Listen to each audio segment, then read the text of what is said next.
Chapter 4:12. In the dim environment, the disaster swords followed behind Joseph. They walked forward, and the echoes of their footsteps could be heard faintly. But Stake moved through the crowd and came before Ricky.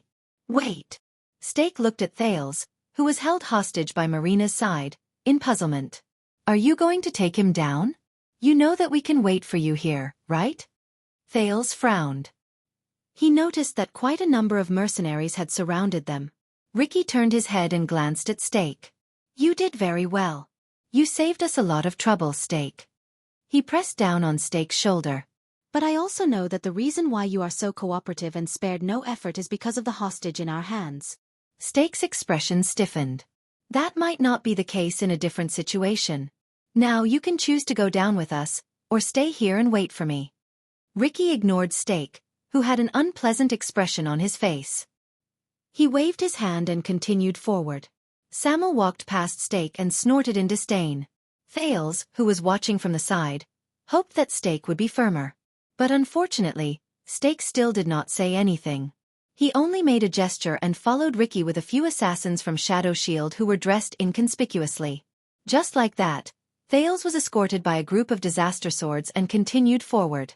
As they went further and further away, the disaster swords spread out further. Quite a number of prisoners noticed this group of intruders. From time to time, patrolling guards ran into the invading disaster swords. Unfortunately, they were often outnumbered and died in battle after a fierce fight. The prison of bones gradually became restless. The chaos was beyond Thales' imagination. Young guard over there. Yes, it's you. Let me tell you, I've made a lot of money selling weapons over the past few years. Most of the money is what they didn't manage to find. As long as you let me out, I promise I'll give you. Hey you're not guards? Damn it. What are you doing now? Wow, there's really someone trying to break out of the prison. Ah, this is great. Last time, the people who sneaked in to break out of the prison didn't even last 5 minutes before they were surrounded by the freaks. Williams chopped them up like firewood. This time, you have to work harder. You must last for 10 minutes. Let me out. I am a devout Dark Knight Temple priest. They can't lock me up here just because of my artistic works. With this group. Hey my good friend, let's make a deal. I've been locked up here for 4 years and I'm going crazy. I'm not begging you to let me out. I'll be satisfied as long as you can transfer me to the female prison. Okay. Murder. La la la la. That's awesome. F***ck your father. Damn it, there are so many people soliciting customers on the street. Why did you lock me in? Women's clothing? What's wrong with cross-dressing? I like soliciting customers in cross-dressing. So what? If you don't believe me, feel my breasts. F***ck, brat, come back. What does a prison break have to do with you? Believe it or not, I will beat you up again. Hold it in your mouth properly. Don't turn your head and move around. Right, ouch, be good, use more strength. Ah, that's more like it. Don't worry, as long as I'm satisfied, I won't beat you up tomorrow. I beg you, marijuana. Give me some more marijuana. I beg you, If you don't give me the F***king marijuana, I'll bang my head against the wall and die here. I'm going to bang my head against the wall. I'm going to bang my head against the wall. Look, I'm really going to bang my head against the wall. Damn it, look at me. What if I really bang my head against the wall and die? F***ck the Baron. F***ck the Stardust Unit. F***ck the Blade Fangs Camp. Believe it or not, when I get out, I will definitely tie up that B***tch Williams and force him to wear women's clothing. Then, I will find 100 men and take turns to press him on the bed for 3 days and 3 nights. Just like this. Oh no, I used too much strength, I'm bleeding. Hey, you over there. Help me pass a message to my wife. She wrote a letter 3 years ago saying that she will bail me out of prison, but she still hasn't come. I will give you a reward. What the F***ck? What kind of place is this? The prince, who did not even dare to breathe loudly, followed beside Ricky. He cast a worried glance behind him. Quick Rope was still tied up. He was traumatized by this place, and he stared at the notorious prison cell with a terrified expression. Finally, under Joseph's lead, after they walked down a few flights of stairs, they arrived at an empty room without a cell. The room was very big, so big that it could accommodate 100 people. It was almost comparable to the banquet hall of the nobles. Even the noises of the prisoners seemed to have been shut behind them, and they could no longer be heard. But at the same time, Thales was acutely aware that the floor was paved with meticulously baked rock bricks, and the walls were also quite old. It was a stark contrast to the crude and dirty prison cells on the other floors. The design of the room was also very unique. There were 8 walls, which looked like an octagon. What was even stranger was that there were 4 narrow holes on the ground that looked like wells. It was dark inside. For some reason, when Thales stared at those deep wells, he suddenly felt a chill run down his spine. Strange. That's... Steak and LaSalle also noticed this. They sized up the place with some surprise. Even the disaster swords, including Klein and Samuel, seemed to have come here for the first time. Ricky glanced at his surroundings and stood in front of one of the mottled and dilapidated walls. Is this the place? Joseph nodded and pointed at something that looked like a well. Yes, we have observed that the guards regularly bring extra supplies here. They must have placed their supplies here. Ricky crouched down and knocked on the well. Then, he picked up a stone and threw it in. He listened carefully. For a few dozen seconds, no sound came from the depths of the well. It was still dead silent. Thales understood something. That's right. Ricky patted the dust off his hands, nodded, and stood up. This is the place. As for the entrance... He raised his head and looked at Joseph. But Joseph only shook his head, troubled. Ricky snorted softly, as if he felt a little helpless. If I were like Williams, I would definitely not look for trouble. Ricky started pacing and looked down at the ground.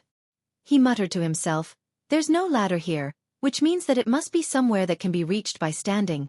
Stake's expression changed. Wait, Honorable Crassus, Stake said with a frown. Does he mean that you want to enter Black Prison, but you can't even find the entrance? Ricky ignored him.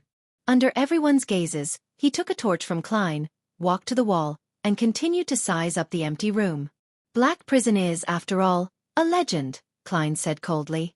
Aside from the people who go in, no one knows how to get in, and the people who go in, no one has ever come out, Samuel said with a light snort. LaSalle walked forward. You know that our time is limited, and we don't have time to play treasure hunting games, right? LaSalle said in dissatisfaction, once the camp realizes... Shut up, Samuel interrupted him. The brand on his face looked even more ferocious under the firelight. Northlanders. But LaSalle did not restrain himself. He seemed to be angered by the former Stardust unit. You know what kind of risk we are taking, at this moment? Aha! Ricky suddenly spoke, and it attracted everyone's attention. Thales looked curiously at the leader of the disaster swords. The latter raised his torch, faced a wall, extended his left hand, and gently patted off the dust and cobwebs on it. The people in the past probably didn't think about hiding, Ricky said with a smile. As for the Constellatiates, they probably didn't expect that someone would be able to sneak in here. Everyone looked at the wall in surprise and bewilderment. As the dust fell, a strange and incomplete pattern appeared on the mottled wall. Under Ricky's wiping, the first thing that appeared was a triangle.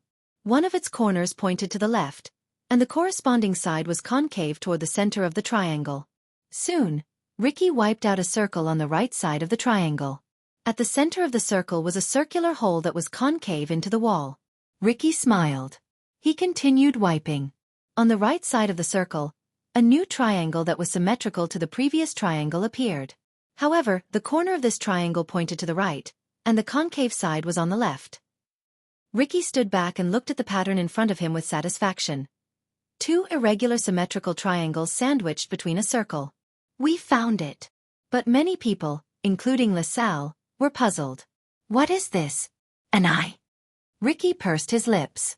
Thales stared at the pattern in a daze while he stood among the puzzled crowd. No one knew that the moment this pattern was wiped out, Thales' entire body froze. At that moment, he even forgot that he was in danger. That's... Stake also stared at the pattern in puzzlement, but with his outstanding eyesight, he saw something else. Below this.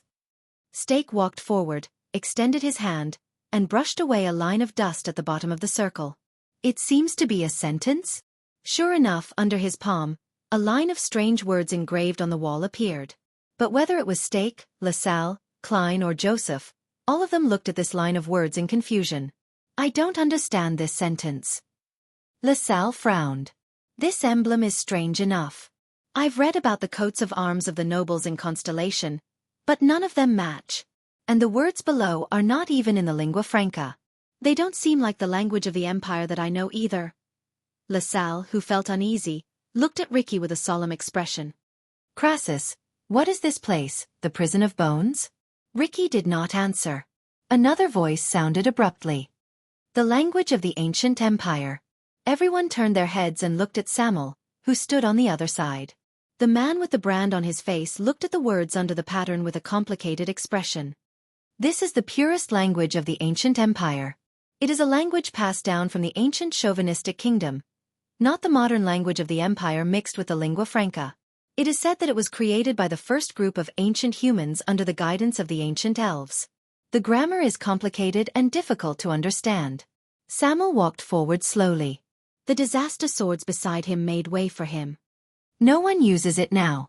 Even among the nobles of Constellation, there are few who know it.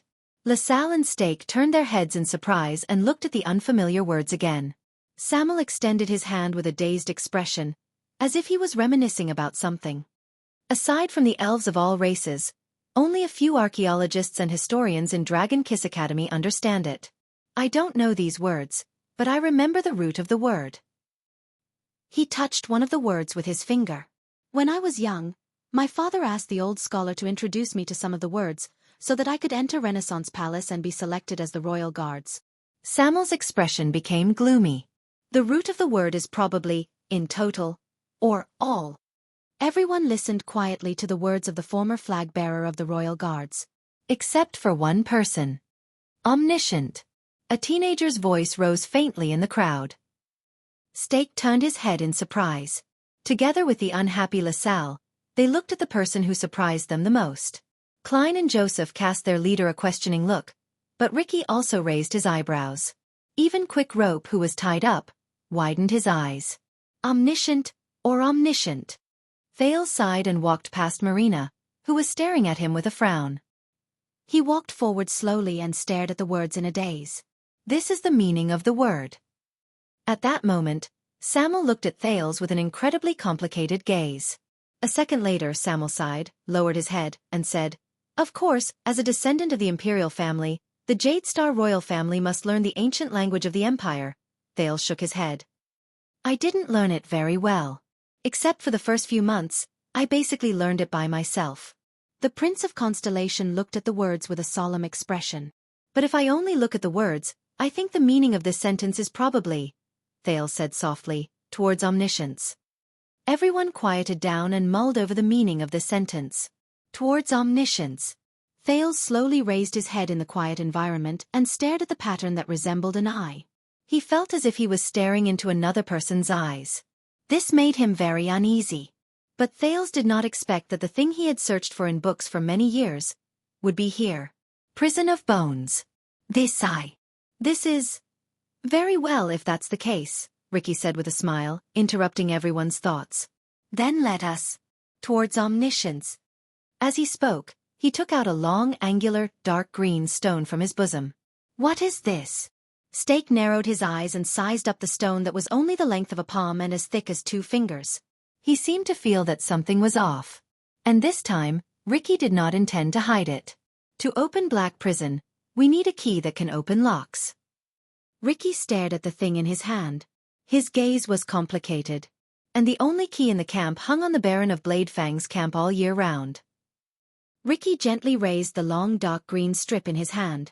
Until we discovered the second key outside the camp. LaSalle asked in puzzlement. Key? Ricky did not speak anymore. He turned around without hesitation and pressed the key in his hand into the small circle at the center of the eye, which resembled a pupil. Asterisk thud. Asterisk a muffled sound rose. Thales was startled. Under everyone's nervous gazes, the pupil, together with the key in the middle, suddenly protruded into a cylinder. Da-da. Ricky smiled. Bullseye. He faced everyone. Black Prison must be underground. Perhaps you want to move back a little and leave an empty space? In the empty room, Everyone quickly moved back until they were against the wall behind them. In the next second, Ricky tentatively grabbed the protruding cylinder and slowly twisted it. Then, they heard the clicking sound of a machine. Everyone held their breaths and looked around curiously. The first person to feel that something was wrong was Thales. With Hell's senses, he saw that the 4 wells on the ground were sucking air. No, it's the air that's moving inside. This is... While Thales was still in shock and bewilderment, a barely discernible sound came from underground. Asterisk rumble. Asterisk it trembled slightly. Everyone was shocked. They stared at the floor tiles in the room. Asterisk rumble. Asterisk but they were wrong. It was not the ground that changed. It was the wall. Asterisk rumble. Asterisk no. Samuel turned around and shouted angrily. The wall! The wall is moving back. Thales subconsciously took a step forward and looked behind him anxiously like the others. Asterisk rumble. Asterisk as expected. It's the wall. The 8 walls were moving back at the same time. It looked as if the ground was expanding. Asterisk rumble. Asterisk under everyone's dumbfounded expressions, the walls in the room were moving back at the same time. Gaps were exposed between different walls, and they kept growing. Fortunately, the unusual movement only lasted for about 10 seconds before it quieted down. The walls were no longer moving back. Thales looked at the walls moving back inexplicably in shock. He looked at the hollow gaps that were several meters long on the ground where they moved. Looking down from above, it looked as if the octagonal room had suddenly been pulled outwards. And the part that was pulled apart, Thales saw it. Those were not gaps, but layers of spiral stone stairs. With the center of the room as the center, they went downwards. He did not know where they led. When he thought of this, Thales subconsciously glanced at the sentence under the picture again. My God! LaSalle stared at the spiral stairs that suddenly appeared under his feet, dumbfounded. I might have heard that Constellation and Steel City are on good terms, and that their forging skills are excellent, but this is still... Stake stared at the sudden change in disbelief. He warily sized up the room that had become much larger. What is this place? Ricky smiled. Do you know why the Prison of Bones only has such a small number of guards to maintain basic operations, even though it is a prison for serious criminals? Ricky switched to another torch and said faintly, that's because the real guards of this prison are not living people. They are the dead from hundreds and thousands of years ago. He took the lead, stepped into the gap, and walked down the spiral stone stairs. The Prison of Bones is not just a prison cell. It does not only lock up criminals.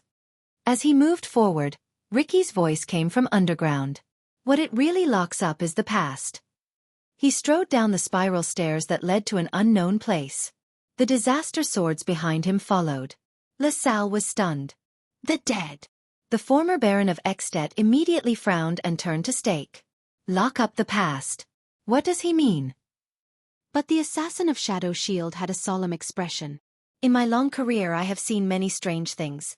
Stake stared at the strange room and exhaled. But the most unsettling one was the legend that the knowledgeable Ting told me one night. LaSalle was stunned. Ting? Legend? Stake nodded and became more uneasy.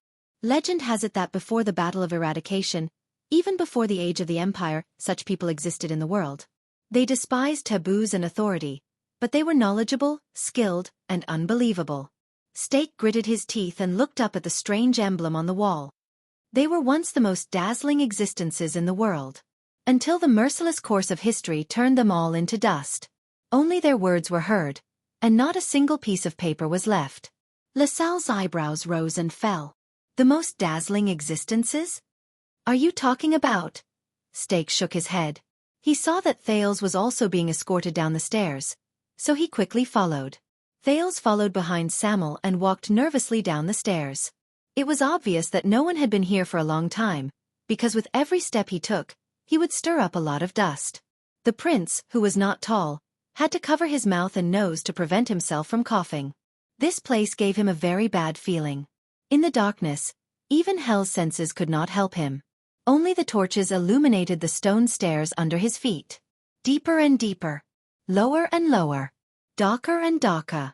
After walking down an unknown number of stairs, Thales finally stepped on the ground, and he relaxed. The first floor. Ricky's voice traveled into his ears. We're here. The Prince of Constellation took a deep breath. With uncontrollable curiosity, excitement, and an inexplicable sense of uneasiness and fear, he raised his head and looked around. The disaster swords raised their torches and looked around in surprise. This was still an octagonal room that could accommodate dozens of people. But unlike the room on the ground floor, the dark bricks here were exquisitely crafted, and no one knew what material they were made of. There was a thick pillar in the center of the room, and beside the pillar was a circle of curved stone tables. But Ricky did not pay attention to the stone pillar. Instead, he turned to the 8 walls. As he followed his torch, Thales noticed that the 8 walls here were not walls. Instead, it was a fence made up of thin metal pillars from top to bottom, and every single one of them was covered in a layer of gray dust. It's like... Thales looked at these fences, and through them, he could vaguely see the space behind them. It's like... Thales thought anxiously. It's like a prison cell. Ricky held his torch and approached one of the metal fences, illuminating the scene behind the railing. Thales shuddered and took a step back. Bones. More accurately, they're skeletons. Human skeletons. Ricky held his torch and spun around, illuminating the 8 wide prison cells. The ground behind each prison cell was covered with a thick layer of dried human skeletons. There were ribs, arms, legs, skulls, and many of the skeletons were covered with faded clothes that were also covered in dust. No one knew how long it had been. Samuel stood in front of Thales. He looked at the ancient skeletons, and his emotions surged. He subconsciously clenched his fists. It seems that there are no longer any living people in the first level. Ricky shook his head in resignation. Unfortunately, we still have to go down. LaSalle and Stake followed closely behind him, and they arrived at the prison cell of the first level. This is... LaSalle saw his surroundings clearly, and his eyes widened. This is the prison of bones? Stake frowned. He did not seem to be able to say a word. Ricky snorted softly and waved his torch at his companions, who were equally surprised. Of course. Welcome to Black Prison, the true master of the prison of bones. Ricky walked to the pillar in the middle of the room, raised his torch, and illuminated the pattern on the pillar. It was another eye. It was the same emblem as the room on the ground. There was also a sentence in the language of the ancient empire under the eye. Towards omniscience. 1,000 years ago, this place had another name. The leader of the disaster swords looked at the emblem and sighed. The 4th Division of the Alchemy Tower. Confinement Research Institute. At that moment, Thales subconsciously gritted his teeth. Ricky turned around and looked at the skeletons in the 8 prison cells with a solemn expression. It is also in an unknown history. His next sentence made Thales widen his eyes. The first batch of anti-mystic equipment. Chapter 413. Alchemy Tower. The prince muttered the name silently. Staring at the ancient and mysterious building in front of him, looking at the dilapidated but vaguely distinguishable eye emblem on the stone pillar, feeling the ever-present gloomy coldness, Thales was in a daze. It was as if he had returned to that icy and snowy night 6 years ago. In the murderous military camp of the Archduke of Black Sand region, that neurotic big-nosed doctor drew those 3 unfamiliar patterns by the bonfire. The 3 great magic towers. Thales stared blankly at the emblem representing the alchemy tower and sighed softly. Memories of the past slowly surged into his mind. Since the night of Dragon's Blood 6 years ago, the former Brotherhood's unscrupulous Dr. Ramon died tragically in the hands of the blood mystic. When he thought of this, Thales could not help but recall the carefree expression of the seamstress, Kurtz Ramon, when she mentioned her long-lost father. Thales lost an important channel to investigate the legendary magic and wizards.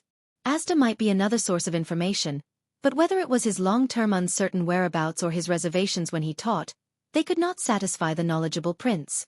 Over the past 6 years, Thales could only spend as much time as possible in Raikuru's library. With Saroma's help, he searched for the long-lost taboos from books. At the same time, he had to do everything he could to avoid Nicholas, Leespan, and the other spying and surveillance to avoid attracting trouble. According to what Ramon said when he was alive, since magic and calamities were taboos that the world tried its best to forget for centuries, it was better for news such as the Prince of Constellation is obsessed with mysterious knowledge, and Prince Thales is obsessed with the legend of calamities to not appear on the tables of the major intelligence agencies. Alchemy Tower?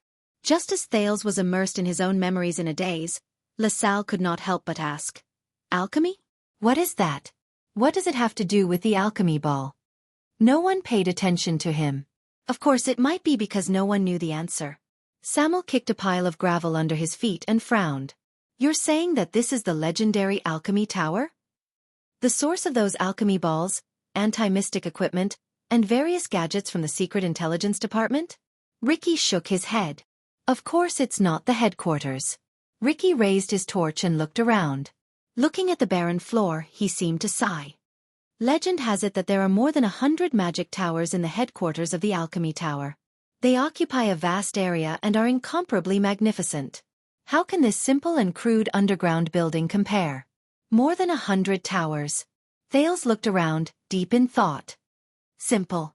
Samuel snorted softly. He used the torch to illuminate the stone stairs behind them and looked at the bottomless path ahead. You call this simple? Ricky smiled strangely and didn't reply. He turned around and walked down the spiral staircase. Let's go to the next floor. The mercenaries who were still in shock came back to their senses. It's true. When he passed by Stake, Thales noticed that the assassin from Shadow Shield could not hide his surprise as he sized up his surroundings. He gently stroked the stone pillar that had been sealed for a long time and mumbled to himself. Wizards' magic, those legends and stories. Stake lowered his head and looked at Ricky. So it's all true. Stake's eyes moved. Maybe we can find more valuable things. Alchemy balls, anti-mystic equipment, even. Stop daydreaming. Samuel walked past him and interrupted him. I don't know how long ago, but Constellation turned this place into the Black Prison of the Prison of Bones, dedicated to detaining their felons, the former flag-bearer of the Royal Guard said coldly. Whether it's reconstruction or demolition, do you think the Kingdom's Secret Intelligence Department will leave anything valuable for someone like you? Stake fell silent. The group of people continued to move down. In the face of the unfamiliar unknown, the group's whispers rose quietly in the darkness. I remember now, wizard. LaSalle's voice came from behind the narrow passage.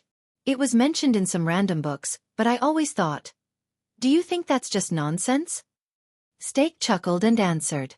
LaSalle stopped talking. Thales listened to their conversation, but his mind was elsewhere. Even though he was a hostage, the prince did not come up empty-handed after 6 years of searching.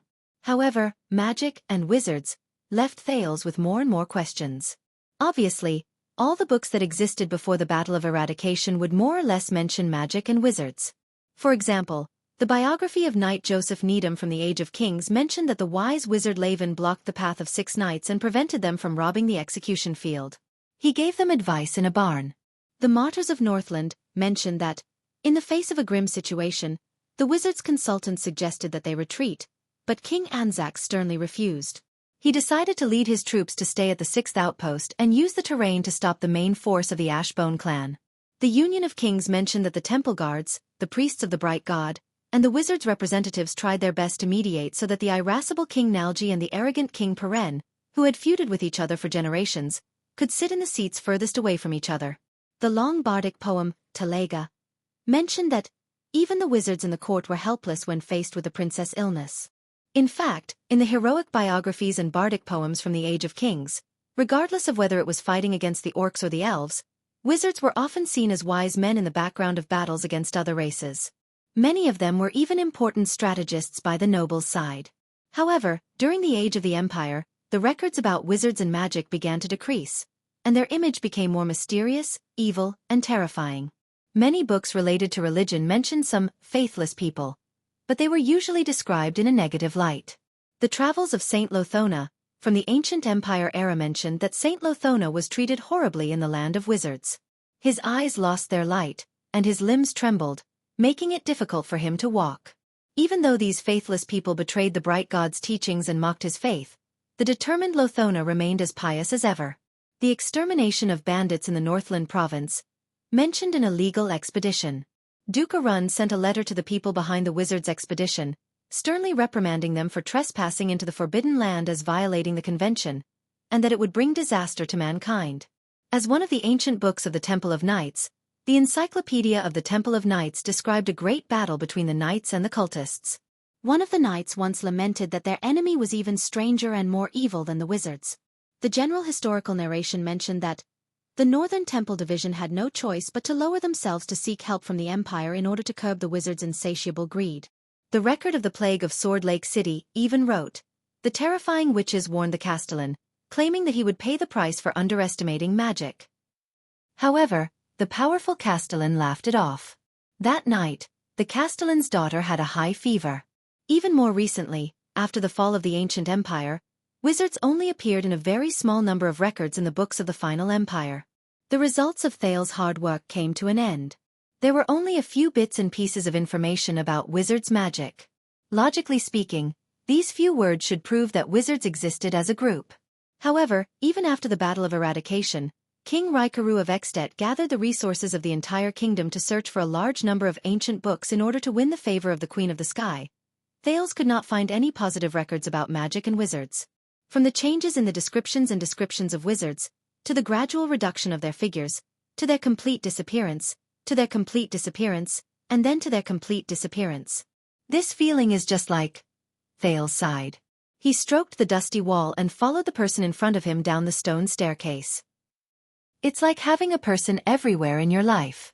His footprints, the things he used, the records he wrote, the information he saved, and the pictures he took. However, when you really want to go back and look for this person, everyone around you will tell you in unison that there was never such a person. He did not exist. Even in a group photo, there was only a blank image of a person. This is a wizard. Thales could not help but feel a strange sense of fear. Even when he sat alone in the library, he could not help but feel a chill run down his spine. And today, Thales could not help but raise his head. He looked past the shoulders of the people in front of him and at Ricky's figure. Today, he really stepped into the legendary magic tower, even though it was just a branch. According to him, it might even be the birthplace of anti-mystic equipment. At this moment, Stake spoke again and interrupted Thales' thoughts. "How did you find that key, Crassus?" "I don't think the Constellations would keep a lock that can be opened with 2 keys and use it as a prison for felons." This question piqued Thales' interest. Ricky, who was walking in front, paused. The Constellations thought that they controlled this place, just like how they thought that they covered up history and sent magic and wizards to their graves. Ricky's laughter rose slowly. "A grave that only gravediggers know about. The problem is, they are not the only gravediggers. The records in the Tower of Eradication are no less than theirs."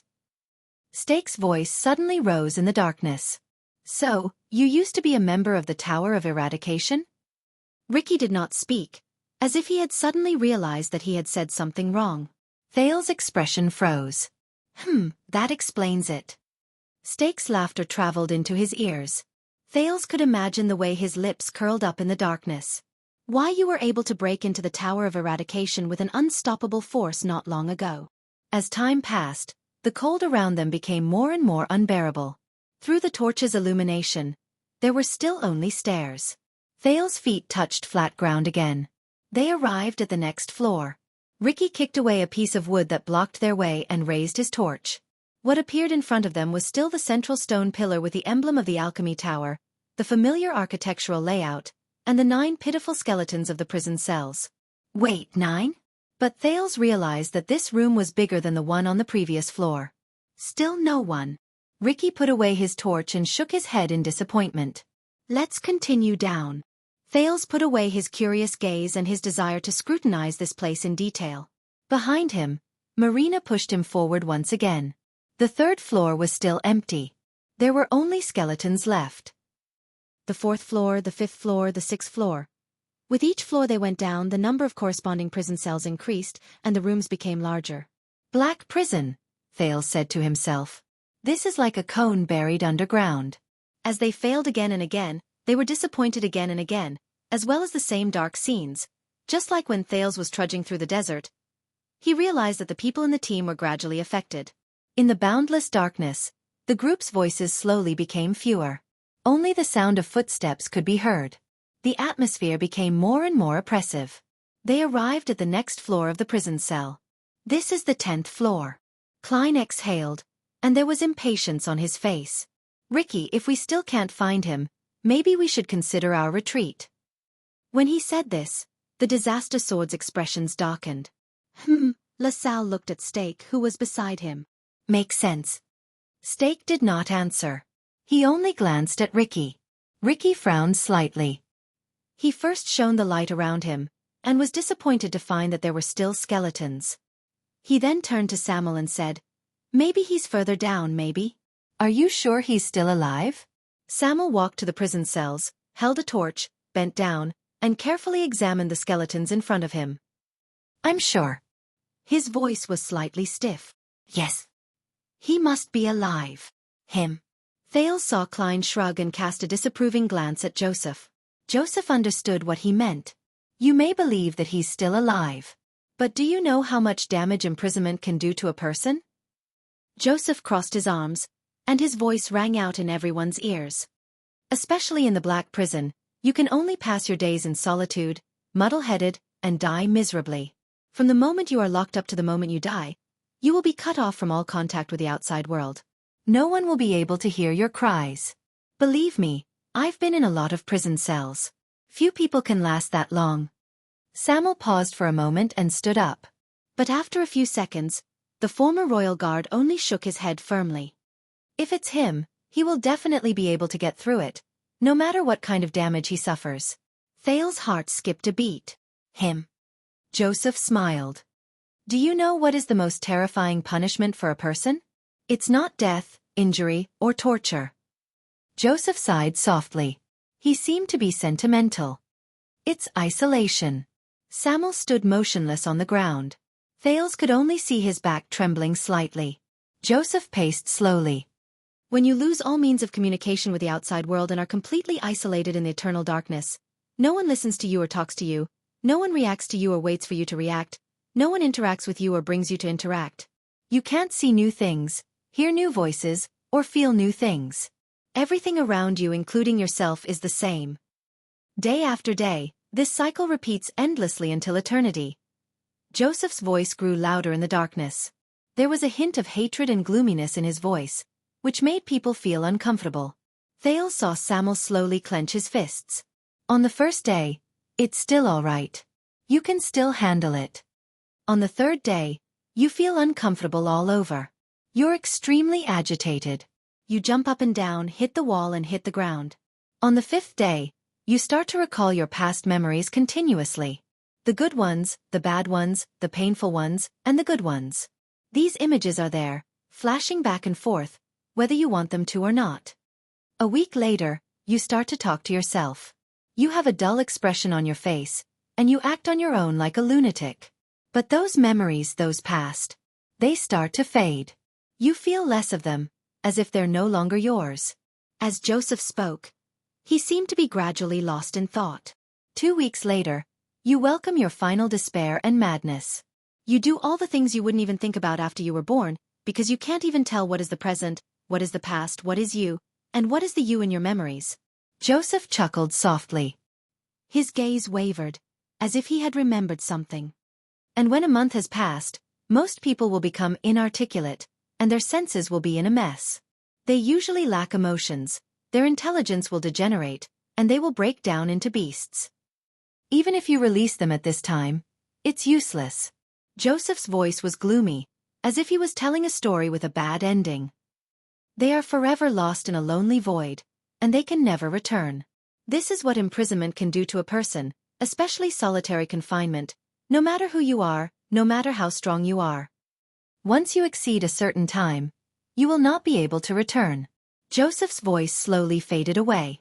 The atmosphere among the group also reached its peak. Samuel was silent for a long time. Ricky did not rush him. He just watched quietly. A few seconds later, Samuel took a deep breath. No. He must still be there. Samuel turned around abruptly. He is the most valiant warrior, the noblest knight, and the noblest role model. He taught me how to fight, how to persevere, He can definitely do it. Samuel's knuckles cracked, and his eyes burst into flames. Moreover, only he knows what it is.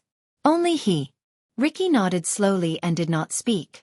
Josh shrugged at Clay and made an expression that said, "I can't do anything about it." The prince frowned. Who is the person they are looking for? What does that person know? He was not the only one who had this question. Who are you looking for? LaSalle heard their conversation and asked in displeasure, You know, we are in a hurry. Is that so? Samuel pointed at the stairs and snorted coldly. If you want to go first, no one will stop you. LaSalle was speechless for a moment. Ricky looked at the group and sighed. Let's continue. And so, they began the cycle of moving downwards. Darkness. Serene. Underground. Past. Mysterious. A few words flashed in Thale's mind, one after another. Step by step, floor by floor. Finally, after passing through an unknown number of empty cells, they arrived at a room with more than 10 cells on the first floor. No, this room was so big that it could already be called a hall. Ricky stood still in the hall. What's wrong? Klein walked forward in disgust. He raised his torch and shone it around. It also illuminated many cells and a land of skeletons. It's still the same. There's nothing but dead people. But Thales noticed something different. Among the dozen or so cells separated by metal bars, there was one cell that was particularly strange. It was completely black. He could not see the bars, the skeletons, or anything behind it. There was only darkness. It's like a black curtain has been drawn over the outside of it. Soon, the others noticed this as well. Ricky narrowed his eyes. The other cells only have bars. He walked forward slowly and stepped on the rubble. He raised his torch and slowly approached the room covered by the curtain. But this. Be careful. Samuel approached from the other side. He frowned and said, You don't know how many things the Constellations inherited from the alchemy tower. Ricky nodded. He stood in front of the strange cell, extended his torch, and carefully knocked on the thick curtain. Asterisk bang. Asterisk a dull and heavy sound echoed in the narrow black prison.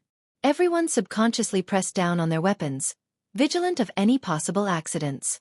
But a few seconds passed. Nothing happened. The cell was still silent. Everyone breathed a sigh of relief. It's made of iron. It rises or falls from the crack in the ground outside the bars. Ricky squatted down and carefully observed the point of contact between the iron curtain and the ground. It's at least some kind of metal. I think this thing separates this cell from the hall outside. He raised his head and asked Samuel, who was on the other side. Is it this one? Samuel was standing next to the iron curtain, looking at an iron plate made of an unknown material hanging on the wall. No. Samuel scrutinized the words on it and said calmly, It's written on this plate. The person locked here is a lone bandit who roamed the south of the kingdom more than 20 years ago. LaSalle narrowed his eyes. Bandit? However, the iron curtain suddenly trembled. Asterisk thud. Thud. Thud. Asterisk everyone jolted and took a step back at the same time. In the incomparably oppressive darkness, a frightening, dull sound suddenly came. Asterisk thud. Thud. Thud. Asterisk, calm down. Ricky instantly drew his sword and watched the iron curtain, which trembled continuously along with the dull sound. Klein's face turned pale. This is...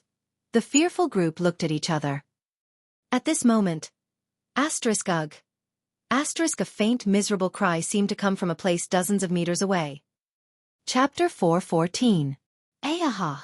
The strange wails lasted for 5 to 6 seconds before they slowly weakened under the pale faces of the group. Only the echoes were left.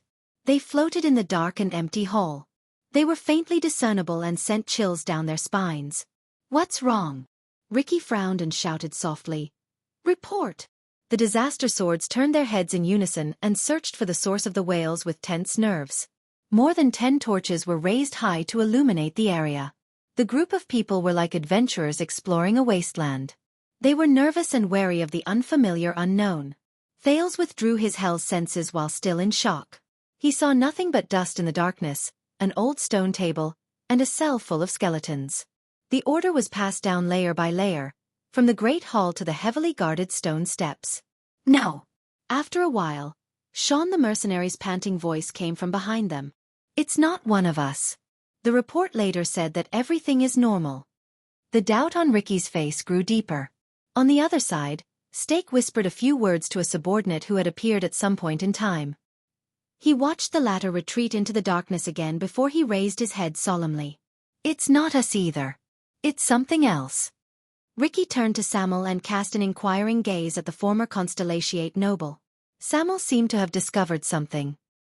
He observed the iron plate beside the iron curtain with slight surprise, then looked at the hanging ring beside the iron plate. So this is... But at that moment... Aha! The heart-wrenching scream that sounded like a phantom wail came faintly from the darkness again. Everyone's hearts tensed up again. This time, the terrifying wail was accompanied by a piercing and unbearable scratching sound. Screech! Screech! Almost everyone subconsciously furrowed their eyebrows. Some even covered their ears. Damn it! LaSalle's face contorted. What the hell? In the unpleasant noise, Ricky held his sword hilt tightly. He suppressed his emotions and asked Samuel, "Do you think this is related to the alchemy tower?" Ahawk's screech! Thales gritted his teeth. He felt that the sound made him incredibly nervous. It's just like the sound of fingernails scratching the blackboard in my previous life. When he thought of this, he suddenly froze. Scratching the blackboard? At that moment Samuel, who had been thinking hard, suddenly spoke. "I know what this is." Samuel turned his head around, and joy appeared on his face. He looked like a lost person who had found a source of water in the desert. This is the sound of fingernails scratching on rough metal. Samuel touched the metal iron curtain and said excitedly, "It's coming from behind here." Everyone was shocked. Countless pairs of eyes looked at the strange iron curtain. Thales looked at the iron plate beside the iron curtain and activated Hell's senses. Angelo, male, born in Walla Hill in 622. Imprisoned in 653. Crimes: murder, robbery, theft, murder of nobles, unlawful assembly. Adjudicator: Judge Johnny Brennan of Emerald City. Warden: Viscount Sona Covendier of Archsea City. Warden: Baron Garrett Lummen of Blade Fang's Camp. Imprisoned in the year 653. Thales furrowed his brows slightly. There was another name on the iron plate: Frowny Face Fowler, male, born in 613 somewhere in the eastern continent. Imprisoned in 653. Crimes: smuggling, theft, tax evasion. Adjudicator: Judge Johnny Brennan of Emerald City.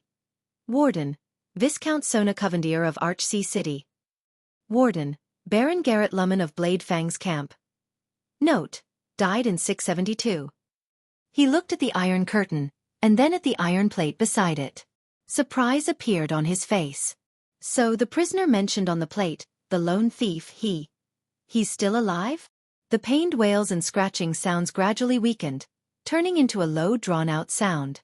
Sob. This time Thales recognized it. It was a person sobbing, and its pitch changed after it passed through the thick iron plate. Everyone's gazes were focused on the iron curtain and the thing behind it. I understand now. Samuel walked to the center of the iron curtain under everyone's gaze. He sized up the special room shrouded by the iron curtain under the firelight. This is the mechanism of Black Prison. I don't know if it was originally in the Alchemy Tower, or if it was modified by the Constellations later on. The cells we saw earlier were filled with skeletons, but those were actually empty cells. And these cells with iron curtains, are the cells with occupants. Samuel stared at the hanging rings on the wall carefully. His voice was slightly grave. This hanging ring is the switch that controls this iron curtain. Behind the iron curtain, the deformed sobbing sounds continued faintly. As he listened to Samuel's words, Thales surveyed everything in the hall with complicated emotions. His gaze swept past the thick layer of dust, and the seemingly inconspicuous but unique workmanship that might have been made 1,000 years ago. Belden, a veteran of the Royal Guards, and the chief penal officer who succeeded Zachriel after he was promoted. He was in charge of escorting the royal family's criminals to the prison of bones. He told me many years ago that the criminals in black prisons suffer from the pain of death and survival. I never understood it, and I only understood it today. Samuel's hand gently stroked the hanging ring, and a layer of dust fell on it. His voice was ethereal. When the living prisoners are locked inside, the iron curtain rises, isolating them from the light and the hall. The supplies that are dropped from the holes on the ground will only fall behind the iron curtain, into the prisons where there are still living people. He looked around at the other empty cells in disbelief. His gaze swept past the dried skeletons behind the bars. On one hand, it exaggerates the despair of being isolated from the world, and on the other hand, it gives them the hope of prolonging their lives. Two kinds of pain, Samuel said in a daze. His expression was ugly. The group fell silent. The former Baron LaSalle's expression was solemn. Why doesn't this prisoner behind the Iron Curtain speak or call for help? Why does he only scream and scratch? Stake arched his shoulders, but did not speak. The person who answered him was Joseph, who was rescued by the disaster swords. Because he can't do it. Joseph shook his head, causing LaSalle to be slightly stunned. It's just like practicing with a sword. If you don't practice for a day, you'll get rusty. I've said it before.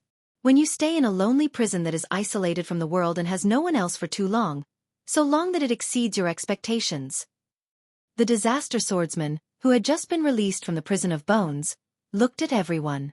The people who were swept by his gaze felt a chill in their hearts. Believe me, what you lose is not just time and freedom. Thales stared at the prison behind the Iron Curtain. He felt that the air here had become much colder. What the hell?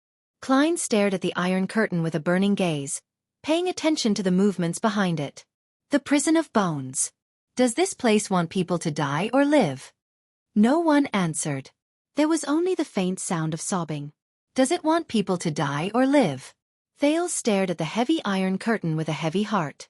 A few seconds later, Stake sighed. Or neither. Ricky twitched the corner of his lips and interrupted the depressing conversation. I think we're on the right path. He turned around. Let's move forward. The disaster swords moved along with him. Are we just going to leave and ignore the prisoner behind us? LaSalle stared at the heavy Iron Curtain with a frown. Stake shook his head and smiled disdainfully. Why should we care? With indescribable emotions in their hearts, everyone turned around. Thales cast one last glance at the heavy Iron Curtain. His heart was heavy. The light from the fire left the hall in the darkness. Only the Iron Curtain behind them was left, along with the increasingly painful and desolate sobs. Their journey continued, but it was clear that the discovery just now made the disaster swords, who already had a target in mind, feel a lot more excited. Soon they walked down step by step. The halls they passed became bigger, and the number of prison cells in each hall increased. From 9, 10, to a dozen, then 20. What made Thales uneasy was that more than one of these prison cells was shrouded by an Iron Curtain. In other words, we found the way. Samuel looked at another Iron Curtain in front of him with a frown. He looked at the sign on it and said, The real black prison is all below the 10th level. The real black prison is all below the 10th level. Klein nodded and ignored the crazy slapping sounds behind the black curtain. Looks like that's the case. Ricky straightened his back from the other iron sign with the prisoner's profile written on it. Tucker Pong, male, born in Zodra in the year 630. Imprisoned in year 661. Crime. Robbery. Rebellion. Adjudicator. Supreme King Kessel Jadestar. Warden. Honorary Baron. Claus Chatham. Warden. Baron of Bladefang's Camp. Roman Williams. Thales looked at these iron signs with a depressed heart. Aside from the lone bandit at the beginning, they walked down the levels. Along the way, they saw cells where real living people were imprisoned everywhere. Without exception, these cells were all shrouded by heavy iron curtains. Some were filled with cries of pain, and some could barely make out one or two human cries for help. There was only dead silence. According to the vague iron signs and Samuel's words, in these cells, there were female dukes who murdered their husbands and children, great pirates who plundered merchant ships without permission, frustrated nobles who rebelled on their own, and blood avengers who killed 34 people in one night. But Ricky did not care about these prisoners. He just continued walking. And the further down they went, the more serious and terrifying the crimes of the serious criminals became. They became more complicated, difficult to understand, and treacherous. Thales walked through layer after layer, past cell after cell, and layer after layer of iron curtains. Among the prisoners, he saw the heroes of the forest who plundered military resources and saved the people during the War of the Bloody Year. He also saw the generals who killed incompetent superiors in the war, led their troops to kill the enemy, and won in the end. There were even great nobles who were generous, kind, noble, and had a high reputation who helped the suffering without asking for anything. Why did you lock him up? The Northland swordsman Klein stood in the cell where the noble and his subordinates were imprisoned. He frowned as he looked at the iron curtains and iron signs. According to what you said, he is generous, kind, charitable, and has an outstanding reputation. Is this also wrong? Of course it is wrong, LaSalle said coldly as he stood by the side. Because his ancestor was enfeoffed by a prince, and he is a close relative of the royal family who inherited the Jade Star bloodline. In the eyes of the current king, this is called ambitious and scheming. Did I tell you that from Empress Dowager Iron Spike to Suma I, from Erica to the Red King, there is no lack of bloody power struggles in the history of Constellation? A thought appeared in Thale's mind. He glanced at Quick Rope from the corner of his eye. Beside him, Samuel paused for a moment. He snorted softly and continued forward. Along the way, they passed by countless prisons with iron curtains. They met embezzlers who had made great contributions to the kingdom, but also made great mistakes.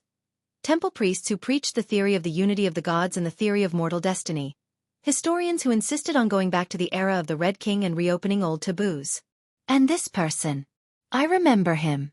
This is a scholar who was thrown in after he wrote a few books. Stake looked at a cell and smiled. He seems to have been locked up with a noble who started a private war, and he seems to have been locked up for 30 years. When he heard this, Thales could not help but speak. Scholar? Why? Samuel walked up from behind and said coldly, because he wrote a book. He insisted that civil rights are higher than royal power, and that the teachings of the people are higher than the teachings of the gods. Thales was momentarily stunned. He was immediately speechless. Your grandfather did not take his life. He only threw him in here. He is considered very merciful, Your Highness. Samuel's gaze made Thales feel rather uneasy. The stories of these people are incredibly complicated, mysterious, and legendary. It is enough to make bards write about them for 3 days and 3 nights without rest while they are in ecstasy. There was a strange look in Samuel's eyes as he stared at the iron-curtained prisons in front of him. There was an underlying meaning in his words. Most of the time, the kingdom cannot determine their life and death based on the existing laws and crimes alone. Thales frowned quietly. So you mean the prison of bones is, but Samuel only interrupted him and said quietly, now they are sealed behind these iron curtains, waiting for time to kill them. Samuel continued to stare at Thales. His eyes were fierce and full of indescribable emotions. The anxious Thales had no choice but to avert his gaze. I'm thinking, if we release these somewhat strange felons and hold them in our hands, will we be able to? LaSalle rubbed his chin and seemed to be deep in thought. That is not our goal, Ricky interrupted him coldly. As our guest, you do not have to do anything unnecessary. LaSalle snorted in dissatisfaction. In the darkness, Stake coughed and attracted everyone's attention. Stake narrowed his eyes and said, I don't know if all of you have noticed. The empty cells on the top few floors are filled with dried-up skeletons. And now. He turned around and looked at the scene behind the empty cells. The empty cells in front of us are filled with dried corpses. Some of them even have a faint smell. Ricky's expression changed. You mean, either these are prisoners who have been dead for a few years. Stake's expression was stern. Or, we are already very deep underground. Here, even the decay of corpses is much slower. Very deep underground. Thale's heart sank to the bottom. Stake slowly revealed his intentions. Honorable Crassus, if we continue to search aimlessly, are you sure we can return to the surface and safely evacuate within the time limit? Ricky's expression did not change. He raised the torch. How long have we been walking? Klein answered quietly by the side. More than half an hour. We went down 18 floors. Ricky did not speak and looked at Samuel. Samuel shook his head. The determination in his eyes remained. It should be soon. We must find him to have an answer. Ricky was silent for a while, then nodded solemnly. So the group turned around again to search for an unknown target. Stake smiled helplessly. He found that his reminder did not work. This place is too big. They won't be able to find us.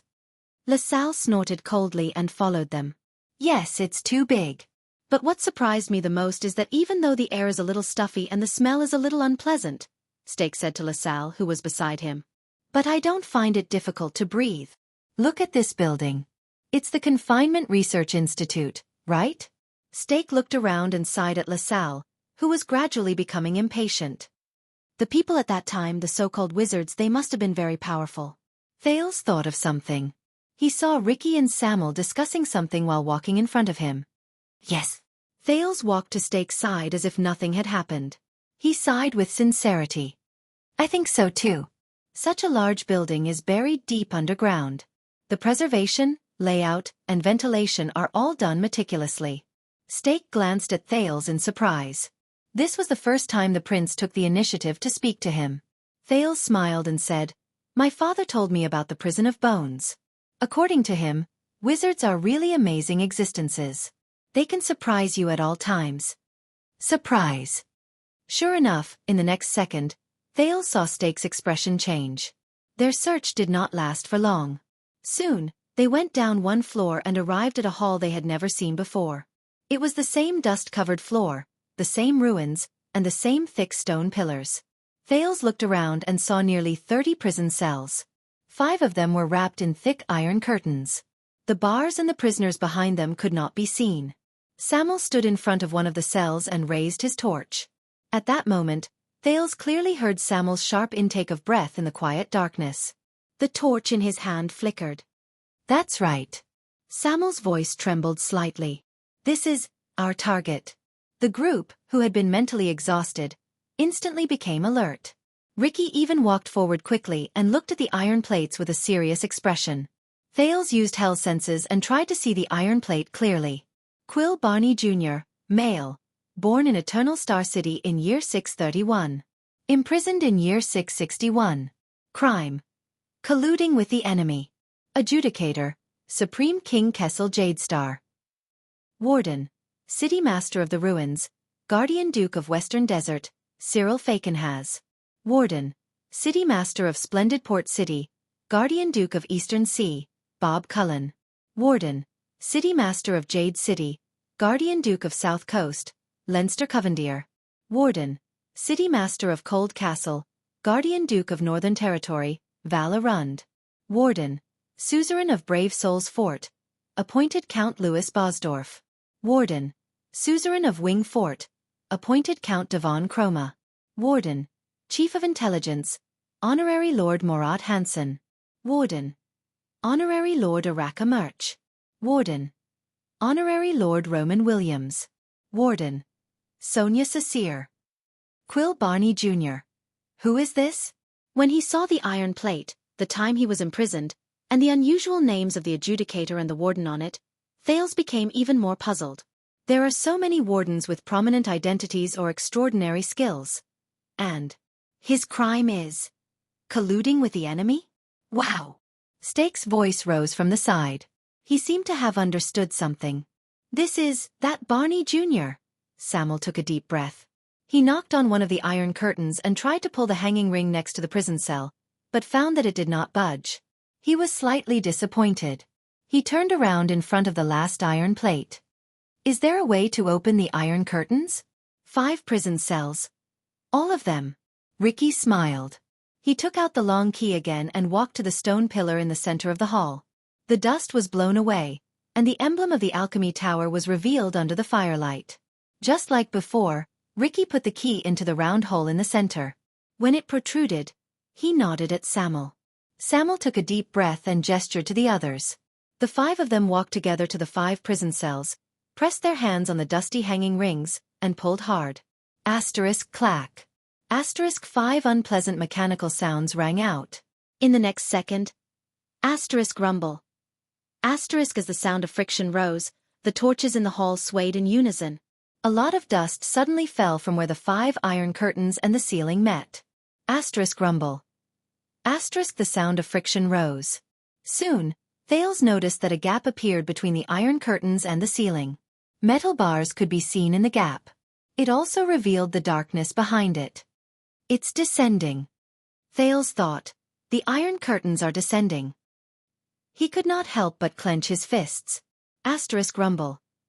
Asterisk gradually, the iron curtains descended more and more, and they let out unpleasant sounds of friction. The light from the fire shone on the metal bars that were exposed after the iron curtains descended. Compared to the empty prison cells, these bars were obviously not affected by the dust. They reflected a smooth metallic luster. Asterisk rumble. Asterisk but the light from the fire only illuminated a small part of the prison cell. It was still dark behind the bars. An unpleasant smell came from behind the iron curtains. But the group did not care. They focused their attention and stared at the 5 prison cells under the iron curtains with great anticipation. Asterisk rumble. Asterisk finally, the iron curtains descended lower and lower. In the end, they completely sank into the ground and could hardly be seen. Asterisk thud. Asterisk as a muffled sound rose. Thales knew that the iron curtains had been completely opened. Chapter 4:15. What appeared before their eyes were 5 dark cells. They were no different from the other empty cells. Only the bars were brand new, and they served as a foil to the darkness behind them. The stench was thick. There was no sound. There was no movement. No people? Everyone looked at each other, and their gazes were puzzled. Ricky patted the shoulder of the absent-minded Samuel. The latter seemed to have entered a dream, and he slowly came back to his senses. At this moment, a deep and long sigh came from the darkness of one of the cells. There was a hint of laziness in the voice. Bruley, are you snoring again? The lazy voice chewed a few times, as if it had just woken up. Damn it, it's louder than thunder. When he heard this voice, Samuel shuddered. The sound of a human body turning over came from the darkness. Everyone looked at each other, and they held their breaths. It's a person. A living person. Samuel's raised foot stopped. He seemed to be hesitating for a long time between moving forward and stopping. He stared at the darkness in front of him in a daze, and the torch in his hand swayed slightly. When they saw Samuel's unusual behavior, Ricky and Klein looked at each other. Stake frowned, while LaSalle was puzzled. Soon, a muffled sound came from another cell, as if someone had punched the wall. Everyone could not help but turn their gazes to look at the darkness in another cell. The bleak voice of a man rang out. Ha ha ha ha, you speak as if you can hear thunder in here. When he heard this somewhat indifferent voice, Samuel shuddered again, and his whole body began to tremble.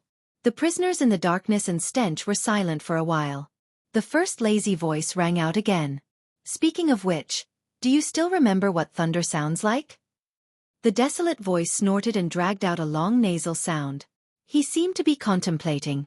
Of course. Listen up, Nalji. The sound of thunder is like this. The desolate voice began to swallow his breath, and he began to imitate it vividly. Asterisk slap. Slap. Slap. Slap. Slap. Pa. Asterisk aside from the 2 cells, a few different sounds of laughter came from the darkness in the other 3 cells. Thales could sense that there were about 5 to 6 people there. Some of these laughs were mournful, some were oppressive, and some were heavy. But without exception, all of them caused one's heart to feel oppressed. Go to hell, Tardin. A lazy voice laughed. The prisoner named Nalji mocked him. This is obviously the sound of you and Bree secretly fucking the wall at night. The desolate voice seemed to be amused by itself and laughed wildly. F***ck the wall, ha ha, F***ck the wall, ha ha ha. Tardin's laughter was long and strange, but Thales could sense an inexplicable mania in it. And desolation. At that moment, a third voice sounded from the 3rd cell. Ayaya. You are very pleased with yourselves, aren't you, Nalji Tardin? Thales furrowed his eyebrows. This sounds like the low growl of a dissatisfied beast. Nalji and Tardin's laughter slowly faded. Compared to the laziness of the first voice and the desolation of the second voice, the third voice was sharp and harsh, and somewhat sinister. It reminded people of a predator lurking in the dark and grinding its claws. But I know you can't hide it from me, I know. The person who spoke gritted his teeth, as if he had seen something unbearable. There was silence. Ah! Tardin, who had been laughing wildly just now, snorted softly. He seemed to be rather disdainful. Oh, here we go again, Nair, our logistics officer. In the next second, the sinister voice suddenly erupted in a high pitch. Yes, I know, Nalji, Tardin, you 2 chatterboxes. The boring dialogue you say every day is actually a secret code, right? What are you planning? Asterisk thud. Asterisk the sound of a fist pounding on the wall came from the darkness. Thales quirked his eyebrows in surprise. What's wrong with this person? The man named Nair punched the wall and said hysterically, You must be planning something in secret. You must be planning something in the dark. You want to kill me. Yes, that must be it. Yes, you want to annoy me to death with your endless trash talk. Then you can monopolize the supplies, and you can live until that day. It must be like this. It must be. Asterisk thud, thud, thud. Asterisk the sound of Nair punching the wall grew louder, and he seemed to be ready to risk everything. I'm telling you, this is a delusion. No one can take away my rights. No one can. Delusion, ah. I'm going to kill you. I'm going to kill you before you do anything. Ah. Nair's crazed roar echoed in the hall. It was filled with sorrow and hatred. Klein scratched his ear awkwardly outside the prison cell. Everyone looked at each other nervously, but Ricky raised his hand and stopped them from moving. He stared at Samuel's back. Samuel just listened quietly and did not move. Amidst the repeated curses, the lackadaisical Nalji laughed and whistled rhythmically. Nair's curses stopped for a moment. Then, a melodious song rose in the darkness. A young man rides a horse. A young lady carries a basket. They meet by the roadside, and love is born at first sight. At that time, the stars are bright in the night sky. At that time, the breeze is soft. The young man murmurs in a low voice, "When I am rich, I shall return your deep love." Unknowingly, the curses became softer. Nalji had a good sense of rhythm. This little song traveled faintly in the dark prison cell. It was mixed with Nair's curses. His voice was clear and could be said to be a clear stream. The king is old, and the woman carries a cane. He meets again in the next year, and time is merciless. At that time, withered leaves fall, and the sun is setting. The old woman sighs. Now that you are rich, how can you return my deep love? Slowly, as Nalji's song grew weaker, Nair's curses disappeared as well. Only the sound of panting was left. Nair snorted angrily. Then, the sound of something heavy falling to the ground was heard. The darkness in the 5 prison cells returned to silence once more. But Samuel still did not move. He stared at the darkness in front of him quietly. Only the light on his hand trembled slightly. Soon, another timid voice rang out in the air, trembling. Nalji, isn't it? This person was either born with a delicate voice, or he was a little timid. His voice was intermittent and trembling as he said, "I'm sorry." He spoke in a faltering and trembling voice. "No, it's not." Nalji sighed in the darkness and said lazily, as if he was coaxing a child, "What's wrong, Canon?" "That's not. Not what?" Canon trembled as he said, "That's not the sound of thunder, and it's not Brulee's snoring either." "I know that's not." He sounded extremely afraid. That's the sound of the iron curtain being lifted." Everyone, including Thales, shuddered. The people in the prison cells had noticed them. Canon's voice continued, but the tone of his voice gradually changed. They're here. They're here to drag us out and behead us, for our sins, for our dereliction of duty, for our unrepentance, for our selfishness. Ah, they're here. I know." A rustling sound traveled into the air. It sounded as if the owner of the voice had fallen to the ground, curled up, and whimpered in panic. "They're here, ah?" "Ah, Canon is talking nonsense again," Tardin said faintly with a desolate voice. "It's the same as last time, remember, Nalji? He said that a girl appeared in front of him. You're in the same cell as Canon. Help, knock him out." At this moment, Nalji, Canon, Tardin. A steady voice rose slowly.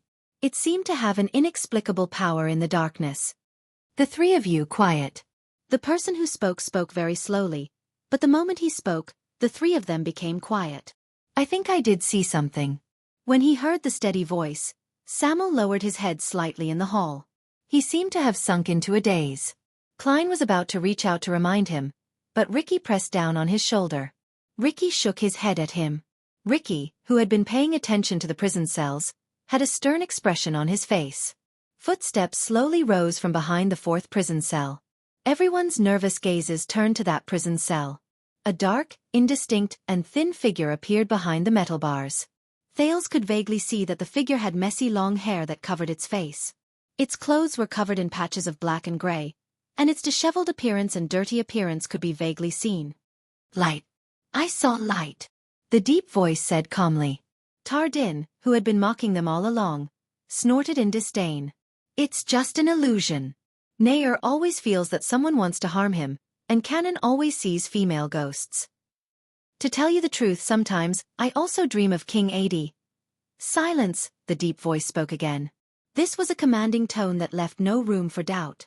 Thales noticed that the other prison cells did not make a sound. They seemed to be waiting for his judgment. The thin figure slowly approached the fence.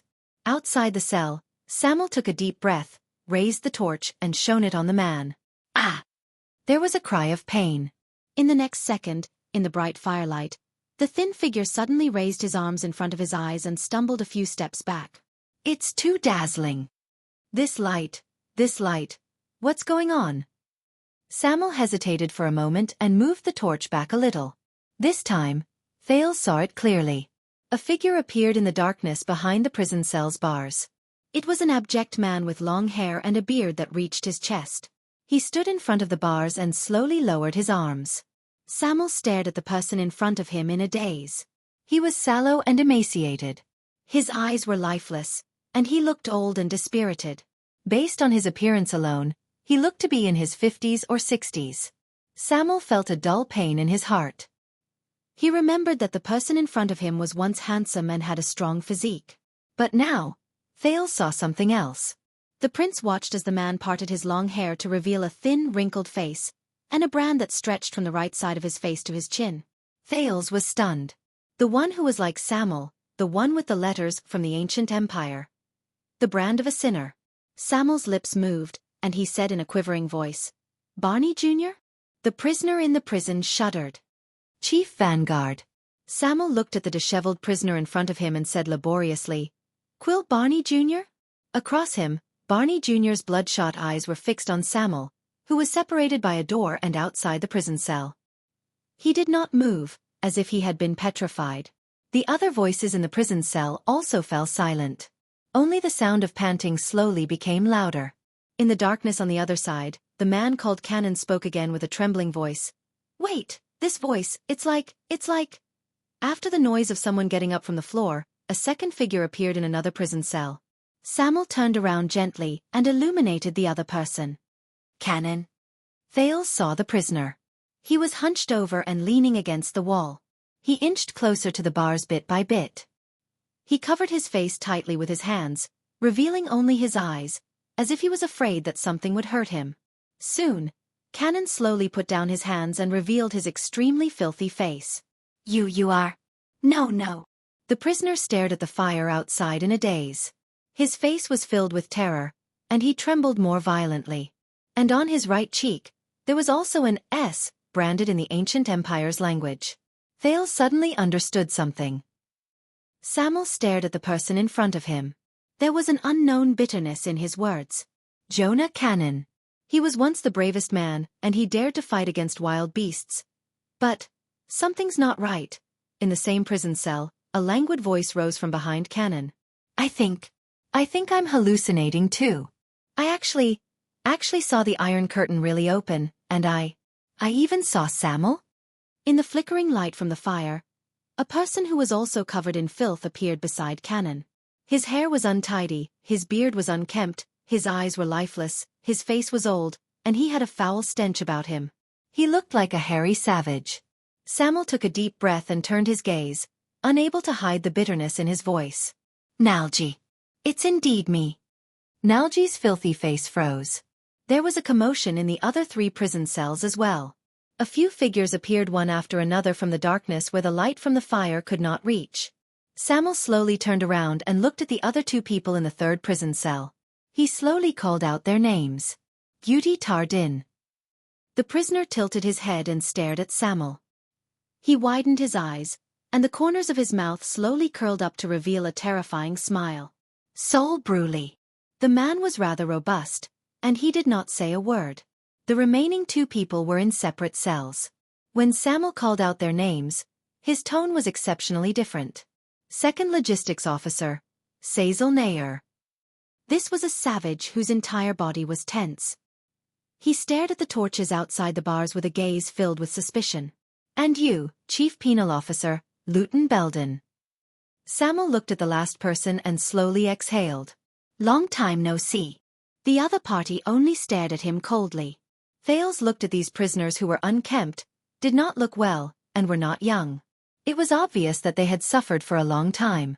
He noticed that, without exception, All of them had the brand of Anne's on different parts of their faces.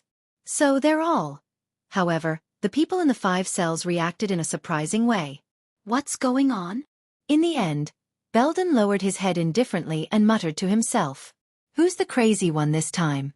Maybe they don't have enough supplies? Or have they really seen a ghost? Nothing. Barney Jr. interrupted him coldly. Barney Jr. cut him off coldly. His gaze passed through Samuel as if he was looking at air. It's impossible for him to be real. Disgust appeared on his filthy face. He turned around. Everyone, go back to sleep. Everything will be fine when you wake up. It's just another illusion. Chapter 4:16. Following Barney Jr.'s cold words, Nalji grumbled and lay down on the ground. Cannon curled up and shrank back. The others looked around and returned to the darkness behind their cells. Samuel looked at them in surprise. He could not understand why they were unmoved. How? Barney Jr., it's me. Samuel took a step forward. The firelight caught up to Barney Jr.'s back. He could not control his emotions and shouted anxiously, Vice Flag Bearer Colin Samuel. Nalji. Cannon. Belden? But no one paid attention to him. Samuel stared at the 5 cold cells in a daze and watched a few figures disappear before his eyes. Ricky coughed. Samuel, our mission. But Samuel obviously did not believe in him. He suddenly gritted his teeth and rushed to Barney Jr.'s cell. He gripped the metal bars indignantly. Hey, Barney Jr., you bastard. However, Samuel's words came to an abrupt halt. Asterisk bang. Asterisk there was a loud bang, and a visible spark burst out between his palm and the bars. Samuel cried out in pain, as if he had been hit hard. He flew backwards and fell to the ground, moaning softly. His torch fell to the ground and stirred up a lot of dust. The sudden change startled everyone. Klein caught up with Sean in a few steps and helped the pale-faced Samuel up. The latter stretched out his trembling palm. There were burn marks on it. Be careful. Ricky stared at the metal bars with a solemn expression. He looked at the clear handprints Samuel left on them. This is a trick of the wizards. There's something strange about these bars. No one should touch them. Thales looked at the bars with lingering fear. He wondered what they were. Samuel panted harshly. With Klein's support, he gritted his teeth and looked at the darkness in the cell in front of him. Barney Jr. He shouted angrily. But the cell was still dark. There was no response. Stake frowned in the crowd. What's going on with them? Joseph shook his head. His gaze was sharp. This is a prison. A place that can make you go crazy. The group was silent for a while. Ricky cast Samuel an inquiring look, but the latter only lowered his head and said nothing. There was a conflicted look on his face. Klein said tentatively, We. At that moment, Samuel broke free from Klein's support and suddenly shouted, In the name of the supreme god Sophia, in the name of great Emperor Camelot, in the name of the magnificent gods, ancient kings, knights and ancestors. Samuel's voice was thick and deep, but it was extremely clear. It was as if there was a power that could pierce through people's hearts and reverberated in the hall. Today, I engrave this oath. Thales was stunned. Almighty God. Great Emperor Camelot. Samuel panted and looked up at the 5 cells in front of him. In the darkness, a few panting sounds could be heard. Soon, Barney Jr.'s voice came from the prison cell. There was a hint of hesitation and confusion in his voice. What did you say? Samuel took a deep breath and took a step forward. Thales saw that Samuel's expression was one that he had never seen before.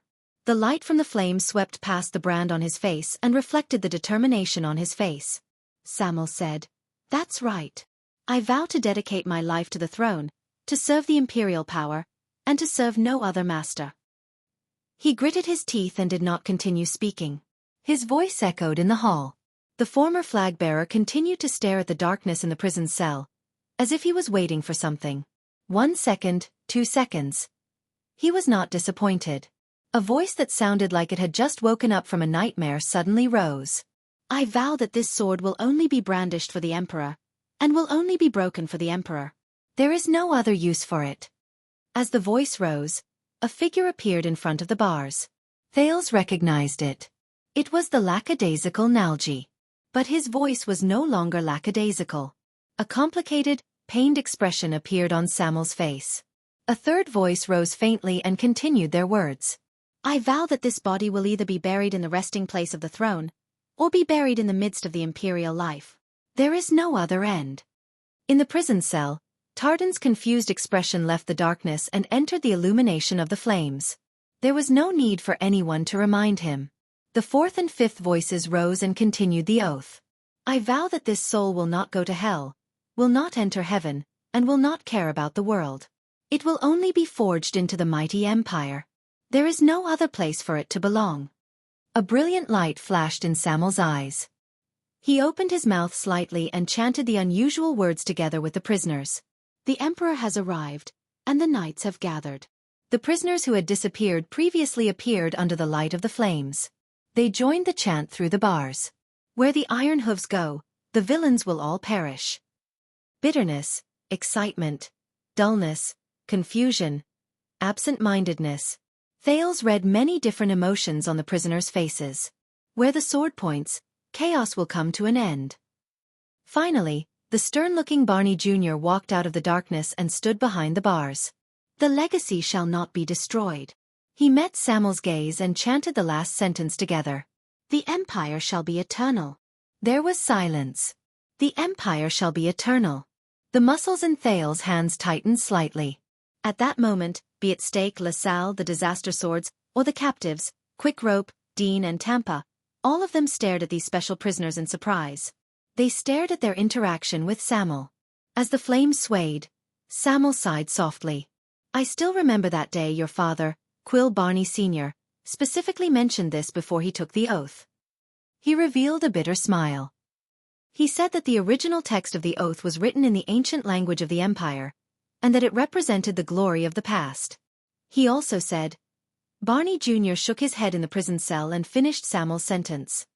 He said that he felt that trash like us did not have the right to enter the royal guards, and that we did not have the right to become the emperor's Praetorian guards, whose glory would last through the ages.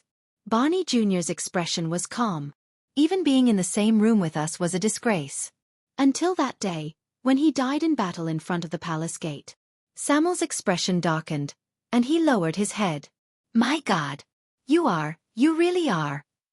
On the other side, Belden's gaze was fixed on Samuel, and he did not move for a long time. Barney Jr. did not remain silent for long.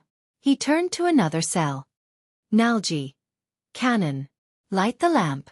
His words were mournful, concise, and still unquestionable. Nalji rubbed his already dirty face. Are you serious, Your Excellency Vanguard? This is the oil we squeezed from that gerbil. Even if we add this dried material, it won't last long. I don't know how long it will take before we can catch the next one. Barney Jr. shouted angrily from the prison cell. Light the lamp. Nalji did not say anything else. Soon, a fire was lit in his cell, and it illuminated the figure outside. Samuel. As he stared at the illuminated face, Barney Jr.'s words were filled with endless sighs and complicated emotions. It's really you. Vice flag bearer. Samuel did not say anything. The other prisoners sucked in a sharp breath and moved closer to the bars, wanting to see the person in front of them clearly. Nalji rubbed his eyes desperately. Cannon, who was beside him, kept breathing deeply, and he trembled. Bruli. Tardin, who had been imitating the sound of thunder just now, turned his head and roared at his roommate. Bruli! Aya! The people outside the prison cell were slightly stunned. Before they could react, they saw Tardin's rather large roommate roar in response. Ugh, hi! Immediately after, he pounced on Tardin like a giant bear. Asterisk thud. Asterisk a muffled sound rose. Thales widened his eyes and watched as the prisoner named Bruli roared and threw a punch, hitting Tardin right in the face. The force was astonishing, and it was merciless. What are they doing? Tardin crashed into the wall behind him and groaned in pain. But just as Bruli's second punch was about to land, he jumped up from the wall in an unbelievable manner, swung his elbow horizontally, and hit Bruli's chin. Asterisk bang. Asterisk Bruli shook his head and took a step back. He cried out in pain. Then, with a fierce glint in his eyes, he attacked Tardin again. Asterisk thud. Asterisk just like that, everyone watched in shock as the two prisoners in the prison cell fought fiercely against each other. Asterisk bang. Asterisk every punch landed on flesh, and every move was fierce.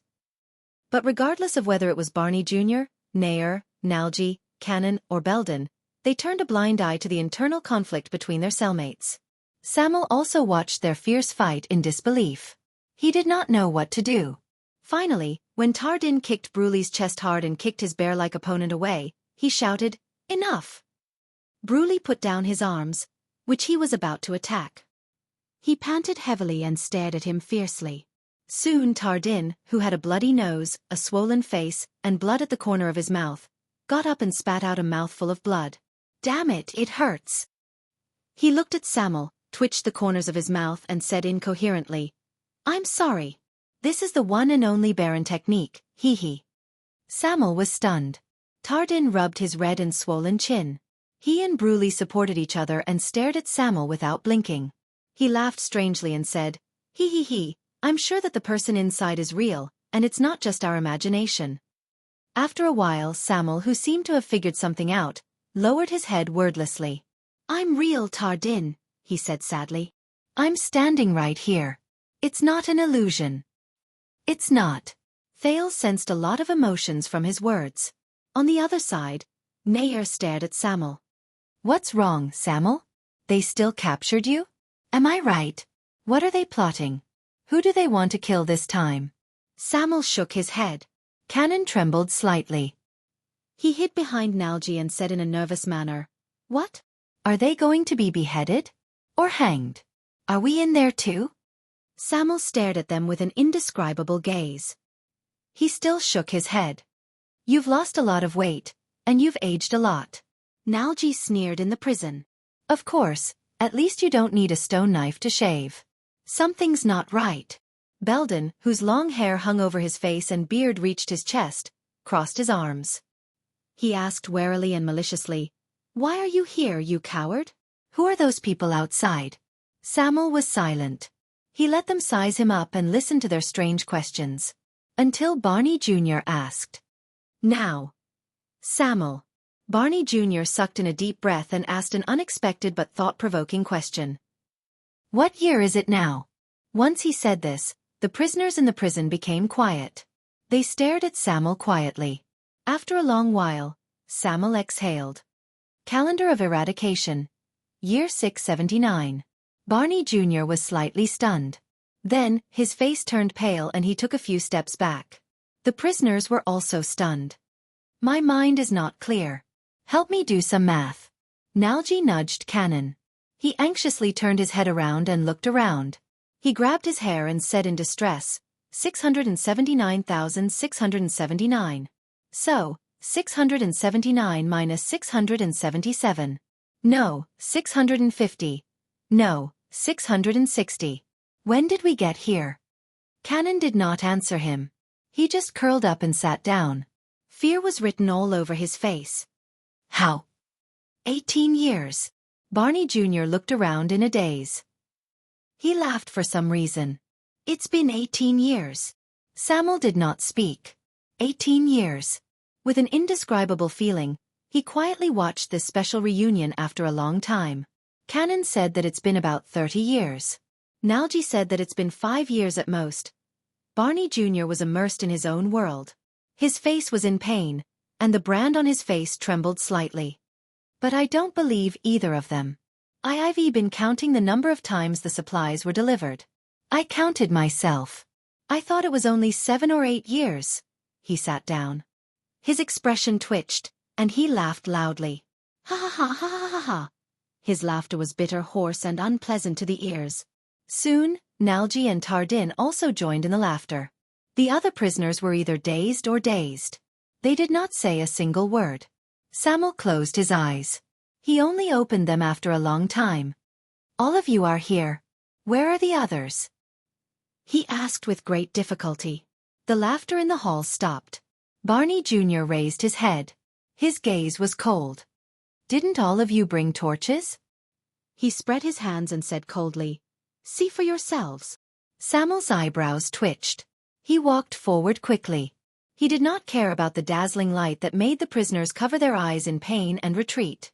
He illuminated every cell through the bars. A few seconds later, Samuel's body swayed a few times. He took a few steps back weakly. How could this be? He mumbled. The prisoners were silent. In the cell, Cannon covered his face and slid down against the wall. He sobbed in pain. At that moment, Thales saw the scene before him clearly. There were nearly 7 or 8 cells, and each of them was filled with human skeletons and dried corpses. But unlike before, most of the skeletons were neatly arranged. The heads were at the top, and the bodies were at the bottom. They were placed neatly on the ground, one after another. Behind Barney Jr. were 5 neatly arranged corpses. One of them still had dried skin and muscles. Just like a graveyard, Thales whispered in his heart. Samuel's face contorted as he looked at Barney Jr. How did they? Barney Jr. snorted coldly. Take your torch further away. Unlike you, we don't see much light. It's very glaring. Samuel gritted his teeth and put down the torch. Barney Jr. stared at him for a long time before he spoke. Alan and Walker had an internal conflict in their cells. 8 or 9 of them died. Maureen had a high fever that didn't subside. Toby had an infection from his injury. Ross had a strange disease that he couldn't name. Bug took things too hard.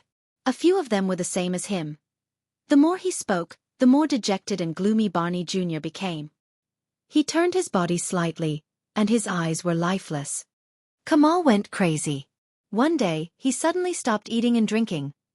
Bobby wanted to pry open the bars, until he realized that prolonged contact with them was fatal. The hall was silent for a while. It was very depressing.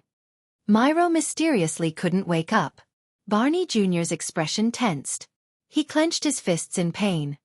As for Big Lore, he became a little abnormal. Before he killed the third person, the people in their cell had to do something, so he took a deep breath and forced his emotions back into his body. Gold and Skeleton left together. They were the last 2 people in the same cell. They agreed to cut each other's wrists. One day, Rogo suddenly screamed like a madman. He cried and laughed for a day and a night. Then he went silent. Samuel listened quietly. Every time he heard a new name, the torch in his hand would tremble a little. Cox died peacefully. He even left behind some last words. Kalaimen just had a common cold, but we didn't have any medicine. We could only watch him day by day. In the end, he couldn't take it anymore. I was the one who did it. Barney Jr. laughed dryly. The cells were not connected. We could only hear sounds. What happened over the past few years was like a F***king show. Those who died early in the same prison cell can still have a dignified funeral. Barney Jr. looked at his own hands, then glanced at the 5 skeletons behind him. An indescribable emotion flashed in his eyes. As for the last ones, they can just lie down and wait. Barney Jr. said absent-mindedly. Thales stared at the unkempt prisoner in a daze. He stared at the dark cell and the glowing bars. He remembered the skeletons and corpses on the upper floors. He could not describe the feelings in his heart. Thud. Samuel knelt on one knee. His face was pale. So. Barney Jr. raised his head and snorted coldly at him outside the cell. Yes, Vice Flag Bearer, Sir Colin Samir. It's been 18 years. 45 people in their prime, 45 men, 45 noble knights. The smile on Barney Jr.'s lips grew wider until he pulled out a smile that was filled with hatred, bitterness, sarcasm, and bitterness. 45 royal guards who were imprisoned in the prison of bones. He raised his head and looked at the skeletons around him in a daze. He stared at the other 6 prisoners in silence. Probably. Chapter 4:17. In the dark hall, Samuel listened to Barney Jr.'s words in a daze. His gaze swept past every corpse in the prison, but there was only emptiness and confusion in his eyes. He looked like a prodigal son who had left home for many years and returned to his home, where he no longer had anything. 7. He mumbled. For some reason, as he listened to their conversation, Thales also felt empty in his heart, and he felt incredibly uncomfortable. In the crowd, Steak coughed softly. He quickly walked to Ricky's side and pointed above his head. My people can't control the people above for too long. We also have to prevent any possible accidents. Ricky ignored him, but Steak attracted the prisoner's attention. Samuel, who are the people who came with you? Barney Jr. moved closer to the bars. He put away his mournful expression, narrowed his eyes, and stared at the disaster swords in the distance. He said warily, "They don't look like people from the government. None of them look like nobles who manage things. None of them look like soldiers from Blade Fang's camp. They look like mercenaries?" Ricky frowned. He extended his hand and waved Stake away, signaling him to calm down. In another cell, Belden also became vigilant. "They don't look like the people who escorted you down here to capture the fugitive." Belden remembered something, and his expression became stern. "How did you come down, Samuel?" Samuel frowned slightly. He hesitated on how he should answer. In another cell, Cannon, who had been hugging his head and cowering, suddenly shuddered when he saw the large number of people outside his cell. He leaned against the wall and moaned in pain. "They are helpers," Samuel finally said. He calmly faced the scrutinizing gazes of his former colleagues. "They were the only people who were willing to lend me a helping hand when I had nowhere else to go." Samuel glanced at the disaster swords with an indifferent expression. "Just like us, they are a group of pitiful people who each have their own desires and needs." Klein snorted softly and patted Joseph, who was beside him. "They are also a group of people who do not want to be mercilessly forgotten by the merciless course of history." Ricky remained motionless. "Fate brought us together." Samuel turned his head around and stared at the imprisoned Barney Jr. His words were laced with a profound meaning. "We were able to resist it." But apparently, perhaps because he had suffered too much, his former companions did not respond positively to him. Barney Jr. tilted his chin, slanted his eyes, and looked at Samuel in a rather hostile manner. "Why are you here, Samir? What identity did you return with? How did you enter the prison of bones? A fugitive? Prison breakers? The savior?" As Barney Jr. spoke, his gaze shifted to the people behind Samir. He began to size up the group of uninvited guests. "I don't see much light, and my eyesight has deteriorated a lot, but I can at least see a group of ferocious monsters with all kinds of weapons. They don't look like they came with invitations. As for the few who aren't armed, they're the ones they kidnapped, right?" While Samuel was at a loss for words, Barney Jr. spoke faintly, and his tone became increasingly suspicious. "Moreover, who is that young man? Why did you put so many people around him? Why did the people around the man in the hood and the man in the gown subconsciously look at him?" Barney Jr. suddenly gestured with his chin and looked at Thales indifferently, causing the prince to tense up. Stake and LaSalle, who were mentioned, were slightly stunned. Under Ricky's gaze, they had no choice but to move their subordinates further away from Thales. But just when Thales thought of something, he suddenly felt a weight on his shoulder, and a chill ran down his spine. "Don't you dare say anything unnecessary, brat." Marina pressed down on the back of his shoulder.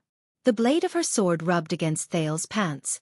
She said coldly, "You won't have anything down there." Thales only felt a chill invade his spine.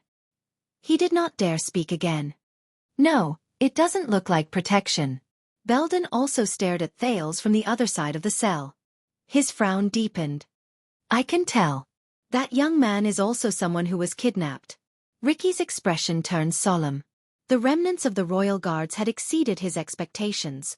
They had clearly struggled in captivity for so many years, but when they saw the light again, they immediately saw the crux of the situation. Samuel's expression was a little unpleasant. He moved his gaze away from Thales. "Barney Jr., Belden, as expected of the vanguard and penal officer. Your observational skills are still astonishing." Barney Jr. snorted coldly and stared at Thales. "Just who is he?" "Oh, right." At this moment, Stake suddenly interrupted their conversation. "Honorable Crassus, is your plan to help this former royal guard catch up?" Ricky's eyebrows twitched slightly. Stake and his two subordinates walked forward with smiles on their faces. They stopped the former royal guards from talking about Thales, and at the same time, slowly approached the prince. "Due to many reasons, I don't think it is a good idea for your subordinates to pour their hearts out to these gentlemen." Stake winked at Ricky. "Perhaps I can escort our sensitive goods back first." Thales stared at Stake's outstretched hand. He was on guard. Then, a long sword that was hollow blocked Stake's path at lightning speed. "Touch him, Stake." Klein grabbed his dark light sword and stopped Stake from approaching Thales. His tone was hostile. "Don't even think about keeping that hand of yours." Stake's smile froze. LaSalle coughed awkwardly. He had no choice but to mediate the situation. Everyone, I think Steak's suggestion is that it's time for us to speed up our progress. The Northlander silently pushed Steak back and gestured for the two assassins beside Steak to put away the weapons they had brought out at some point in time. He reminded them solemnly. Accidents can happen at any time. Don't forget our situation. Ricky shifted his gaze from them and snorted. Of course. Samuel, the leader of the Disaster Sword, said softly. Focus on the mission. Samuel nodded. As for you, Ricky looked at Steak and said in dissatisfaction, we need time. Steak raised his eyebrows slightly, as if he was thinking about something. But in the end, he still smiled and slowly stepped back. Very well, of course. Then I will wait for you outside. Anyway, I am very concerned about the situation above. I need to confirm it. Steak raised his hands and took 2 steps back. Then, he walked out of the hall with his subordinates while the Disaster Swords glared at him with hostility. LaSalle gave Ricky an apologetic smile. They can be impatient sometimes. The mercenaries who had surrounded Shadow Shield unknowingly let go of their sword hilts and put away their murderous gazes. On the other side of the hall, the prisoners and Samuel watched the small conflict in silence. Samuel inhaled, as if he was adjusting his emotions. Barney Jr., I am very happy to see. But Barney Jr. rolled his eyes. Who is that? The prisoner in the cell stared at Steak's back from a distance. That hooded man? He doesn't give me a good feeling. And that man with the nose so high. In another cell, Nair stared straight at LaSalle and gritted his teeth. That damn Northland accent. It's definitely not from Cold Castle, but from further north, from Extet. LaSalle instantly froze. As he looked at his 2 doubtful colleagues, Samuel sighed. That's not important. But a panicked shout suddenly broke the oppressive atmosphere. No! Everyone tensed up. Their first reaction was to grip their weapons, and then they snapped out of their daze. The person in the cell was shouting. No, no, no! Barney Jr. Barney Jr. frowned and turned his head. In another cell, Cannon, who had previously reminded the prisoners that the iron curtains had been lifted, was still hugging his head and curling up on the ground. He could not stop trembling.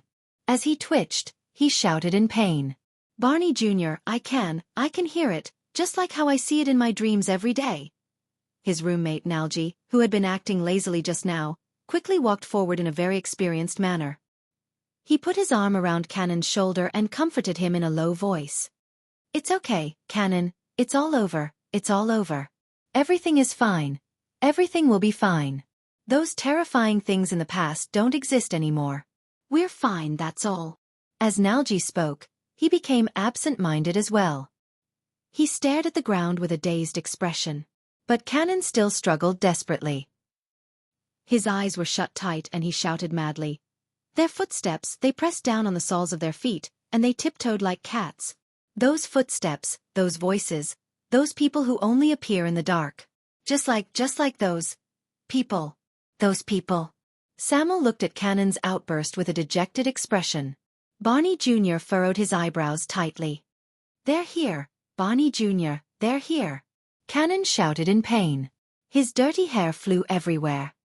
They're coming to kill them. Just like in the past. Cannon's pained cries lasted for nearly a minute. Then, just like how Nalji comforted Nair earlier, he hummed a tune softly. Cannon finally quieted down. Samuel exhaled quietly. He stared at Cannon, whose eyes were wide open, and his chest was heaving in shock. He said in a pained tone, When did he become like this? Barney Jr. shook his head in a mocking manner, but his eyes were filled with doubt. I don't know. I felt like he was already like this when he woke up one day, but that's not important. Cannon's symptoms are considered mild. Samuel was silent for a while. Listen, Barney Jr., you shouldn't be here. Samuel gritted his teeth. His gaze was firm. You are all respectable warriors, valiant fighters, fearless warriors, and sharp knives. You shouldn't stay here and die of depression. Barney Jr. slowly raised his eyes, causing Samuel, who had been slightly agitated, to instantly freeze. Come with me, join us, and I can give you back your freedom. Perhaps you will even have enough power. But Samuel still insisted on making his suggestion. He looked at the others with hope. To make up for our past mistakes. To even change this F***ed-up world. Samuel's tone was forceful. What do you think? Once he said this, the prisoners were silent for a moment. Barney Jr. stared at Samuel faintly. Tardin and Bruley frowned. Nalji was still comforting the trembling Canon. Belden and Nair did not react. Freedom, freedom? Tardin shook his head, making him look like a clown in a circus. He raised his hands in a dramatic manner and waved them in the air. His lips curled up in an exaggerated arc as he laughed loudly. Everyone. He said that he will give us freedom. Ha ha ha ha. His laugh was very exaggerated, and even a little fake. Samuel stared at his former colleagues in confusion. What's wrong? No one answered him. Only Barney Jr. shook his head and exhaled slightly. You know, Samuel. That year, each of us insisted that we were innocent. Barney Jr. lowered his head and said in a cautious tone, we refused to admit our guilt, so we were sent here. Samuel's breathing changed slightly. Unfair treatment and judgment. He nodded, and an indignant expression appeared on his face. This is what they forced on us that day. But Barney Jr. suddenly raised his head. No, listen to me, Samuel. We are at fault. We failed in our duty. His Majesty and the Crown Prince died under our watch. But we did not collude with the enemy. We are not traitors. The royal guards did not betray the late king. I have always believed that we are innocent in this regard. Barney Jr. stuck close to the bars, almost touching the dangerous magic creation. But he still widened his eyes and stared at Samuel outside the prison cell in a rather neurotic manner. Everyone, including me, believed in this. So we gritted our teeth, and no matter how much we were tortured, we refused to give in. So we were unyielding. We shouldered the blame and slander, but we still walked into the prison with our backs straight, just like tough men. Because we did not do it, we did not do it. Innocent is innocent. Samuel stared back at him in a daze. He was puzzled. Until Barney Jr.'s next sentence. Until you, Samuel.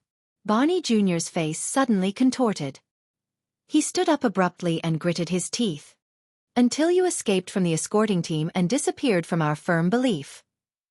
Samuel's eyebrows rose and fell. He clenched his fists tightly. Barney Jr.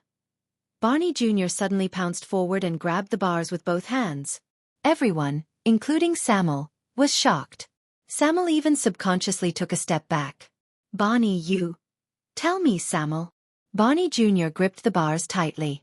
His fingers trembled non-stop, as if he was enduring great pain, but he still glared at Samuel with resentment. Why did you run away that year? Abandon all your comrades and brothers? Asterisk slap.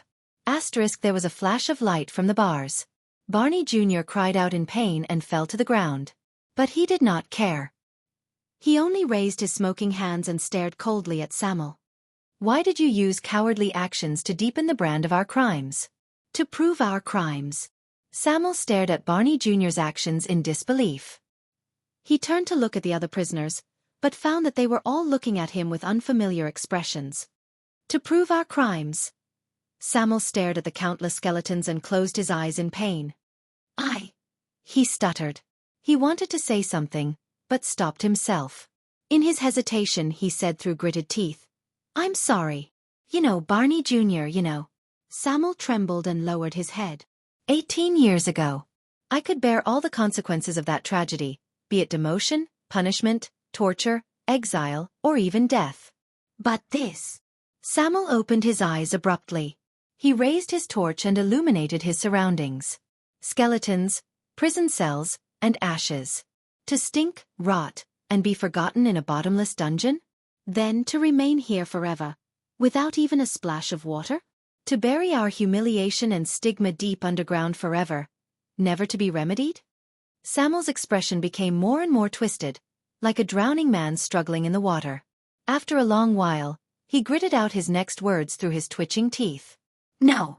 I refuse, he said firmly. He stared straight at Barney Jr. His eyes were full of pain and resentment. Just like what you said, we didn't do it, we didn't do it. We shouldn't have to bear such torture. This is the reason. Unexpectedly, Barney Jr. smiled. He smiled very happily. Is that so? You just said, I refuse, and ran away without any hesitation. But now, you even came back to break the prison. So, where is your pride, dignity, and honor as a royal guard? Barney Jr. raised his hand and shook his shoulders. He said sarcastically, "Where is the passion you once poured into the oath of the ancient Praetorian guards?" Samuel was silent for a moment again. After a long while, he slowly opened his mouth. "I stopped being a royal guard a long time ago." This time, Samuel's voice was low, and his tone was dejected, as if he was talking about a humiliation. "After our dignity and honor were trampled to nothing by the high and mighty new king and nobles on that day," Roland said with a sigh. Samuel clenched his fists, and his arm muscles tensed. Kessel, before he ascended the throne, he was just a playboy. He can't push the entire royal guards into the abyss with just a hasty trial. He can't use the so-called collaboration with the enemy to turn everyone who was once loyal to him into a traitor. He also has no right to deprive us of the right to wash away our grievances with our own hands. When Thales heard the familiar name, his heart became gloomy. Samuel's breathing quickened. He did not. Samuel raised his head and looked at his unrecognizable, sallow, and emaciated colleagues. Indignation appeared on his face. He had no right to turn us, all of you, into what you are now. The disaster swords looked at each other at a loss. Klein was about to interrupt him, but he was stopped by Ricky again. The silence in the cell lasted for a long time. Then, Barney Jr. chuckled. "Like this." Barney Jr. stood up and took a few steps back with a broken smile. He spread his arms, as if he was showing off his home. "Ha ha ha, you know nothing." With a chilling smile, he slowly said, "Nonsense." Samuel was stunned. "What?" Barney Jr. snorted coldly. "You have no idea what kind of life we have been living here." Barney Jr. took a step forward and said with hatred, "You haven't endured the boundless silence and darkness. You haven't heard everybody's desperate wails and cries. You haven't seen your companions die in the sunless cells. You haven't eaten the stinky cockroaches that crawled out of the dead bodies. You haven't tasted the food that stinks of feces." Every time he said a sentence, the prisoners reacted differently. They gritted their teeth, clenched their fists, twitched, or pounded the wall in pain. Barney Jr. stared at Samuel with resentment and pointed at the corpses piled up neatly in the cells. "You have never tried, as the vanguard, as the highest-ranking member of the guards in the prison, to stand here through the bars and give a farewell speech to your dead companions." Barney Jr. clenched his teeth so hard that they almost cracked. 37 times. 37. The prisoners stared at Samuel with dead, emotionless eyes. His face turned pale. Barney Jr. adjusted his breathing and shook his head indifferently. "In the end, when I sent off the few people closest to me, I had nothing to say." Barney Jr. turned his body sideways and revealed a few tombs that only had bones left before Samuel's eyes. "It was not just because I had nothing to say, but also because I was already numb." Their voices and smiles in the past gradually faded and faded away under the sunlight. All that was left in my mind was their mournful cries and absent-minded wails before they died. I can't watch another person sink into this boundless hell." Barney Jr. stood where he was in a daze. Thales lowered his head and sighed soundlessly. "And you?" Barney Jr. raised his head in a daze. The absent-mindedness in his eyes slowly turned into hatred. You're a coward who ran away halfway and made us even more speechless. What right do you have to come here and save us as a savior?" Samuel looked as if he had been punched heavily. He took a step back with a dazed expression. He took a deep breath. "Barney Jr., I can only say that I'm very sorry. And I can still make up for it now." But Barney Jr. suddenly roared angrily. "No! No! Samuel!" As he stared at the dazed Samuel, Barney Jr. lowered his voice and shook his head slowly. "It's been more than 10 years. I've thought about it for a very long time before I finally figured some things out. And just now you reminded me of some things." As he spoke, he walked to the wall absent-mindedly. "That trial 18 years ago might have been unfair to some people, but it was not without reason." Samuel frowned slightly. "What do you mean, Barney?" Barney Jr. snorted with the ghost of a smile. His face was filled with indifference, as if he had lost all interest in life. Cannon might have gone mad. He became sensitive, paranoid, crazy, and irritable. He kept bothering us all day, and we couldn't sleep well. He was really F***ed up. Barney Jr. pointed at Cannon and Nalgy's prison cells. But you can't blame him. It's been 18 years. Almost every time he dreams of that day. The assassins tore off their disguises and jumped out of the crowd. The killers invaded the palace, revealed their blades, and fought against us, Barney Jr. said faintly, just like a shadow. He deliberately enunciated each word and repeated, shadow. Thales suddenly realized what he just said. What he just said is, as Barney Jr. spoke, Cannon shivered again. Nair scratched his hair in pain. Bruley whimpered indignantly, but he was held back by Tardin. Only Nalgy and Belden remained silent and listened to Barney Jr.'s words. Barney Jr. you! Barney Jr. shook his head gently and interrupted the puzzled Sam'l. Cannon dreamed for a total of 18 years in the endless darkness. Barney Jr. leaned against the wall and sighed listlessly. He was originally a cavalry scout in the Royal Guards. His ears and eyes were sharp. He lived in the darkness for 18 years. His vision might have deteriorated, and his mind might have been so sensitive that it would explode at the slightest touch, but his hearing might not have been the same. As Barney Jr. spoke, he suddenly turned his head around. His eyes shone with a fierce glare. And I believe that he had a deep impression of the killers. He could recognize their footsteps even in his dreams. Cannon hid in his palms and let out a cry that sounded like a sob. Sam'l seemed to have figured something out. He stared at Barney Jr. in a daze. Now, tell me, Sam'l. Barney Jr. supported himself against the wall and stood up straight again. Why did you and that hooded man? He raised his head coldly and walked forward. When he was only one column away from Sam'l, he slowly extended his hand and pointed at the disaster swords in the distance. Chapter 4:18. When Barney Jr. said this, Sam'l looked surprised. He subconsciously took a step back. When he saw his reaction, Barney Jr. snorted coldly. The disaster swords were all stunned. Hood. Klein stared in surprise at Cannon, who was curled up on the floor. He then looked in the direction where the hooded stake had left. Is there really someone in this world who can identify someone through their footsteps that are barely audible? Ricky also stared at Cannon in surprise. He thought about it for a moment and nodded slowly. I think if you care about something enough, to the extent that you can pour 18 years of effort into it. He shook his head and sighed. Then, there's probably nothing that can't be done. On the other side of the hall, most of the prisoners stood up and approached the bars coldly. Is this true, Sam'l? Belden stared at Sam'l calmly, then at the disaster swords. His gaze was stern. Are you a member of Shadow Shield now? Nair, who was next to him, mocked him. Wow, this is a good sign, Your Excellency. At least you don't have to feel guilty. Sam'l looked at them, then at the other. His breathing was irregular, but in the end, he turned to Barney Jr., who had the scariest expression. He raised his hand and explained, Listen, me and them, those assassins. This is just a temporary cooperation. I also hate that cockroach, but now in order to come here. But Barney Jr. interrupted him. You don't understand, Sam'l. Barney Jr. sneered. I'm not talking about how you're doing now. Who the hell cares? Sam'l was instantly stunned. Barney Jr. exhaled and looked down at his palms. I'm talking about Lorden Charlton. That blood chant is very good. In fact, he's very good. He's too good. When he heard this name, a thought appeared in Thales' mind. Lorden Charlton, blood chant? Thales' breathing slowly slowed down. Another name appeared before his eyes. A thin gray figure who jumped down from the cliff of the sky. Baronet Charlton. Flying Locust Blade.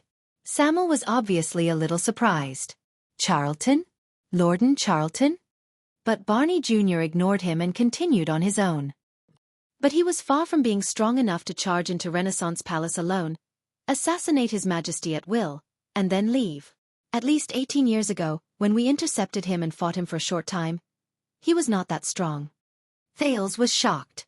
He came to a realization. Barney Jr. was talking about the shocking and bloody scene in Renaissance Palace during the Bloody Year. The death of 82. Sam'l frowned. What are you talking about, Barney? Barney Jr. laughed absent-mindedly.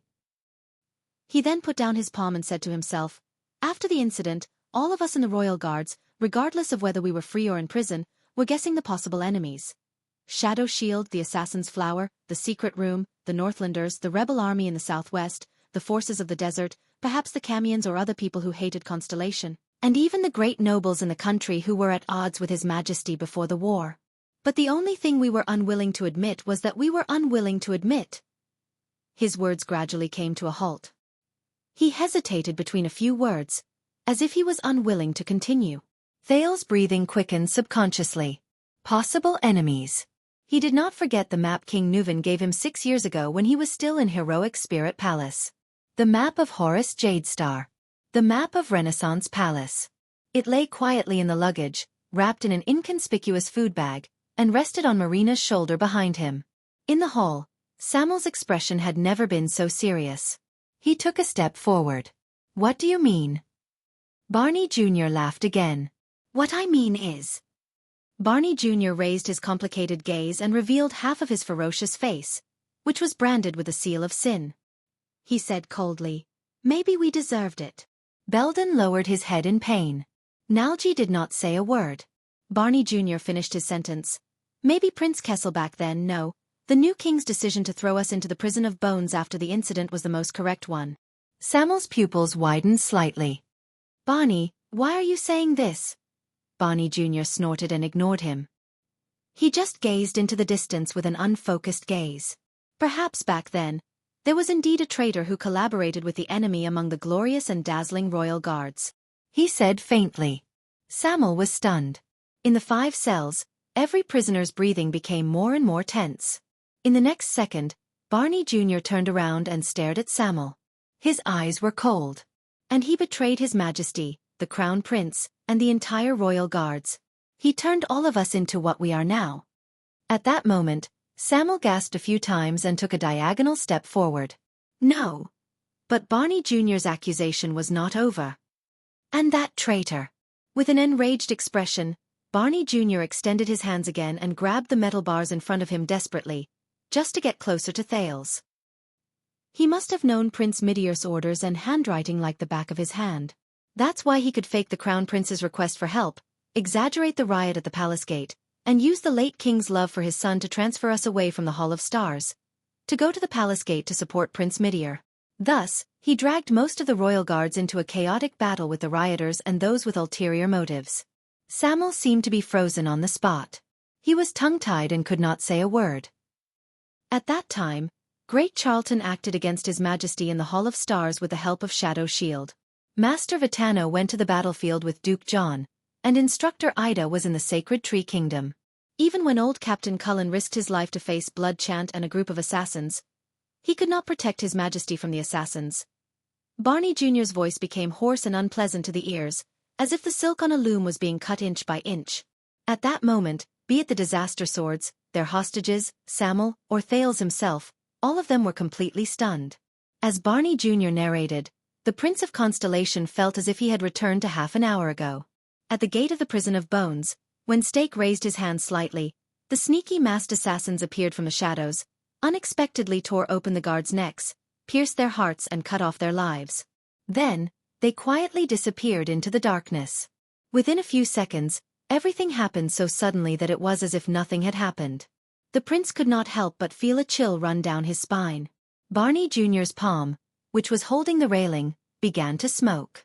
His face was contorted. It was obvious that he was in great pain, but he still endured the pain. When the riot at the palace gate gradually subsided, the news of the Hall of Stars being invaded also came. The Crown Prince urgently ordered us to return and provide reinforcements. And we, who were exhausted and anxious, returned according to the traitor's expectations, leaving only my father and a few others behind. Thales listened to all of this in a daze. This was something that his father should have told him. Barney Jr. hissed. We allowed them to be with Prince Midior, and at the palace gate, which we thought was already safe. They fell into Shadow Shield's trap. This time, Thales clearly saw an ominous light shining between Barney Jr.'s hand and the railing. When he thought of Midior's death, Thales suddenly recalled the scene 6 years ago. The man who carried the strange black sword on his back. And his confession. That day 12 years ago, I was indeed the one who personally wielded the sword and stabbed Midior Jadestar. And I did it willingly, and I never regretted it. Thales was stunned. Black Sword Barney Jr. That year at the Hall of Stars at the gate of Renaissance Palace, what happened? As he journeyed in this world, he traveled further and further, and the fog in front of him lessened. But there were more and more suspicious points. When all of this was done, both the late king and the crown prince met with misfortune, and the dead could not testify. In addition, the situation was chaotic, and the war had yet to end. That damned traitor escaped punishment just like that. He pretended to mourn and look like he was in pain, but he still lived among us. He lived among the emperor's Praetorian guards, who were supposed to protect the royal family with their lives. And he got away scot-free. Barney Jr.'s expression grew more pained, but Thales knew that it was not because he was holding the strange railing. The muscles on Samuel's arm grew tighter. No one interrupted this scene. Perhaps the secret Barney Jr. spoke of was too important, and no one wanted to miss it. Barney. Belden stared coldly at Samuel, gritted his teeth and said, "What do you want to say? Why don't you be more direct?" "What I want to say is..." Samuel, that year. In the prison cell, Barney Jr.'s hand, which was holding the metal railing, began to tremble in the smoke. But he still gritted his teeth and refused to let go, as if he was holding on to a treasure that he could not give up, a belief that he could not violate, and a truth that he could not ignore. When we gritted our teeth, swallowed our blood, bore the stigma, and stiffened our necks when we were escorted here. Why did you run away halfway? What are you feeling guilty about? What are you afraid of? Samuel stared at Barney Jr. in disbelief. Barney Jr. roared at the top of his lungs and shook the unmoving metal railing. "And after so many years, when you came back as a fugitive? And why did you hang out with the people from Shadow Shield?" Samuel closed his eyes and said laboriously, "Barney Jr., tell me." Asterisk bang. Asterisk a loud noise rose, and the metal railing erupted with the most glaring light it had ever produced. Barney Jr. could no longer hold on to the railing. He fell to the ground. His whole body convulsed, his hands smoked, and he roared in pain. But Thales could no longer tell whether he was in pain because of the physical torture, or because he was grieving because of the despair in his mind. Even Nalji, who was by the side, could not help but say, "Barney, be careful, that thing is very dangerous." "No, Barney." Samuel took a step forward and said while trembling, Why would you think this way?" But Barney Jr. roared in anger. He forced himself to get up from the ground and said with hatred, "Why did Prince Kessel insist on throwing us into prison back then?" "Because he knew that there was a problem with the royal guards a long time ago." He glared at Samuel. "Because he knew that after the incident at Renaissance Palace, the assassination of His Majesty, and the death of the Crown Prince, the Emperor's Praetorian guards, who were chosen from the outstanding descendants of the nobles and swore an oath to protect the throne, could no longer be trusted." Thales watched this scene in a daze. As he listened to the words of these people who had personally experienced the tragedy, he felt an extreme chill around him. Barney Jr.'s accusation slowly turned from an angry and indignant accusation to a wail of pain and despair. After so many years, there must have been many people in the guards who had figured it out. So they, including us, could not eat or sleep, were tormented, and even went insane, and committed suicide. Because the royal guards were bound together for good or ill. Tears slowly gushed out of his eyes. His voice also became intermittent, and he could not speak clearly. As for why it was the prison of bones. Maybe Prince Kessel was just unsure. Maybe he just wanted to see if the traitor would jump out on his own. Barney Jr. shut his eyes tightly. Tears slid down his cheeks and wet the brand of the sinner. And in the end... Asterisk thud. Asterisk Barney Jr. knelt on the ground. In the end... "No," he roared with resentment. "You escaped, Samir. You. In the other cells, the former members of the royal guards watched the confrontation between Samuel and Barney Jr. with pale faces. Samuel sucked in a sharp breath and stared at Barney Jr. with a flushed face. He punched his own chest. "Yes, I escaped. But it wasn't me." He yelled in a near frenzy and spoke incoherently. "It wasn't me. It wasn't me." Barney Jr. did not have the slightest interest in listening to Samuel's argument. "That's not all. Samuel, I remember that you have a good foundation in words. You have a good understanding of the way nobles write, use of words, styles, and even the language of the ancient empire. Presumably, you would have no problem imitating handwriting or forging letters, such as His Highness the Crown Prince's warrant?" Samuel's words of defense were instantly silenced. He turned to the other prisoners as if to seek their understanding, but they were silent. He just watched coldly from the sidelines. Barney Jr. lay on the ground and gritted his teeth with tears in his eyes. "This is also why you were promoted to flag bearer," as he stared at the other party's increasingly unpleasant expression, Barney Jr. said coldly. "We, the Royal Guards, are the reincarnation of the Emperor's Praetorian Guards. In the past 600 years of history, the commander has been in charge of the entire team, the penal officer has been in charge of punishment, the vanguard officer has been in charge of battle, the protector has been in charge of the guards, the logistics officer has been in charge of ensuring supplies, the instructor has been in charge of training the new recruits, and the watchman has been in charge of protecting the legacy." Barney Jr. suddenly raised his head and glared at Samuel with bloodshot eyes. "And the flag-bearer?" Samuel, who was in a daze, jolted. "And the vice-flag-bearer, Sir Colin Samuel," Barney Jr. said coldly. "You flag-bearers are responsible for the internal supervision of the guards, the exchange of intelligence, and even secret investigations. That's why everyone doesn't like you, second only to the penal officers. But if there's anyone who can discover traitors early, it's definitely you. It can only be you guys." Barney Jr.'s pupils shrank. "On the other hand, if there's anyone who can protect traitors, overlook traitors, or even—" He did not continue. At this moment, Samuel's body swayed a little, as if he had suffered a blow. He stared at the ground in a daze, as if he could not come back to his senses. Barney Jr. stood up slowly. There were still traces of tears on his face. "Tell me, Samuel, the one who escaped from prison 18 years ago and returned with Shadow Shield 18 years later." Barney Jr. restrained his anger and asked in a deep voice, "Are you that traitor? The one who caused the deaths of His Majesty and His Highness the Crown Prince? The one who caused the deaths of His Majesty and His Highness the Crown Prince? The one who destroyed the Royal Guard's honor that lasted for hundreds of years? That heinous and unforgivable traitor?" The hall became quiet. Barney Jr. and his companions stared at Samuel, wanting to get an answer from him. The disaster swords stared at the two of them without blinking.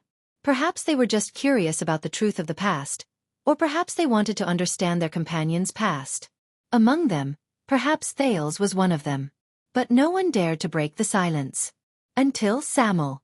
The former vice-flag-bearer seemed to have lost all his strength. He staggered a few steps back and only snapped out of his daze when he knocked against the torch he had dropped earlier. The light from the torch illuminated Samuel from bottom to top, making his face look gloomy. Only the brand of sin on the side of his face was bright red. It was as if he was burning in hell. Barney Jr. continued to stare at him coldly. Samuel stared at the fire on the ground desolately. He stooped down in a daze and picked up the torch. His body was hunched, and his movements were slow. He looked like an old man with one foot in the grave. "I know that you won't believe anything I say now. Am I right?" After a long while, Samuel finally spoke with great difficulty. It was as if he had used up all the strength in his life. Thud. Penal officer Belden punched the wall beside him and said angrily, "Then what are you running away from? Come on, Vice-Flag-bearer Colin Samuel. You are now standing in front of us, in front of the 7 remaining Royal Guards.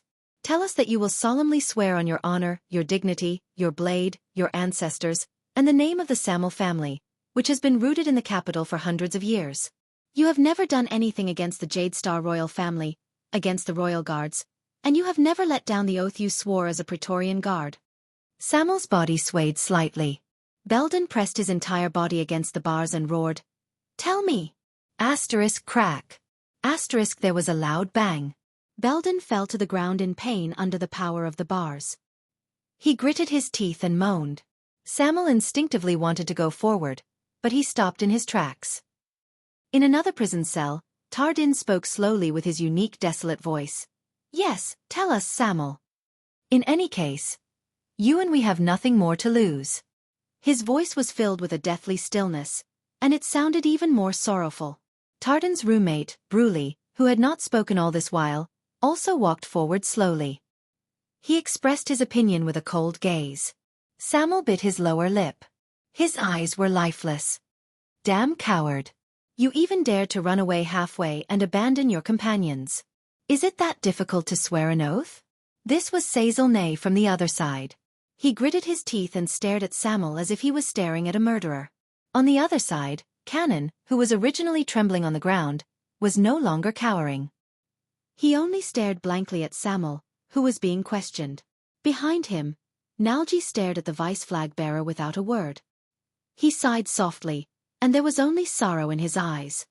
In the name of the Chief Penal Officer, Lieutenant Belden, I hereby order you, Colin Sam'l. Belden stood up again. While he panted, he said solemnly, Tell us. Tell us. When he heard this title, Sam'l stared at the gazes of his 7 former colleagues. He looked at the brand on each of their faces, and he was dazed for a moment. He quietly raised the torch and turned around. He gritted his teeth, and there was indignation on his face. Good, very good. In the end, Sam'l seemed to have figured something out. He sucked in a sharp breath, raised his head and said angrily, I, the vice flag-bearer, Colin Sam'l. I swear on my honor, my dignity, my blade, my ancestors, and the name of the Sam'l family. With every sentence Sam'l spoke, he took a step forward. His eyes were burning with anger. In my entire life, I have never done anything wrong to the Jade Star King. When he said this, Sam'l suddenly stopped talking. He was like a windmill that got stuck, and he stopped at this word. At that moment, Sam'l seemed to have remembered something. His face turned incredibly pale. The vice flag-bearer lowered his head and turned his gaze away with a trembling voice. He glanced behind him. Thales, who was watching this scene from the side with an unknown emotion, suddenly felt a chill in his heart. He soon realized that Sam'l was looking at him. He was looking at the Prince of Constellation, Thales Jadestar. As he stared at Sam'l's surprised, pained and hesitant gaze, Thales suddenly understood Sam'l's hesitation at that moment. He knew that Sam'l could not make this oath. Because, Thales wanted to speak, but Marina pressed the tip of her sword against his thigh again. The latter's resentful gaze clearly expressed her attitude towards the prince's interference. This is bad. The Prince of Constellation closed his eyes in pain. He had offended Marina so much that, I have never. Sam'l turned his head around with great difficulty. He looked like he was struggling, but he subconsciously repeated, I have never done anything wrong to the Jade Star King. I have never. I am sorry. Jade Star, his words kept lingering on his tongue, as if he could no longer form a coherent sentence. Finally, Sam'l closed his eyes and exhaled in pain. He did not speak anymore. It was as if he had accepted his fate. He did not dare to look at his former colleagues' faces. He knew that he would only see disappointment, hatred, and ha. A long burst of laughter came from the prison. It was relieved, sorrowful, desperate, and pained. It was Barney Jr. He stared at Sam'l, who could not make the oath. His face was already covered in tears. Why can't you continue? Sam'l was like a lifeless corpse. He raised his head stiffly. I know what you're thinking, Barney Jr., he said with great difficulty. But I can't make this oath because I have indeed done something wrong to the Jade Star royal family.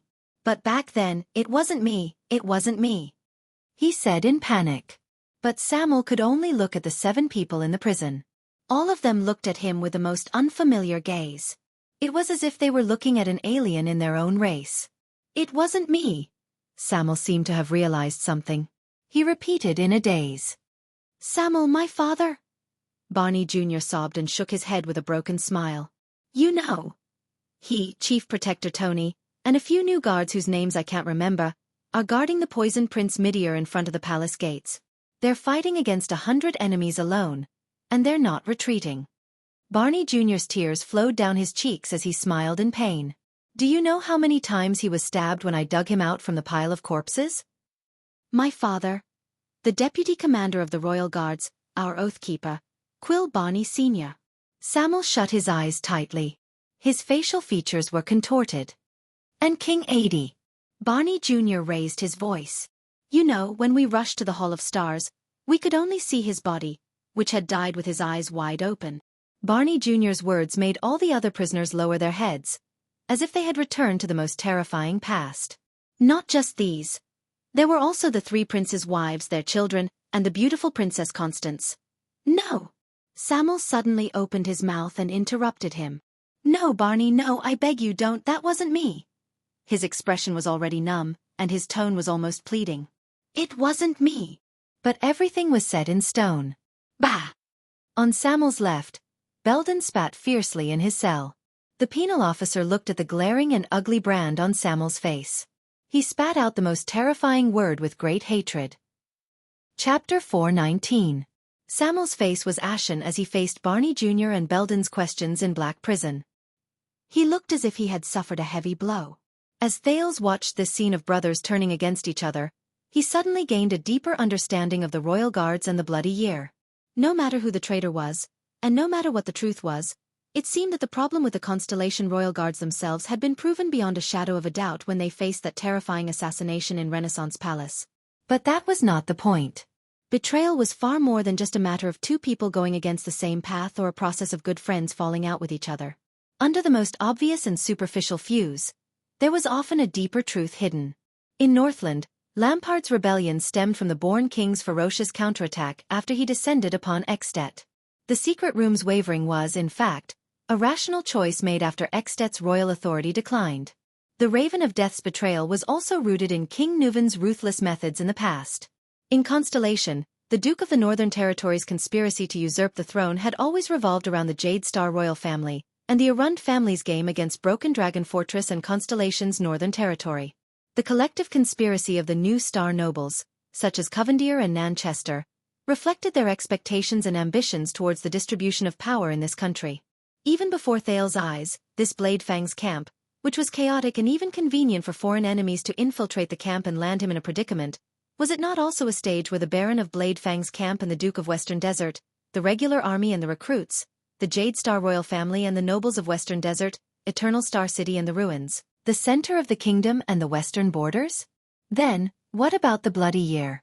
When he thought of this, Thales suddenly came to a realization. The split in the royal guards on the surface was not an exception, nor was it the main cause. It was just a reflection that reflected the greatest contradiction of that era. In the turbulent waves of that era, even if these pitiful people persisted in their own hearts, they could only drift with the waves, unable to reverse the situation. Even if they were peerless experts. Even the king of a country. Even if they were mystics. There was a long silence in the cell. Until Ricky's cold laughter rang out. Just as I thought. Barney Jr., who was drowning in resentment and unwillingness, and Samuel, who was lost in sorrow and despair, turned their gazes at the same time. The leader of the Disaster Swords walked forward slowly and stood next to Samuel. Do you understand now, Samir? As Ricky spoke, he suddenly raised his torch and illuminated the brand on the latter's face. Samuel, who had a desolate expression on his face, was stimulated by the fire. He subconsciously raised his hand to block it and took a few steps back. No matter how much you want to go back to square one, no matter how much you want to make up for your past regrets and heal the scars of the past, Ricky said expressionlessly, no matter how much you want to get rid of that ugly brand on your face. Samuel put down his palm pathetically and straightened his back again. His expression was one of struggle as he lowered his head and panted. Ricky sneered. He suddenly pulled back his torch and turned around to light up the cell on the other side. But this is the answer. The prisoners behind the bars also dodged the flames that Ricky deliberately approached in a disheveled manner. Only Barney Jr., who was breathing rapidly, stood where he was. He merely turned his face to the side, and his feet did not move an inch. Looking at the few ragged and miserable prisoners, Ricky clicked his tongue and shook his head. This is the answer of the past and yesterday to you. Samuel didn't say anything. He just looked at his once high-spirited colleagues in the prison who were now dirty and disheveled. The past and yesterday. He muttered in his heart. And who are you? Barney Jr. looked at Ricky in disdain. Are you also one of those disgusting scums from Shadow Shield? Ricky stared at Barney Jr. as if he wanted to size him up. But a few seconds later, he just smiled and shook his head. He can't make that oath. Ricky slowly put away his torch, making his face, which looked as if he had gone through many vicissitudes of life, shine even brighter. He gestured at Samuel with his chin. Because just an hour ago, he kidnapped King Kessel's only son together with us. The last of Jade Star's bloodline. When he said this, Thale's breathing froze. As expected, the gazes of the prisoners changed at the same time. What? Barney Jr. spoke slowly. His tone revealed his puzzlement. Jade Star? Thales immediately felt a few gazes pierce through the darkness behind the prison and land on him at the same time. Marina, who was in charge of watching over the prince, felt an inexplicable pressure. It made the disaster swords around him surround Thales even tighter. "Did you say, kidnap?" Belden's voice trembled slightly. "When did this happen?" Nalji, who had been humming a little tune, had already climbed up from the ground. He was in disbelief. "The new king has a son and a new heir?"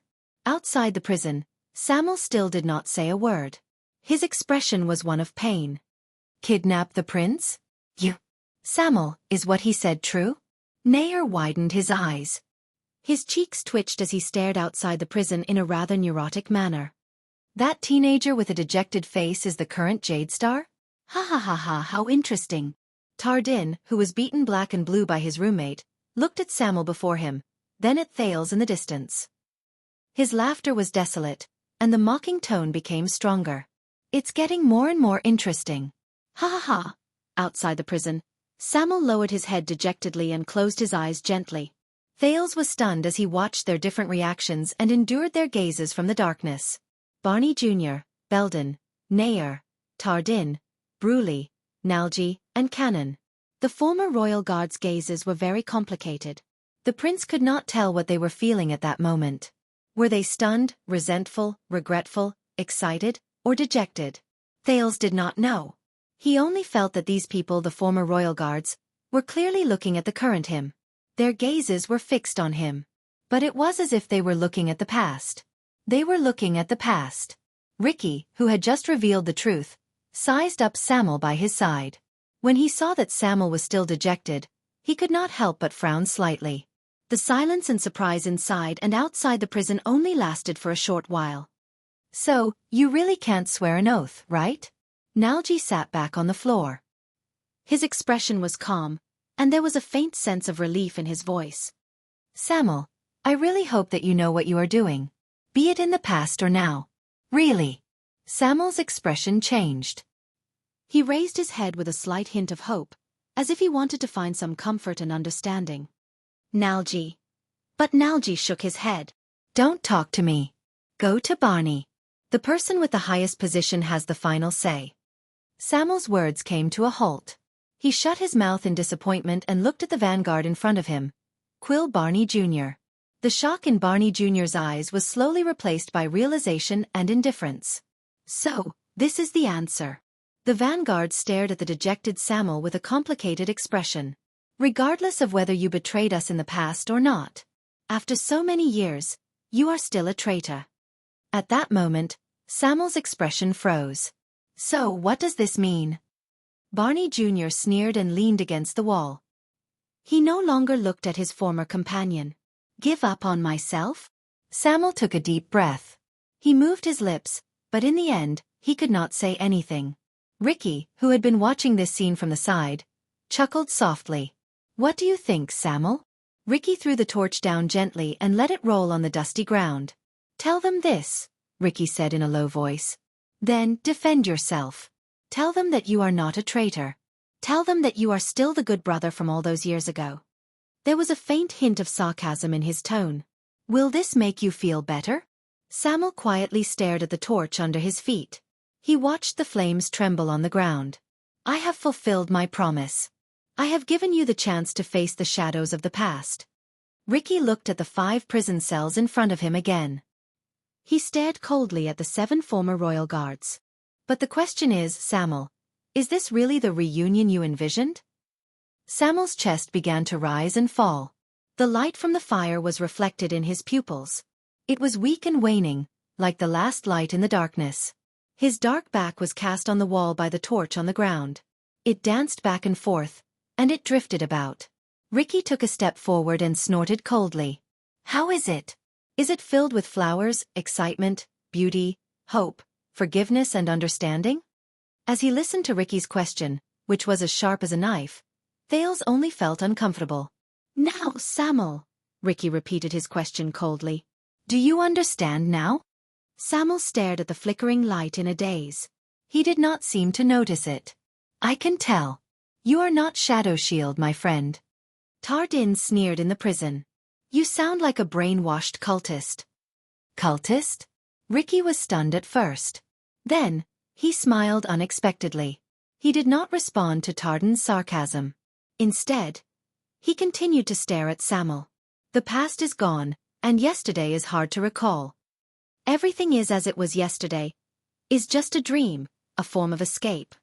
Because you can never go back to the past, whether it is the people or the things that happened in the past. Ricky seemed to have a profound meaning in his words.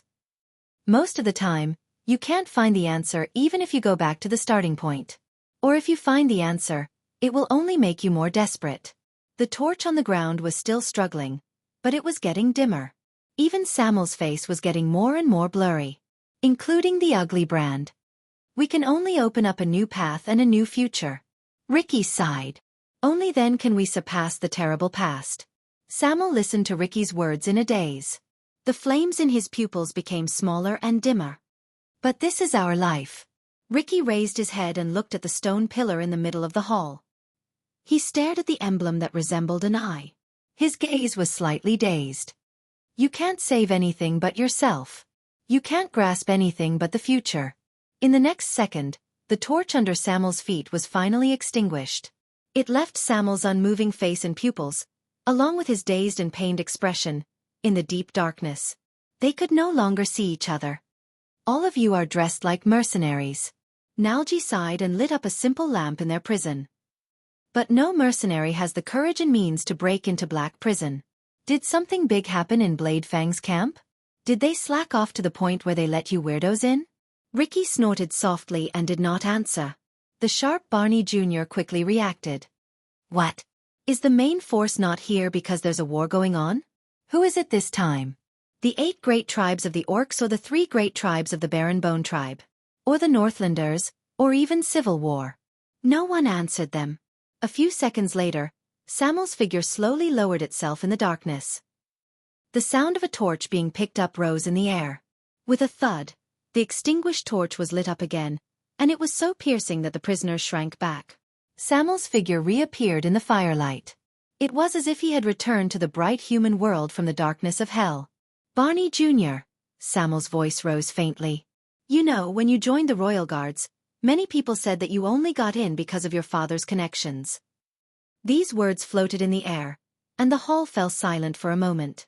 Barney Jr. was first stunned. Then he sucked in a deep breath. You? But Samuel suddenly raised his head and said in a short and forceful voice, And I am one of those people. Barney Jr. was stunned. He suddenly noticed that at that moment, Samuel no longer had that pained and remorseful expression on his face. Instead, it was cold and resolute. Even the brand on his face seemed to have become a lot fiercer. By the looks of it today, they were right all those years ago, Barney. Samuel raised the torch, clicked his tongue, and shook his head. His gaze was cold. You didn't inherit any of Barney Jr.'s strengths. The old captain gave up on you and chose Belden to inherit the position of penal officer. How wise of him. Barney Jr. frowned slightly. Across him, Belden turned his head to the side. Because after being imprisoned for so many years, you are still an idiot, Samuel said softly. His confusion and pain had faded away, and he was like a cold and hard rock, making others feel pressured. You can't see things clearly, and you can't judge people clearly. A lunatic who lost his mind. The guards and prisoners in the prison were all startled. Ricky looked at Samuel and chuckled silently. Ridiculous. Barney Jr. sucked in a deep breath. His resentment and anger accumulated in him again. These words actually came from the mouth of a traitor. But he soon realized that the topic of the conversation had changed. A second later, Samuel said a number coldly, 37. Barney Jr. was dazed. What? Samuel waved the torch, making the flames burn brighter and illuminate the orderly skeletons in the cell.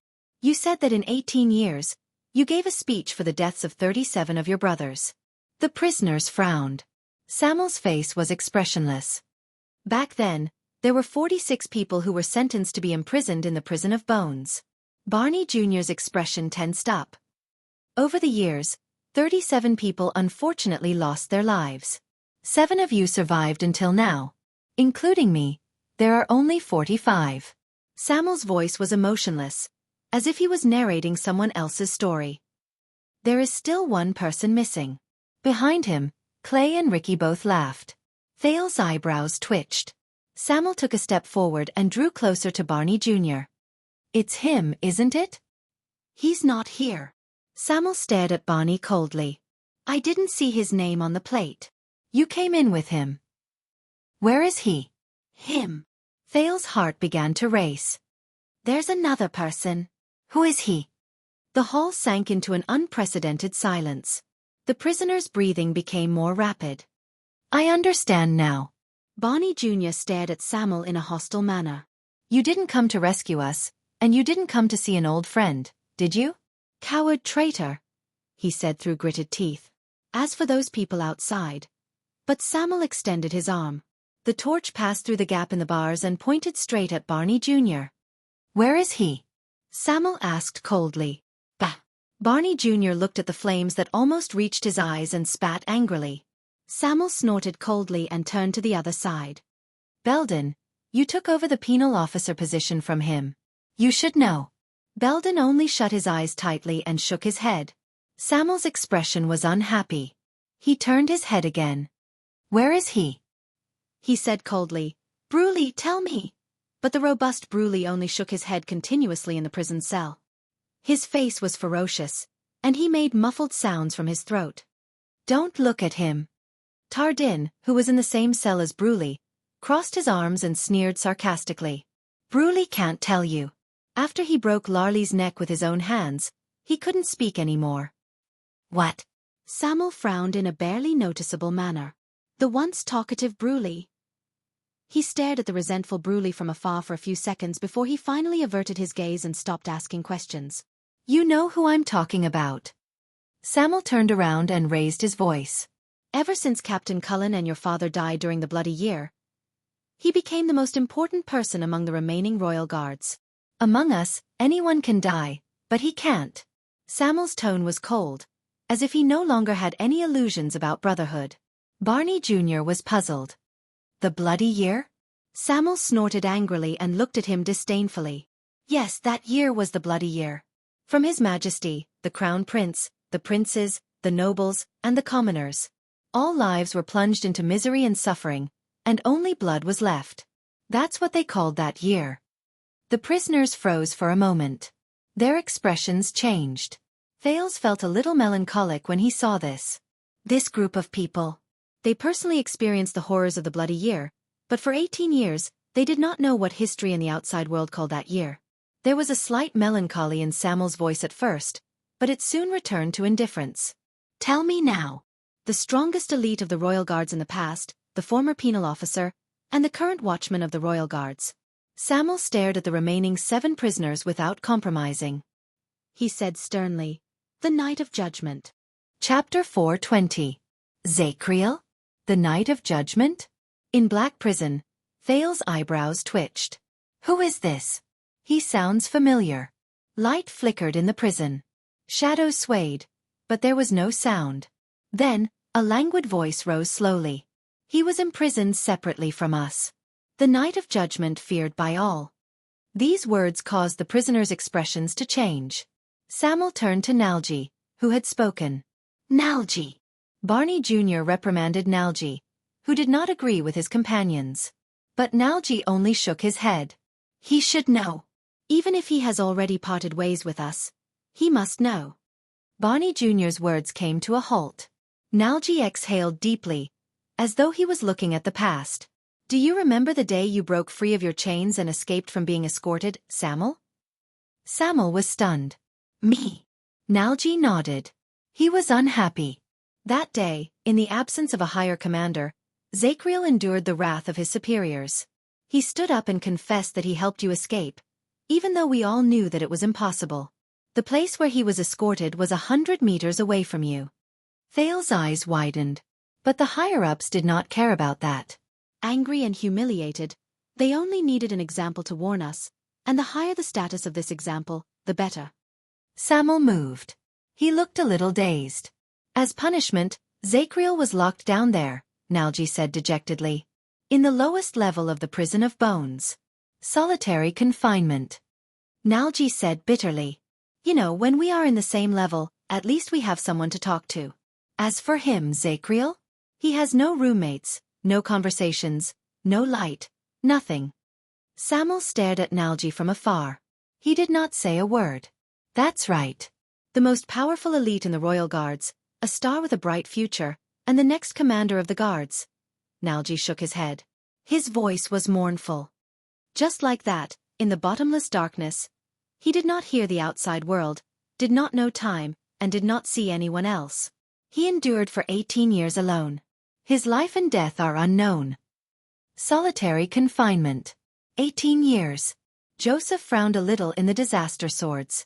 Thales could not help but recall the disaster swordsman's evaluation of the prison cell, who was very experienced in prison. Because of this, Zakriel saved the brothers who were escorted with you. Nalji chuckled.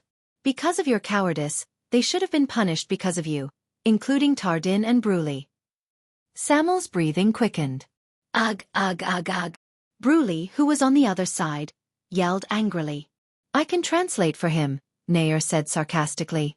Bree said, Samir, you're AF** king coward. That's probably it. Barney Jr., who had the highest status, snorted angrily, as if he felt it was beneath him to say anything else. Silence reigned in the prison cell. Samuel closed his eyes. His breathing was extremely chaotic. A few seconds later, Samuel sucked in a deep breath and turned around to face the disaster swords. Come on, we're done here. His figure looked tired and humble, and his voice was inexplicably cold and gloomy. Let's go find our target. Ricky snorted softly and waved his hand. The disaster swords cast a glance at the dark prison cell with complicated emotions before they turned around. Thales wanted to take a few more glances, but Marina rudely pushed him out of the cell. As the number of light sources decreased, the field of vision in the prison cell became darker. By the way, Samuel. Samuel stopped moving. Nalji's voice came from behind him. It was slow and dazed. I'm sorry to say this, but I really hope that Zakriel has gone mad beyond recognition. Everyone was stunned. I hope that he will tear you to pieces the moment he sees you, Samuel. Nalji's voice slowly became cold, and it sent chills down their spines. Then you can rest in peace. Traitor, he hissed. The other prisoners either sneered faintly or snorted indignantly. Samuel had his back to them. He did not speak for a while. Then he sighed faintly. You know, I really want to let you out, Samuel said softly. There was a hint of melancholy in his voice. But in the next second, Samuel raised his head resolutely and walked out of the hall. Behind him, the faint light in Nalji's prison cell could no longer withstand the long period of time. It was extinguished. The black prison, which had once imprisoned 45 royal guards, was once again sent into the bottomless, dark abyss. After experiencing the scene just now, the disaster sword seemed to have been affected by it. Everyone was silent. Only Thales' heart was in turmoil. Thank you, Ricky. Samuel, who was walking in front, suddenly said these words in the darkness. Thales, who was listening attentively, heard them. Ricky chuckled softly. For what? Samuel's words were mixed with the sound of footsteps, but Hell's senses allowed Thales to hear them clearly. For you to agree with my selfishness. Selfishness? No. Ricky did not seem to care.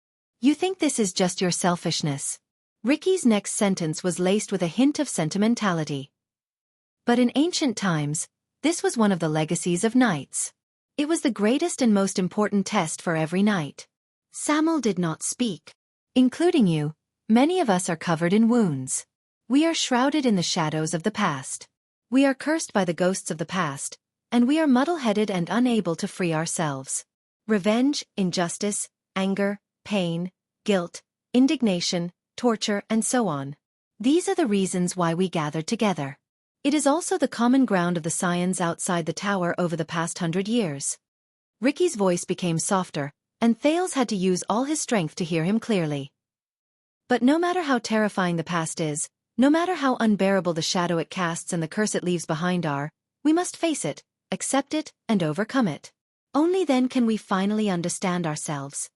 Klein's voice came from the other side. There was a hint of emotion in his voice. Since the first crisis, almost every qualified scion outside the tower has to go through this journey, sooner or later, for a long or short period of time, to understand the meaning of our existence. To truly become a qualified swordsman, to master the most difficult and terrifying power to tame. The middle-aged swordsman from Northland said faintly, "It is unavoidable. Just like the ancient knights during the Age of the Empire, they must pass a test that goes straight to their heart. Only then can they finally surpass the limits of skills, power and willpower, and advance further on the path of knights." Klein chuckled softly and said, "This is what those scholars in the Tower of Eradication call the heart of the sword. Of course, since we are scions outside the tower, you can call it whatever you want." Samuel snorted softly. His emotions were unclear. Ricky's steady voice came again. "Do not underestimate this. At least, this is what the previous Crassus told me. He always believed that, compared to sword styles, tactics, ancient books, weapons, treasures, honor, reputation, precepts, the glory of wielding swords for humans in the past, and even the supernatural powers and the power of eradication that had a far-reaching impact," Ricky's voice seemed to contain a faint firmness. "This is the greatest legacy left to us by the Temple of Knights that perished 1,000 years ago." Temple of Knights. Thales fell into deep thought when he heard this term. Samuel's breathing slowly calmed down. "Only after experiencing it will we finally understand that the past cannot be the reason for us to live. We stand together precisely to surpass the irreparable past." Ricky's tone slowly became fierce and resolute. "We tear apart the hypocritical present, break the curse of the old world, and create a new future." Samuel, who had been silent all this while, could not help but speak. "Is this possible?" Samuel said hesitantly, "The first Crassus's goal is really to—" Klein's laughter came from the darkness. "Is it possible?" "My brother from the south, there is a saying in Northland that I would like to pass on to you." Klein's tone revealed a unique pride that Thales was very familiar with. He had sensed it countless times from countless people. Northlanders never ask whether it is possible or not. We only ask whether we will do it or not. The group continued to move forward. Samuel was silent for a while. "Yes. As your guide, Samuel, it is also my duty to let you walk through today's journey," Ricky said faintly. Marina noticed that the boy in front of her, who looked very obedient, suddenly trembled violently. Thales' heart wavered slightly. "Guide. Wait a minute." He raised his head in disbelief and looked at Ricky's back in front of him. "Guide. Is this word a coincidence?" "Samuel, remember. Since you have chosen to be reborn, there are many times when you have to say goodbye to your past," Ricky said with a chuckle. "No matter how tempting it is and how reluctant it is." Thales' heart skipped a beat again. "Say goodbye to my past?" He felt like he had heard this sentence somewhere before. "Where?" "Remember, you chose to be stubborn and never turn back," Ricky said coldly. "It's not a moving confession. Misunderstanding, framing, stigmatization, and injustice are but the mildest storms on this path." Samuel did not speak, but his breathing became steadier and firmer. Compared to the Tower of Eradication that hides itself in the castle and the greenhouse to shelter from the wind and rain, cherishes its wings, and remains stuck in its old ways, Ricky sighed softly. The scions outside the Tower of Eradication are persistent. They never hesitate because of the vastness of the road, and they never become overcautious and indecisive to avoid the past. Thales stared at their backs in a daze. He suddenly remembered the strange origins of this group of people, as well as the other people's even stranger but thought-provoking names for them. "Because this is who we are," Ricky said resolutely. There was a hint of resolution in his tone, as well as a hint of fearless pride. "This is who we are, even though we have experienced many things along the way, we still have no regrets. Disaster swords." At this moment, Thales' eyebrows were arched deeper than ever. His thoughts were soon interrupted. The disaster swords did not stop. Instead, they went straight to the bottom of Black Prison according to Nalji's instructions. However, when the disaster swords stopped abruptly at a rather large corner, Thales sensed that something unexpected had happened. "No, to be exact, this is not an accident." "What does this mean, Stake?" Thales stood on his tiptoes and moved past a few figures. With the help of the torch in Klein's hand, he saw the hooded man standing in front of the group. "Stake." He still had a smile on his face. He rubbed his hands together and stood in front of the dim firelight. Everything around him was dark. "Didn't I say that I'll wait for you outside, and—" Ricky took a step forward and said coldly, "You know that's not what I'm talking about." Ricky waved his hand gently. Almost in the span of a breath, Thales sensed that the atmosphere around him had changed. The disaster swords turned sideways and bent their knees. They pressed down on their weapons and switched to the most suitable position to attack. Marina did not forget to grab his shoulder with one hand to prevent any changes from happening. At this moment, everyone was like a soldier at the front lines. They instantly entered a battle-ready state. Thales carefully held his breath and paid attention to every slight change around him. It's here. I can feel it. Ricky stared at Stake, whose smile froze in front of him. His gaze swept across the man's surroundings, and he cast it into the seemingly empty darkness. The cold air in the darkness. It's like an unsheathed sword. Stake's smile slowly disappeared. He rubbed his forehead, as if he was wiping off sweat. Baron LaSalle saw that the situation was not good, and he quickly said, "Everyone." But at this moment, no one gave the spokesperson of King Chapman any face. Ricky's aggressive words were still going on. "Stake, you went out for a while. Did you summon all the people from Shadow Shield on the ground? Then, you blocked our path here and waited for us?" There was silence. Even LaSalle looked at the assassin in front of him in surprise. Thales noticed that the disaster swords, be it Klein or Samuel, were staring at the dark corners around them warily and fearfully, as if someone would suddenly appear in the darkness.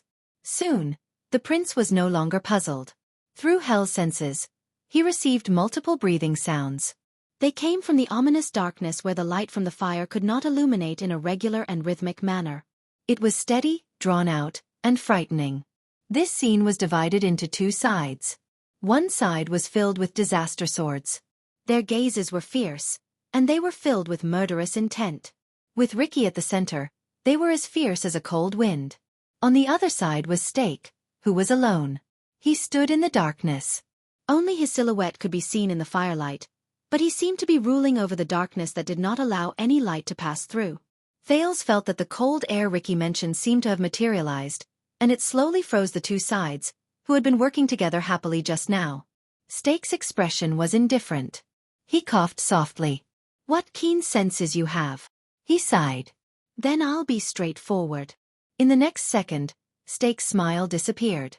His movements tensed up, and even his tone became flat and emotionless. "Honorable Crassus, and everyone else, can you please hand the prince over to me right now?" Stake asked expressionlessly. Thales exhaled softly.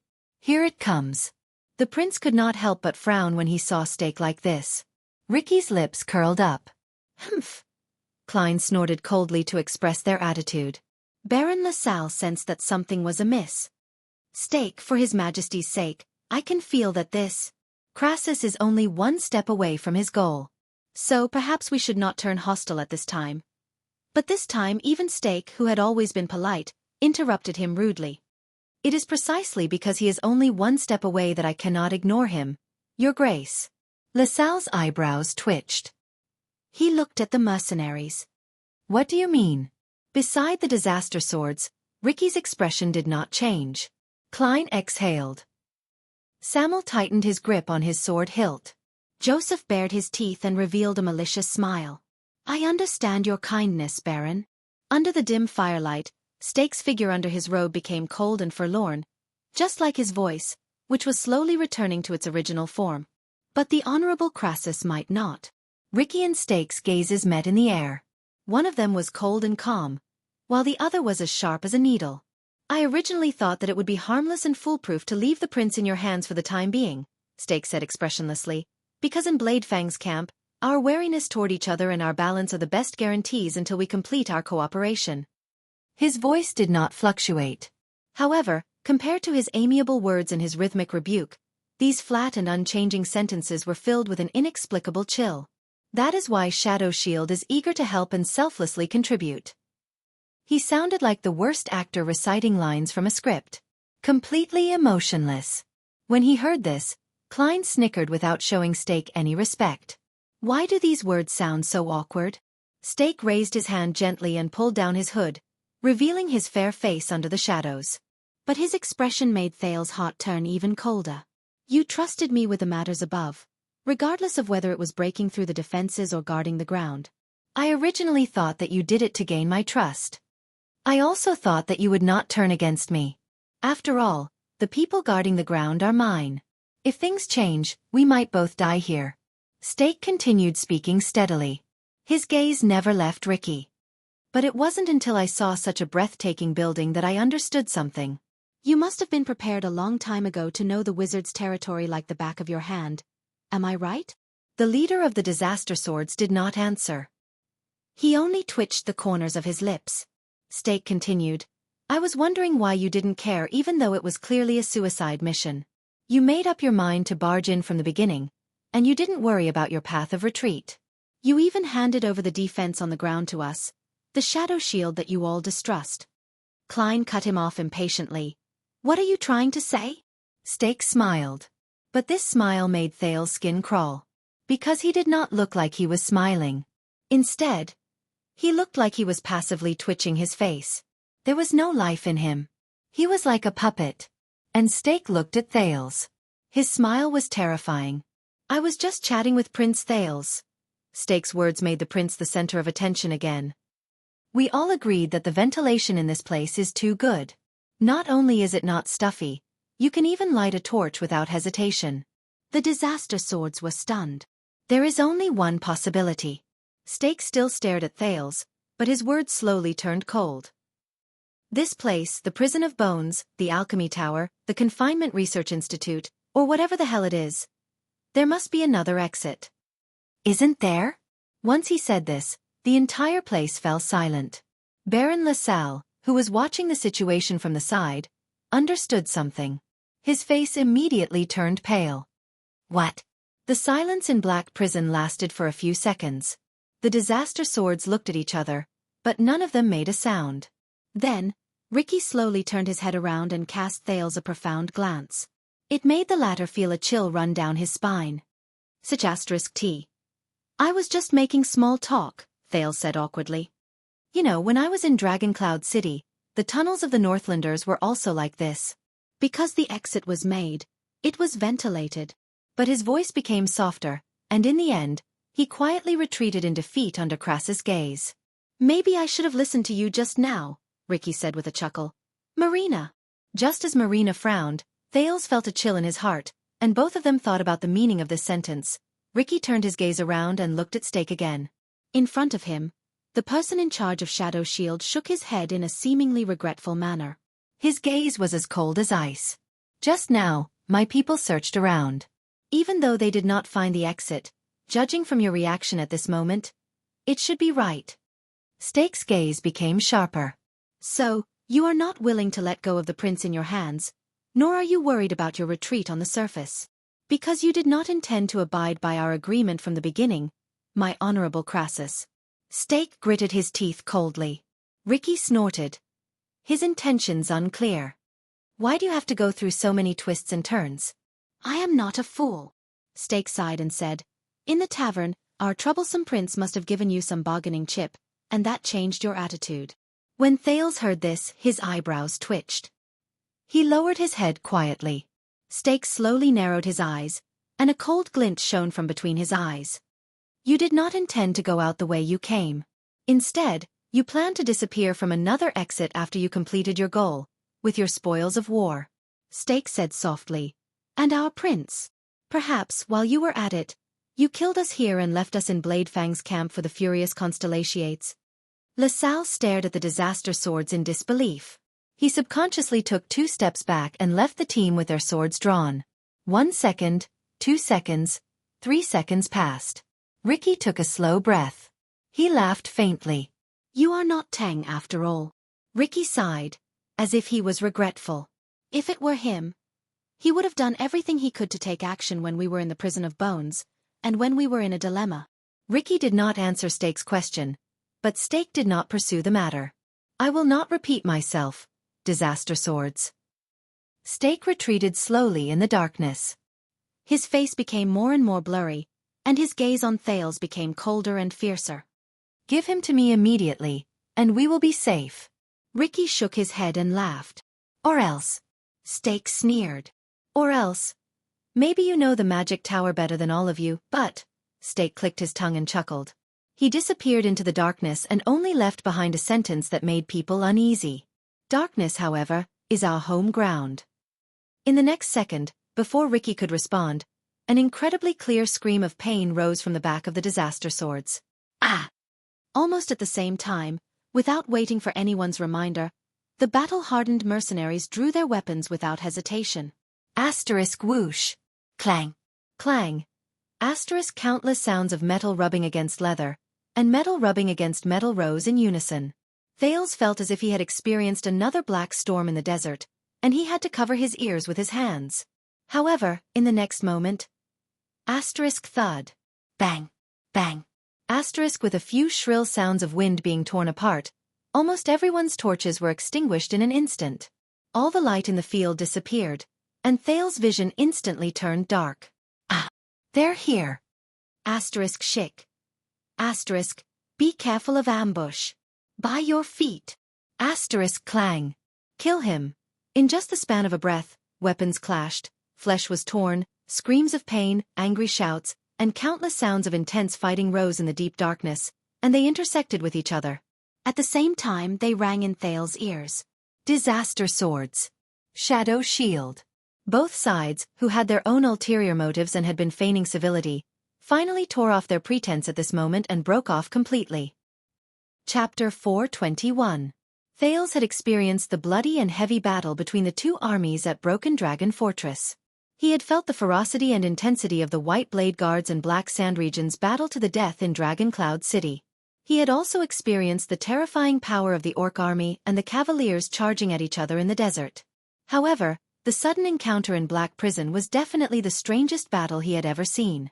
Because this was a battle that happened in the dark, and there was no visual aid. Asterisk whoosh. Asterisk in the pitch-black darkness, Thales had just activated Hell's senses when he heard the howling of the wind. Lower your head. A shout came out of nowhere. Then, with his black and white Hell's senses, Thales saw a disaster sword 3 steps away from him fall to the ground in pain. A short arrow suddenly appeared in his chest. The mercenaries beside him raised their swords warily, but they could not see where the threat came from since they were in the dark. Hell's senses gave Thales a lot of advantages, but it also made him, who could see clearly in the dark, feel even more fearful than the mercenaries, who could not see anything. They were like two people who were driving on the edge of a precipitous cliff during the day and night. 3 o'clock. Crossbows. Sean the mercenary's angry shout traveled into Thales' ears. Thales saw Sean's figure turn around quickly, and a hand axe flew out of his palm. Suppress the perimeter. A few throwing axes and knives flew out from the disaster swords at the same time. They flew towards the darkness on the right as Sean gave the order. Asterisk thud. Asterisk a low grunt instantly traveled into the air, indicating the result of the counterattack. However, the disaster sword's counterattack was only temporary. Everything had just begun. The sounds of a chaotic battle came from all directions in the dark. Above. Thales only heard the sound of robes fluttering in the air above him. He turned his head and was shocked to see a strange black shadow fall from the ceiling. It went straight for a mercenary on the perimeter to his left. Asterisk thud. Asterisk the two of them fell to the ground. The mercenary struggled for a while, but he could no longer move.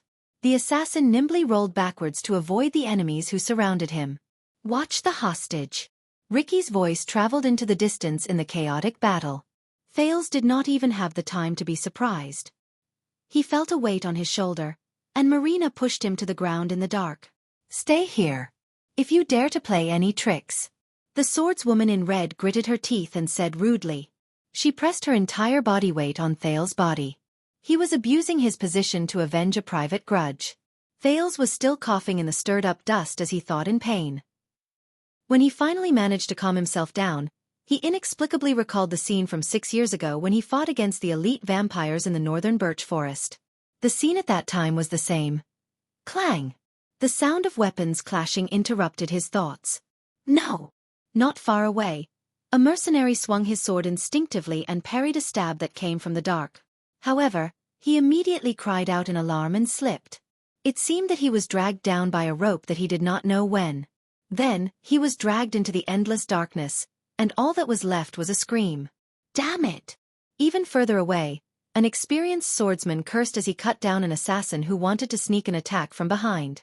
However, he was immediately greeted by 7 or 8 hidden weapons that tore through the air. With a grunt, he fell to the ground and died. Thales, who had an extra layer of vision compared to the others, watched all of this while drenched in sweat. Steak was right. Darkness was the assassins' home ground. Besides, they came prepared and did not hold back.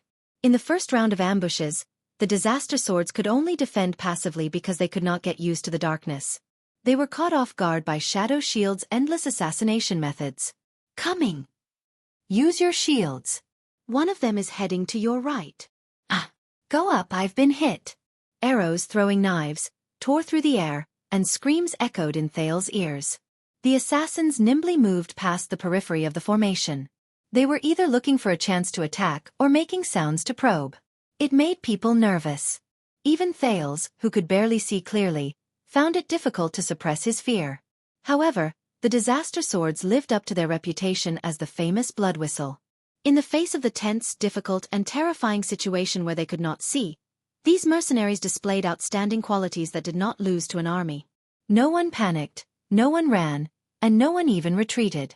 All the people in the darkness stood their ground like the most qualified soldiers. Don't panic. Guard the front, don't let them infiltrate. Cut down all those who move. Klein's impatient command rang out. Cover, light up. Soon, a torch was lit again, and it was lit at the center of the formation of dozens of disaster swords. It illuminated a small area.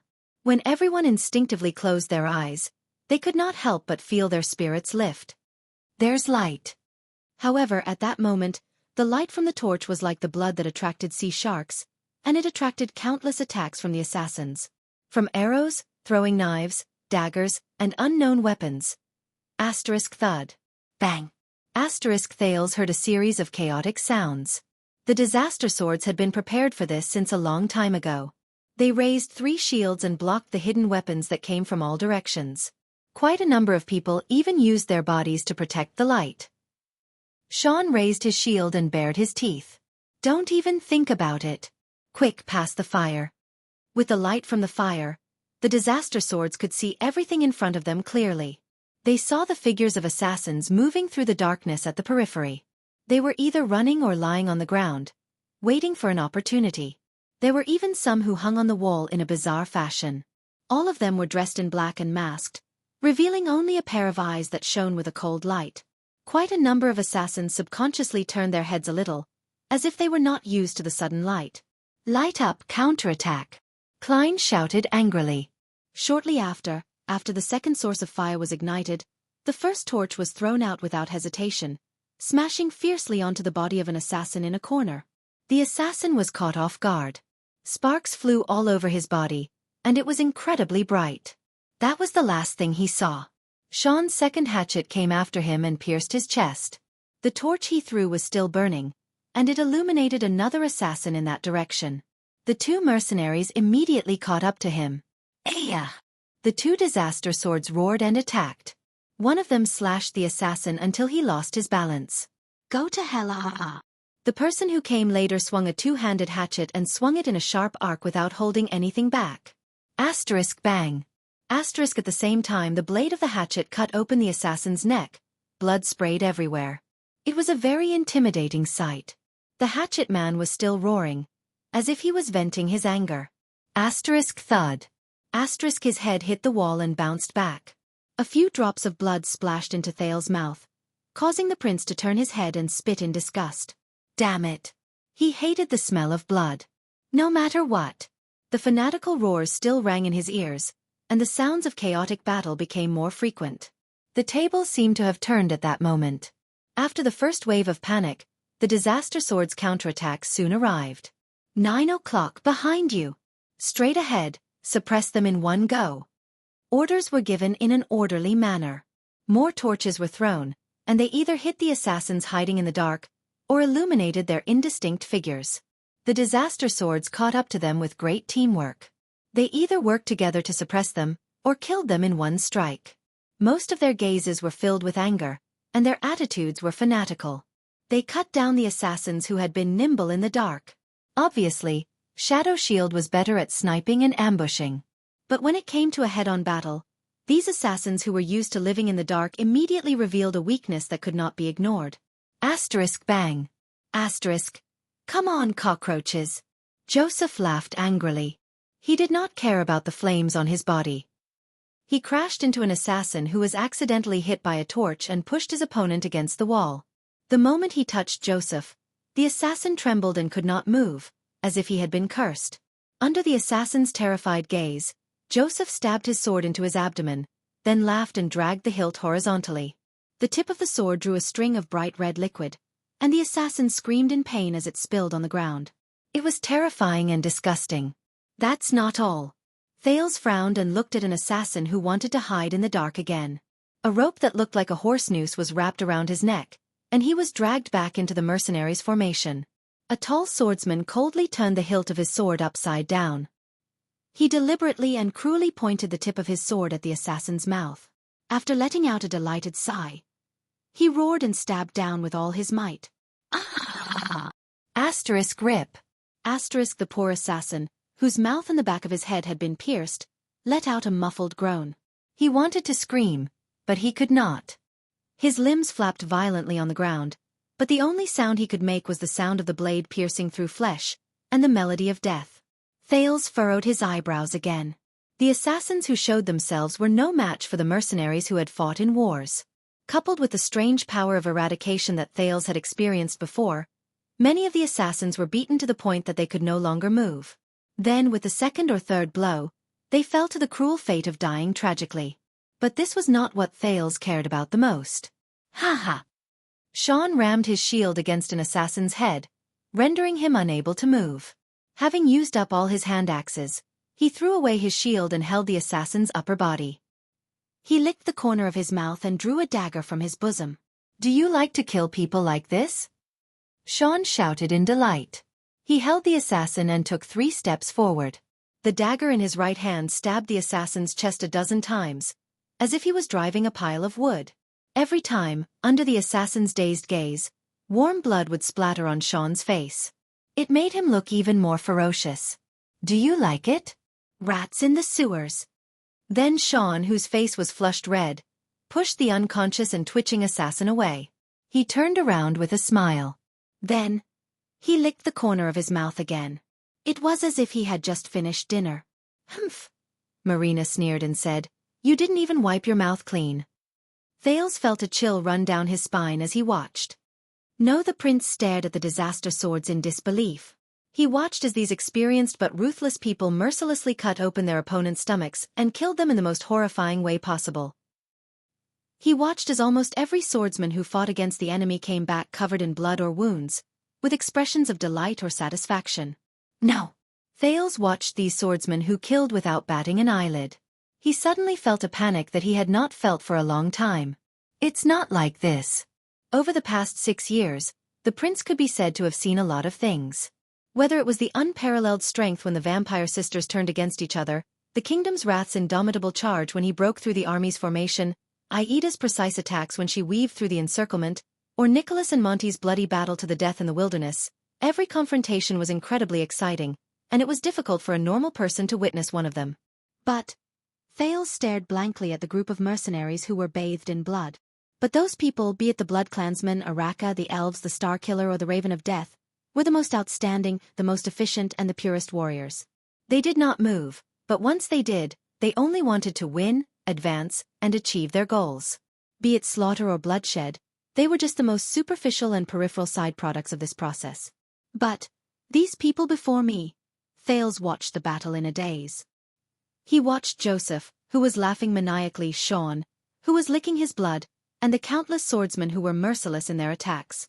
It was not a warrior's personal style, not a martial art's unique moves, not one person, and not 2 people. Almost everyone was immersed in a frenzy during the battle, enjoying their enemies' wails, cries of grief, pain, and blood. They seemed to have forgotten themselves. Thales became more and more frightened as he watched. No, there's definitely something wrong with this group of people. A normal battle is definitely not like this. He suddenly noticed that among the disaster swords, only Ricky, Klein, and a few other leaders did not move. Their expressions remained the same. They were like bystanders. At that moment, beep, an ethereal, long, and strange whistle suddenly rose. The disaster swords froze at the same time. But they were not the ones who reacted. They were the enemies. The assassins from Shadow Shield gave up on fighting after the whistle. They no longer attacked. They turned around, either dragged their companions' corpses, or ran away on their own. They fled for their lives.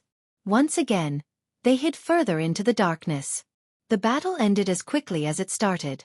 In a short period of time, the assassins disappeared from the people's sight, leaving behind only a few corpses that they did not manage to take away in time.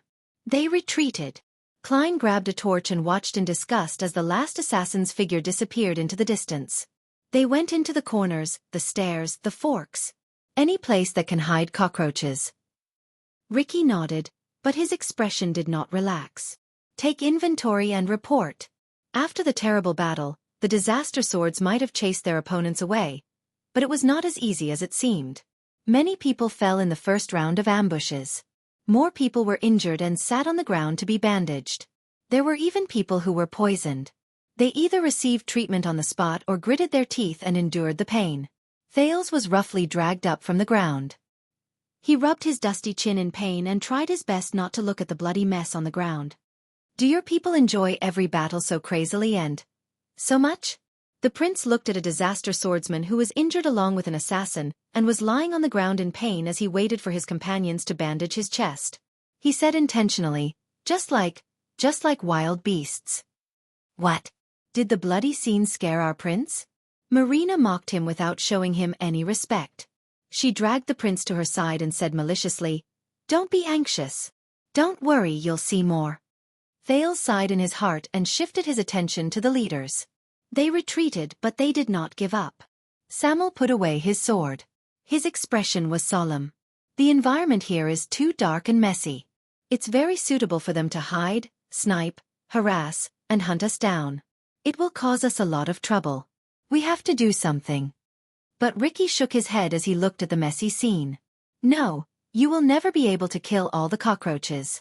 We can only take care of ourselves. While Samuel was deep in thought, Ricky looked at Klein, who had just finished counting and walked forward. How are the casualties? Who was the first to fall? Ricky was very calm, but the question he asked was very strange. In one round, 8 of us fell, and more than 10 of us were injured. Klein could not suppress his anger. The other side also suffered about the same number, maybe a little more or less. As for who was the first, I can't tell.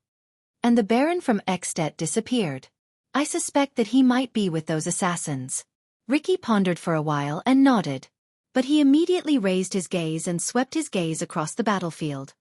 Something is wrong, Ricky said faintly. Samuel frowned. What's wrong? Ricky turned around and carefully observed the place where the assassin disappeared. Stake is not trustworthy, but he is definitely not stupid. For the sake of Constellation's heir, it is normal for him to threaten us in this situation, but to overturn the chessboard and go our separate ways? This is not in line with his interests. This sentence stunned Klein and Samuel at the same time. But Ricky did not give them more time to think. Crassus of the Disaster Swords turned around resolutely and gave his orders. Carry out the defense during wartime. The standard will be the same as during the Purge War.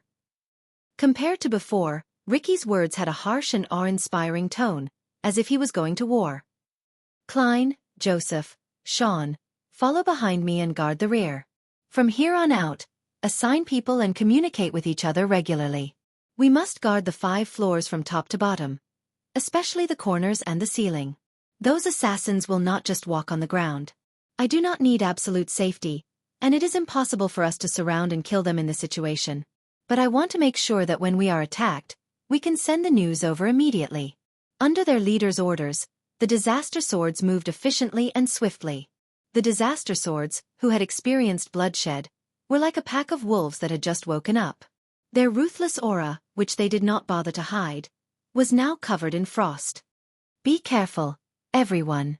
This time, our opponent is not the Tower of Eradication, Ricky said coldly, but the terrifying assassins whose name shakes the entire Western Peninsula. They will never attack head-on, they will only attack from the shadows. Samuel, come with me.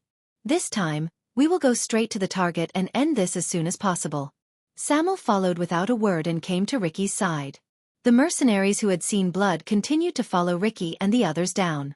They vigilantly observed the darkness around them, and set up sentries at every corner and fork in the road. They guarded the path of retreat and ensured that their Crassus would not have to worry about anything behind him. Soon, under the illumination of the torches, they arrived in front of a unique stone hall. This should be the place. The last floor. The stone stairs end here. What appeared in front of them was still a pitch-black, ice-cold, and spacious hall, making them feel uneasy. However, the strange thing was that this stone hall wasn't as clear and distinct as the previous few floors. Instead, it was divided into 3 paths that led to 3 deep and serene passages. The structure here is much more complicated. Samuel furrowed his brows. Ricky raised his torch and carefully observed the 3 tunnels. According to the information I obtained from the Oracle, this is the place where the Confinement Research Institute developed anti-mystic equipment. Although Constellation's Secret Intelligence Department later converted it into a prison, the general structure could not be changed much. Crassus soon found the emblem of an eye. Ricky pointed at one of the tunnels. This leads to the original storage room. I guess. His expression suddenly changed. What is that sound? His words made everyone nervous. Even though they had taken a lot of precautions before this, many of them still turned around and vigilantly paid attention to the path they came from. But Thales also furrowed his brows. He had heard the sound Ricky mentioned. It seemed to be coming from the other side of the tunnel. Buzzing? The sound from Hell's senses became clearer, but it also made Thales more puzzled. Ricky listened attentively for a while, and a puzzled expression appeared on his face. It sounds like someone is praying? The disaster swords held their breaths and listened. As expected, faint human voices came from the other side of the dark tunnel. No. Samuel spoke. His expression changed slightly as he stared at the other end of the tunnel. It's not praying, but there's no doubt. Samuel gritted his teeth. His torch illuminated the first half of the tunnel from which the mysterious voice came. Our target is here, at the other end. The disaster sword spirits were lifted. Bring some people to ensure the exit first. If I remember correctly, it's the other 2 tunnels. Ricky nodded at Klein. Don't let the cockroaches and rats block it. Once we're done. Klein smiled faintly and led the others to the other tunnel. The rest of you, guard outside. Pay special attention to the back, Ricky said to Sean and Joseph solemnly. Samuel can follow us in. Just when Thales thought that Ricky was going to search for his target, to his surprise, Ricky walked over and stared at the prince with a spirited gaze. You can rest now, Marina. From now on, I will personally watch over our guests. While Thales was still in shock, Ricky walked forward and dragged Thales away from the puzzled Marina's hands without giving her any explanation. The prince staggered as he followed Ricky through the crowd. Samuel followed behind them. The 3 of them walked forward step by step and entered the dark tunnel. Why me? Thales managed to steady his feet after much difficulty. He followed Ricky's torch and groped his way forward in the tunnel that was only as tall as 2 people. Ricky chuckled. Our friend lurking in the dark is too worrisome. I'd rather watch you by myself. And listen carefully. Ricky's expression changed. As expected, the moment Thales activated Hell's senses, he heard an unusual human voice. It was a dry and cold male voice. There was a faint drawl to it as he mumbled. I know very well. Something is coming. The voice gave off the impression of an antique covered in dust. It echoed through the narrow stone wall and spread faintly. It seemed to be mumbling to itself. The expressions of the 3 people in the tunnel changed at the same time. It's him. Samuel could not hide his excitement as he looked at the other end of the dark tunnel. That's right, it's him. He's still alive. Ricky remained calm. Continue. But compared to the other 2, Thales had the help of Hell's senses, so he could hear more. He heard the voice at the end of the tunnel continue quietly. I know that your appearance is not without reason.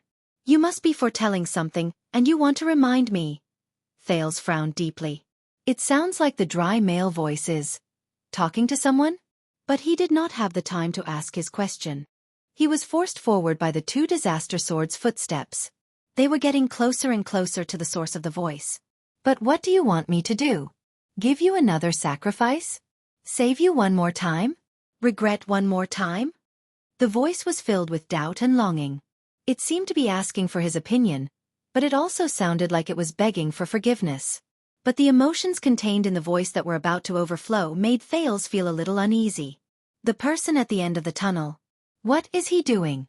Soon, as the torch trembled slightly, they walked out of the unsettling tunnel. The light from the torch shone and illuminated the stone hall that was neither too big nor too small. The scene before them was still grey and ruined. The only difference was that there was only one prison cell in this stone hall.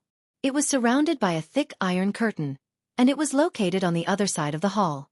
And the dry male voice that had been lingering for a long time came from behind the iron curtain. No, I know that you are testing me.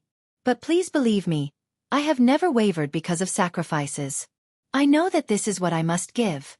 No matter whether it is merits or sins, good deeds or evil deeds, I will accept them calmly, and will never run away. The voice rose and fell, but its rhythm was orderly. Ricky and Samuel looked at each other. One frowned, and the other nodded. They slowly approached the prison cell. Yes, I have foreseen my mission, my salvation, but when will it come? The voice continued. Thales looked at the iron curtain, and an ominous feeling rose in his heart. So the person locked in that prison cell is... clack. Before he could finish his thoughts, Ricky had already walked to the wall and stuffed the long dark green key into the center of the alchemy tower's emblem. Soon, the iron curtain slowly descended amid the rumbling sounds of machinery.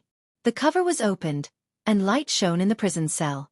The final goal of the disaster swords was revealed. Chapter 422. The iron curtain fell completely. The light from the fire shone into the space behind the bars, revealing a figure half kneeling on the ground. Ricky and Samuel stood in front of the cell and stared at him. Thales narrowed his eyes and saw the person in the cell clearly under the flickering light. It was a middle-aged man. He knelt on the ground behind the bars and placed his hands on his chest. His head swayed continuously as he mumbled to himself. Of course I will bear my responsibilities and I will face my sins. It was as if he did not hear the iron curtain fall, nor did he see the flickering light. No wonder Ricky said it sounded like he was praying. But Thales stared at the man in a daze. What is he doing? Ricky and Samuel looked at each other again. They were puzzled. With faint emotions, Samuel took a step forward and asked tentatively, Zacriel? Zacriel? With his previous experience, he was especially careful this time. He did not even hope for a response. But the man responded. The man who was kneeling on the ground and mumbling to himself slowly stopped speaking. He raised his head slowly. The movement of his shoulders was so slight that he looked like a porter who was carrying a heavy burden. As he raised his head, Thales saw his face clearly. He had brown hair, a long face, and sharp features. He looked even younger than Put-Ray, who looked like a little old man. Obviously, compared to the 7 miserable and filthy former royal guards locked up, this man took care of himself well. At least his messy hair did not reach his chest, and the ends of his hair had traces of being cut. The beard on his chin did not look like a bird's nest either. Instead, it was only a few inches long. In fact, at first glance, he did not look sallow and emaciated. In the center of his forehead, there was a Clear's brand on his exposed skin. If it were not for his dirty clothes, stained face, and the smell that could not be underestimated, Thales would have had a hard time suspecting that the person in front of him was a prisoner. The man stared at the light in front of him. He narrowed his eyes and looked puzzled. A few seconds later, he raised his palm to block the glaring light. He seemed to have just come to his senses. Light and sound? The middle-aged man revealed a dazed expression. He seemed a little slow. There's someone else? But very quickly, the man hid his face behind his palms again. He pressed his head against the ground and curled up on the ground, letting out a painful cry. No, no, no. Samuel and Ricky looked at each other in surprise, not understanding what was going on. The middle-aged man who buried his face in his hands asked vaguely, Is this another test for you? Sayu. Samuel took a step forward and stared at the reaction of the person in front of him in disbelief. He wanted to say something, but in the end, he still answered him. What test? In just a few seconds, the middle-aged man suddenly raised his head. The test before us. This time the long-faced man looked nervous. He finally shifted his gaze to the 3 visitors. 3 of them. They look like they're alive. 2 of them are armed, and 1 is young and immature. What is this? An opponent that must be defeated, or a hostage that must be saved? Or is it an illusion forged by hope to lure me into a trap of despair? The three people who were mentioned shuddered. Very suddenly, the long-faced man's expression changed again. He turned to Ricky, who was outside the prison cell. "Hey, are you a demon?" The torch in Ricky's hand trembled slightly. The disaster swords gritted their teeth and looked at their companions in confusion. Samuel shook his head. His expression was grave, and there was pain in his eyes. The long-faced man did not seem to want them to answer him. He took a deep breath, got up from the ground, and smiled. "I have to admit that I always see them. They are the demons who bewitch people in legends, the monsters who never see the light of day in hell. Their claws are always scratching my heart. Their tongues never stop whispering in my ears. Their gazes are always hidden in the dark. Every minute, every second, they change their own scenes, trying to tempt me into falling into the abyss, into hell." The man leaned against the wall and stared into the distance with a profound gaze. He seemed to be talking to them, but he also seemed to be talking to himself. "They will tell us to give up, accept it, and compromise. There's no hope in your world anyway." Samuel could not take it anymore. He took a step forward, and the torch illuminated the man's face. He shouted his name loudly. "Zacriel!" His voice was so loud that it shook the hall. The long-faced man in the prison cell shuddered. He froze for a moment. His dazed gaze slowly focused. "Zacriel?" The middle-aged man repeated slowly, almost enunciating each syllable. Samuel gritted his teeth.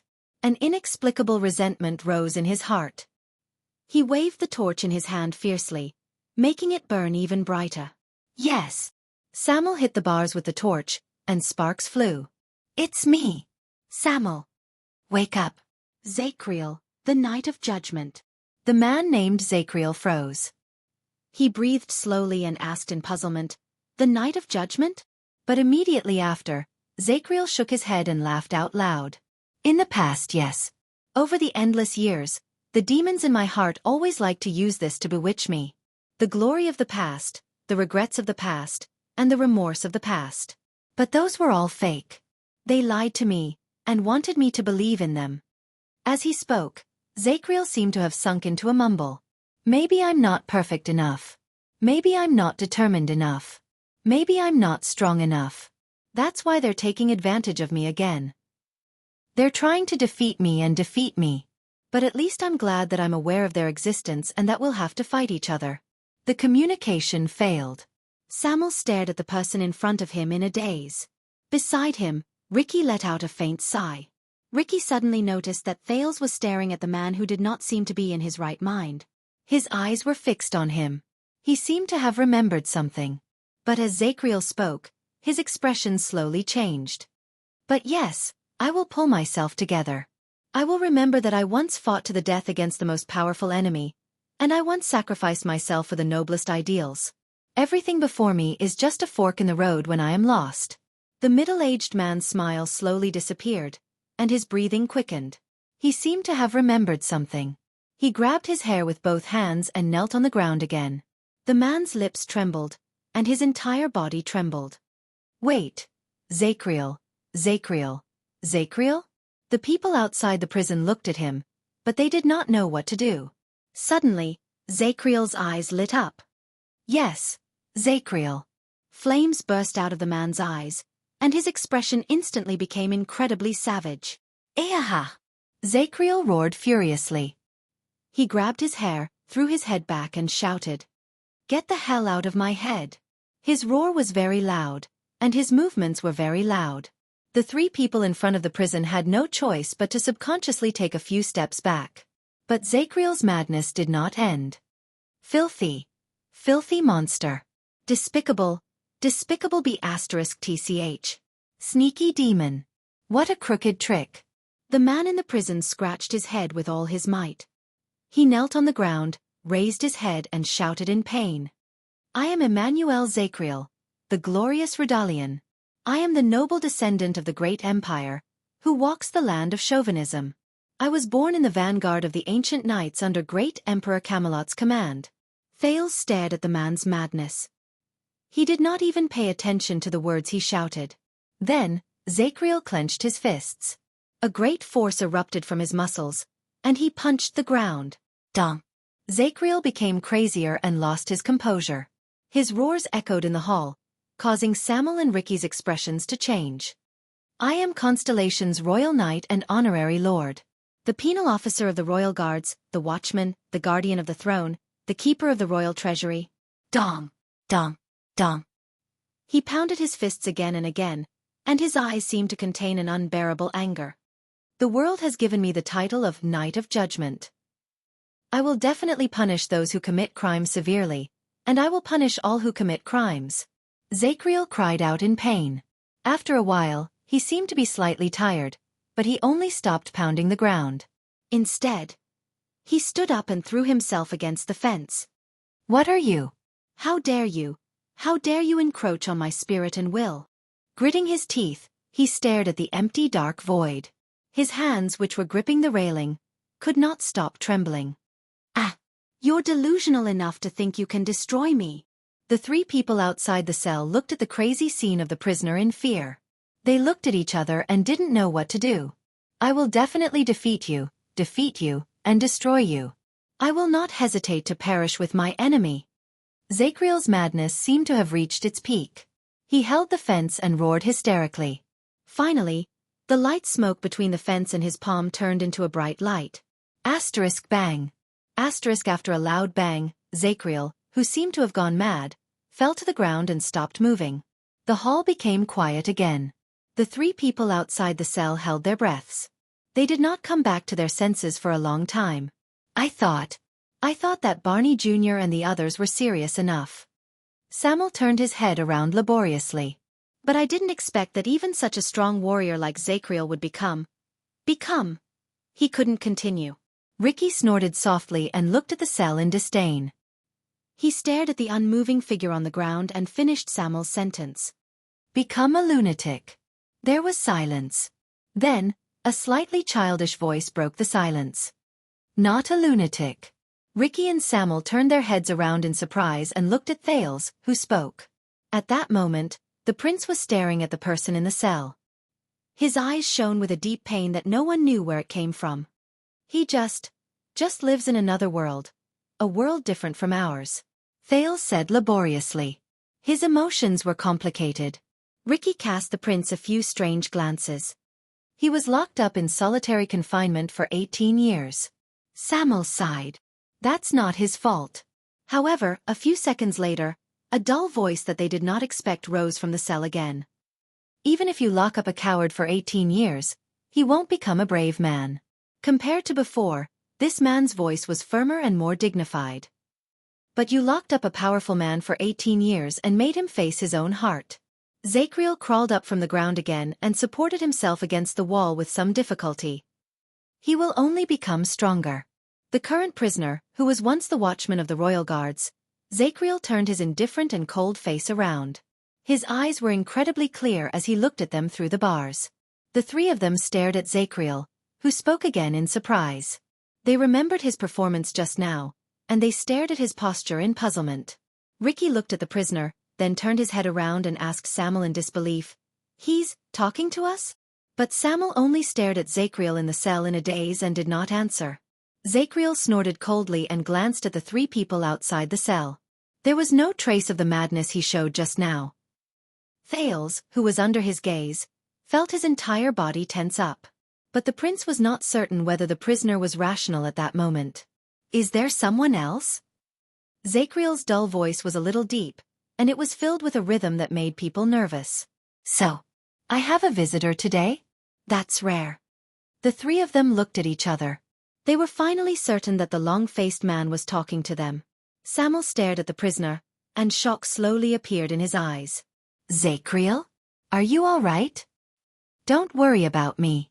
I'm very clear-headed now. It's just that I haven't seen the light for a long time. Zacriel frowned and patted the bars. He then swung his palms. He was obviously not very comfortable. This thing is quite useful. As for what happened just now, it's just a daily process. It might look a little strange, but it's nothing. Indeed, at that moment, Zacriel looked very normal. He was so normal that he was a little unlike a person who had been imprisoned for 18 years. Ricky stared at him distrustfully and said in a slightly mocking tone, "A little strange? Are you sure?" "It's just another journey," Zacriel answered him coldly. He then looked at Thales in particular. "It's just as you said, child. It's another world, a different world." His gaze was very calm, but it always made Thales subconsciously clench his fists and tense his muscles. This person, in this state, he's the legendary Knight of Judgment? But Samuel and Ricky still looked at each other worriedly. Do you still need to ask? Samuel lowered his head and whispered. He might not even recognize me. I can't be sure of what he said in this state. But Zacriel obviously heard their whispers. The Knight of Judgment chuckled softly in the prison. His shoulders, which were pressed against the wall, trembled slightly. Didn't I tell you a long time ago? Zacriel exhaled while he leaned against the wall. He narrowed his eyes and observed his fingernails with the help of the firelight. He looked rather casual. Most of the time you have to fight against yourself, and this enemy known as yourself is very powerful. He clenched his fists and turned to Samuel in a profound manner. But you just can't give up, Colin Samuel. You can't. Samuel's expression changed slightly. He seemed to have remembered something. He sucked in a breath and took a step forward. He looked a little agitated. Zacriel, why you still recognize me? Zacriel twitched the corners of his mouth. He unclenched his fists and began to look at the fingernails of his other hand. I know everyone in the guards, and I also recognize the brand on your face. He grabbed a tool that looked like a stone knife, and as if there was no one around, he gently ground his index finger. As I said, I am very clear-headed now. After all, the sounds of fighting coming down from the floors above are not common. Ricky watched his calm actions, and his expression became even more solemn. Zacriel blew at his fingernails, which were ground flat by the stone knife, and stared at Samuel from afar. You just said that it was 18 years, right? Samuel's cheeks trembled. 18 years. Ricky and Thales moved at the same time. This is what I just said when Zacriel went mad. He actually remembers all of it? So, fugitive Colin Samuel. It's been 18 years. They finally caught you and sent you down here to rot. Zacriel narrowed his eyes and looked at his old colleague. Or did you break the rules and laws again, and appear here not quite legally? Thales sized up the legendary figure of the royal guards who did not seem to be normal again. He wondered what kind of person he was. Samuel pursed his lips. After the previous reunion with the guards, he did not know how to speak. Ricky, who had been suspicious all this while, said, "Very good, he can still talk. Although he still doesn't look normal." He nodded at Samuel. "Let's try." When he heard the leader of the Disaster Sword speak, Zacriel's gaze swept past Ricky and Thales. His eyes sparkled, and he seemed to be thinking about something. Samuel took a deep breath and said in a tactful but serious manner, "Zacriel, listen, it's been 18 years. You shouldn't be trapped here. We came here because..." But Zacriel quickly cut him off. Prison break, rescue, treasure hunt, revenge, suicide, atonement, and answer questions. The former prisoner of the Royal Guard sneered. "There are only these few reasons why you came here." He propped himself up from the wall and turned his head. "I'm not interested in any of them," Zacriel said coldly without turning his head around. "You can leave now." At that moment, Ricky and Samuel were stunned. Both of them were rendered speechless by his uncooperative attitude. However, Zacriel did not even look at them. He only showed the people behind him his heavy and dull back. The three people outside the prison looked at each other at a loss. In the prison, Zacriel stroked his rough chin and said softly with slight regret, Maybe." Chapter 423. Listen up, Zacriel. When he saw that Zacriel did not buy it, Samuel, who had received Ricky's signal, became slightly anxious. "It was not easy for us to come down here. We did not come here just to catch up with you, but..." "Then don't waste time." Zacriel caressed his stubble nonchalantly and raised a small stone knife in his hand. "Unless you have a razor? This one is a little blunt." Zacriel turned his head and looked at Ricky's waist. There was contempt in his eyes. Your sword is not bad?" Ricky snorted coldly and pressed his hand against his unique saber. He was filled with hostility. At that moment, Thales, who had been silent all this while, suddenly said, "Here, a razor. For you." In the next second, As if he was performing a magic trick, the teenager took out a sheathed dagger from his shirt and passed it to Zachriel. Zachriel was stunned for a moment before he reacted. He instinctively took Thales's dagger. Ricky and Samuel's expressions changed when they saw JC's dagger return to Thales's hand at some point in time. Samuel looked at Thales in disbelief. When? Thales laughed faintly. During the scuffle just now, Marina pressed me down on the ground. She pressed me down so tightly that she did not feel my hand. Ricky frowned, then smiled as if he had come to a realization. Good lad.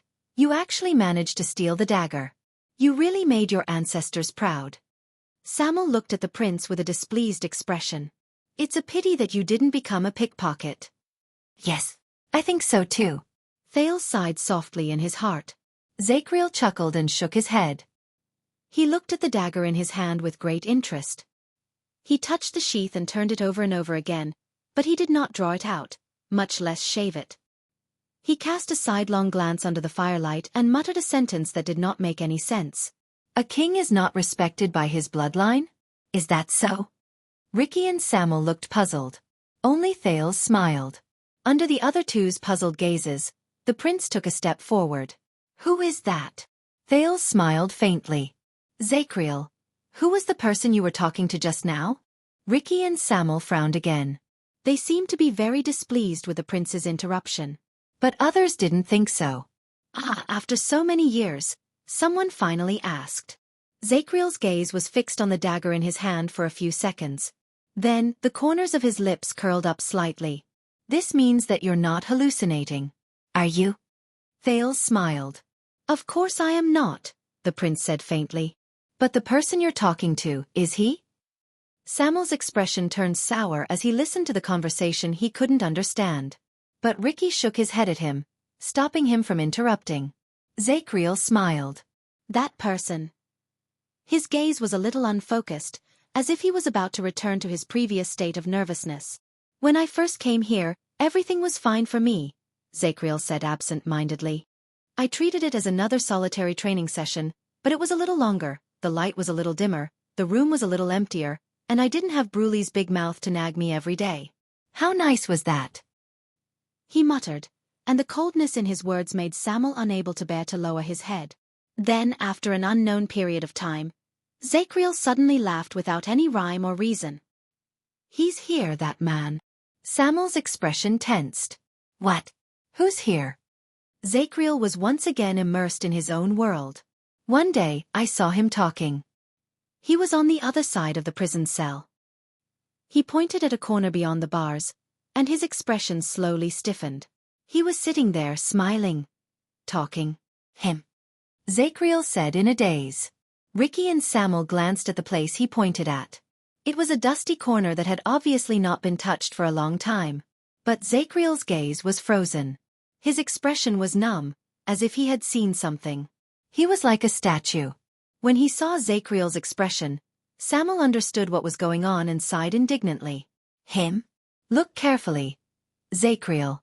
There's nothing there, and you're the same here. There's no one and there's no light. Samuel's words were laced with faint accusation. Zachriel. Listen to me. I know you don't want to look back on all the torture you went through in the past, but no matter how terrifying it is, what you see is not real. I've seen Barney Jr. and the others. It's all because of this damn prison. And you've been trapped here for 18 years. There's only darkness and loneliness. When he heard Samuel's words, Zachriel snapped out of his motionless statue state and sneered. I've been trapped here for 18 years, and what about you? Zachriel fixed his gaze on Samuel. His eyes shone with a cold glare. You've been trapped in your own heart for 18 years, haven't you? The Knight of Judgment shook his head in disdain. In this regard, there's no difference between us, Vice Flag Bearer Samuel. Samuel was stunned. Thales sighed in the slightly stiff atmosphere. So this is... Zachriel. You said that you saw him here and talking? The prince stared at Zachriel with a complicated gaze. Who is this him you speak of? Zachriel lowered his head. And who are you, young man? The prisoner of the royal guards narrowed his eyes. I don't think you came here voluntarily to tour the prison of bones with these people, did you? Samuel frowned. He wanted to go forward and pull Thales away, But Ricky stopped him. Thales shook his head. He did not answer. You saw him talking but you couldn't see his words, the prince said with a sigh. I think you saw him first, and then you heard him speak? Zacriel stared at him for a long time. He seemed to be deep in thought. But his answer was still bold and imaginative. That's not important, is it? The former star of the royal guard's gaze was unfocused, as if he was immersed in his memories. Sometimes I saw him, and his voice traveled to me. Sometimes, I would hear his words first before he appeared in front of me. It's all the same. There's no difference. After he said this, Zacriel's expression froze again. The four people in the hall fell silent for a moment while they listened to this exceptionally strange conversation. This is meaningless. He's already gone mad. Samuel shook his head and gave Ricky a look. But the leader of the disaster swords ignored him. On the contrary, he listened to the conversation with great interest. Is that so? It's all the same. Thales forced himself to smile. So, he is talking to you? Zacriel's face became a little sad. Yes, as usual he talks, smiles, and even gives me orders. Zacriel seemed to be absent-minded. He stared at the corner he had just pointed at. But I know that sometimes he's real. At that time, I'm very happy. In the next moment, the muscles on Zacriel's face tensed up. He gritted his teeth, as if he had seen something evil. But I also know that sometimes he's someone else in disguise, just to lure out the weakness and darkness in the depths of my heart, and then destroy me. Thales' eyebrows twitched. Something else. When Samuel saw this, he sighed and whispered into Ricky's ear. Another meaningless, crazy talk. But Ricky was obviously not bothered. As long as he can speak. Zacriel ignored the whispers of the other two. He focused on his conversation with Thales. Yes, those things that want to harm you. The long-faced, middle-aged man stared at the empty space. His words were filled with emotion. You know he's not bad, but those things are very cunning. At first, it was very difficult for me to tell the difference between them. As Zacriel spoke, he seemed to be lost in thought. He seemed to be talking to himself. They would tell me about the past. The training when I was young, the selection when I grew up, the duty in Renaissance Palace, the diplomatic mission to Northland, the expedition to the desert, the expedition to Blade Edge Hill in the south. Of course there were people. Father, mother, brother, sister, His Majesty, His Highness, the old captain, Barney Sr., the old smoker, Glover, and of course, her. Then, when he said this, Zacriel shuddered slightly. Thales watched him attentively, encouraging him to continue. Those things are especially despicable. They like to whisper in my ears when I sleep. Zacriel seemed to have returned to his previous state. He gritted his teeth, and his expression was ferocious. Then they would show me something else. They tried to destroy me. He stared at the dagger in his hand. His gaze was deep and cold. What was it? Thales asked softly, as if he was guiding a child to learn. What did they show you, Zacriel? Zacriel raised his head swiftly and gritted his teeth like a wild beast. His eyes were bloodshot as he stared straight ahead, as if his mortal enemy was there. Sometimes, I can see rotten skin with maggots and flies on it when I open my eyes. Zacriel's words were filled with a chilling aura, and his body trembled along with it. They're so rotten that they can't be recognized, but they're still moving. But I know that they're the royal guards. It's their faces that appear from the darkness and suddenly appear in front of your eyes. Samuel looked at him with a pained expression and shook his head softly. He's really crazy. Ricky ignored him. Sometimes, there are countless heads stuck on the tips of spears.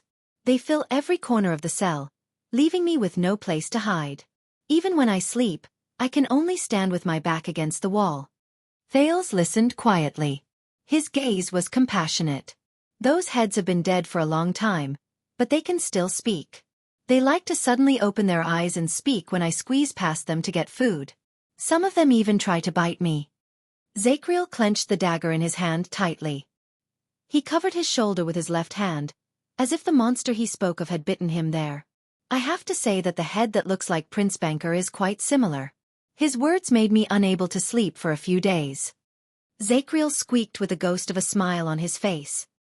He widened his eyes and stared at Thales in a rather frightening manner. One day when I woke up, I saw hanging corpses all over the ceiling. All of them had their eyes rolled back and their tongues hanging out, but they seemed to be looking down at me. Zacriel pointed at the top of his head. His breathing became increasingly rapid. They swayed back and forth above my head, twitching slowly. Sometimes, the feet and robes of the dead would brush against my hair. This would last for about the time it takes for 3 meals, he said faintly. Samuel could not help but speak. But you don't even have light here. The flag-bearer looked at the former strongest elite of the royal guards mournfully. Wake up, Zacriel. There's nothing in the prison. It's just an illusion created by your own imagination. We're here to save you. Zacriel sneered and looked at Thales again. Sometimes, they simply don't let me see anything at all. They only let me hear the sounds in the darkness, he said coldly. Thales forced a smile. Voice. Zacriel nodded. His face became blank. Baby's tears. It's like the cries of a baby in the boundless darkness, again and again and again, again and again. Sometimes it's close to your ear, and you can hear it clearly even if you block your ear. Sometimes, it's so faint that you can't hear it, and you can only hear it when you concentrate and calm down. Sometimes, it's mournful and tragic, sometimes it's filled with malice, and sometimes, it turns into a strange baby's laughter. Zacriel sat down against the wall and curled up. His expression was absent-minded. Thales swayed a little. He tried his best to maintain his emotions. It must have been very hard, he said laboriously, to live in a different world. Zacriel's expression became a little indifferent and numb. A different world. At first, yes. I could only tell myself over and over again that this was a test. Eventually, I got used to it. He raised his head and said in a daze, "You know, the good thing about this is, whether it's him or those things, at least when they appear, I can hear his voice. Whether it's true or not, that's his voice before he died.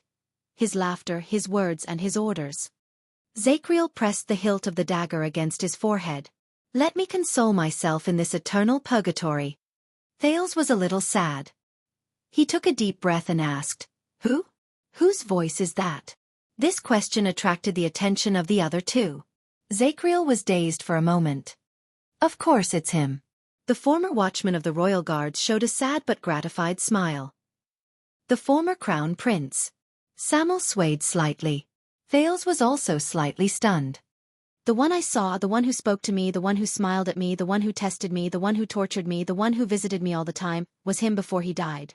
Zacriel hugged himself even tighter and said in a trembling voice, "The eldest son of the king Midir Jadestar."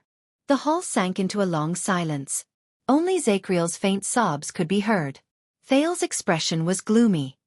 He closed his eyes gently. To live in a different world. He repeated this in his heart helplessly. But when he closed his eyes, Thales felt as if he was thrown into a stormy sea in his thoughts. He rose and fell with the waves. Then, he ran into a memory fragment that he had not seen for a long time, and it brought him back to a world that he had not cared about for a long time. It stimulated the same unfamiliar feeling that he had not felt for a long time. That voice. It was still that voice. It was a pleasant, gentle, soothing voice that always made him laugh heartily. "Chiron, are you afraid of ghosts?" This despicable man, asking even though he already knows the answer. He's probably going to laugh at me again. "Yes, I remember that you're most afraid of ghosts. You can't even watch horror movies." As expected. He sighed softly and scratched his head. "But you've never seen a ghost, right? Because in many people's worlds, it doesn't exist.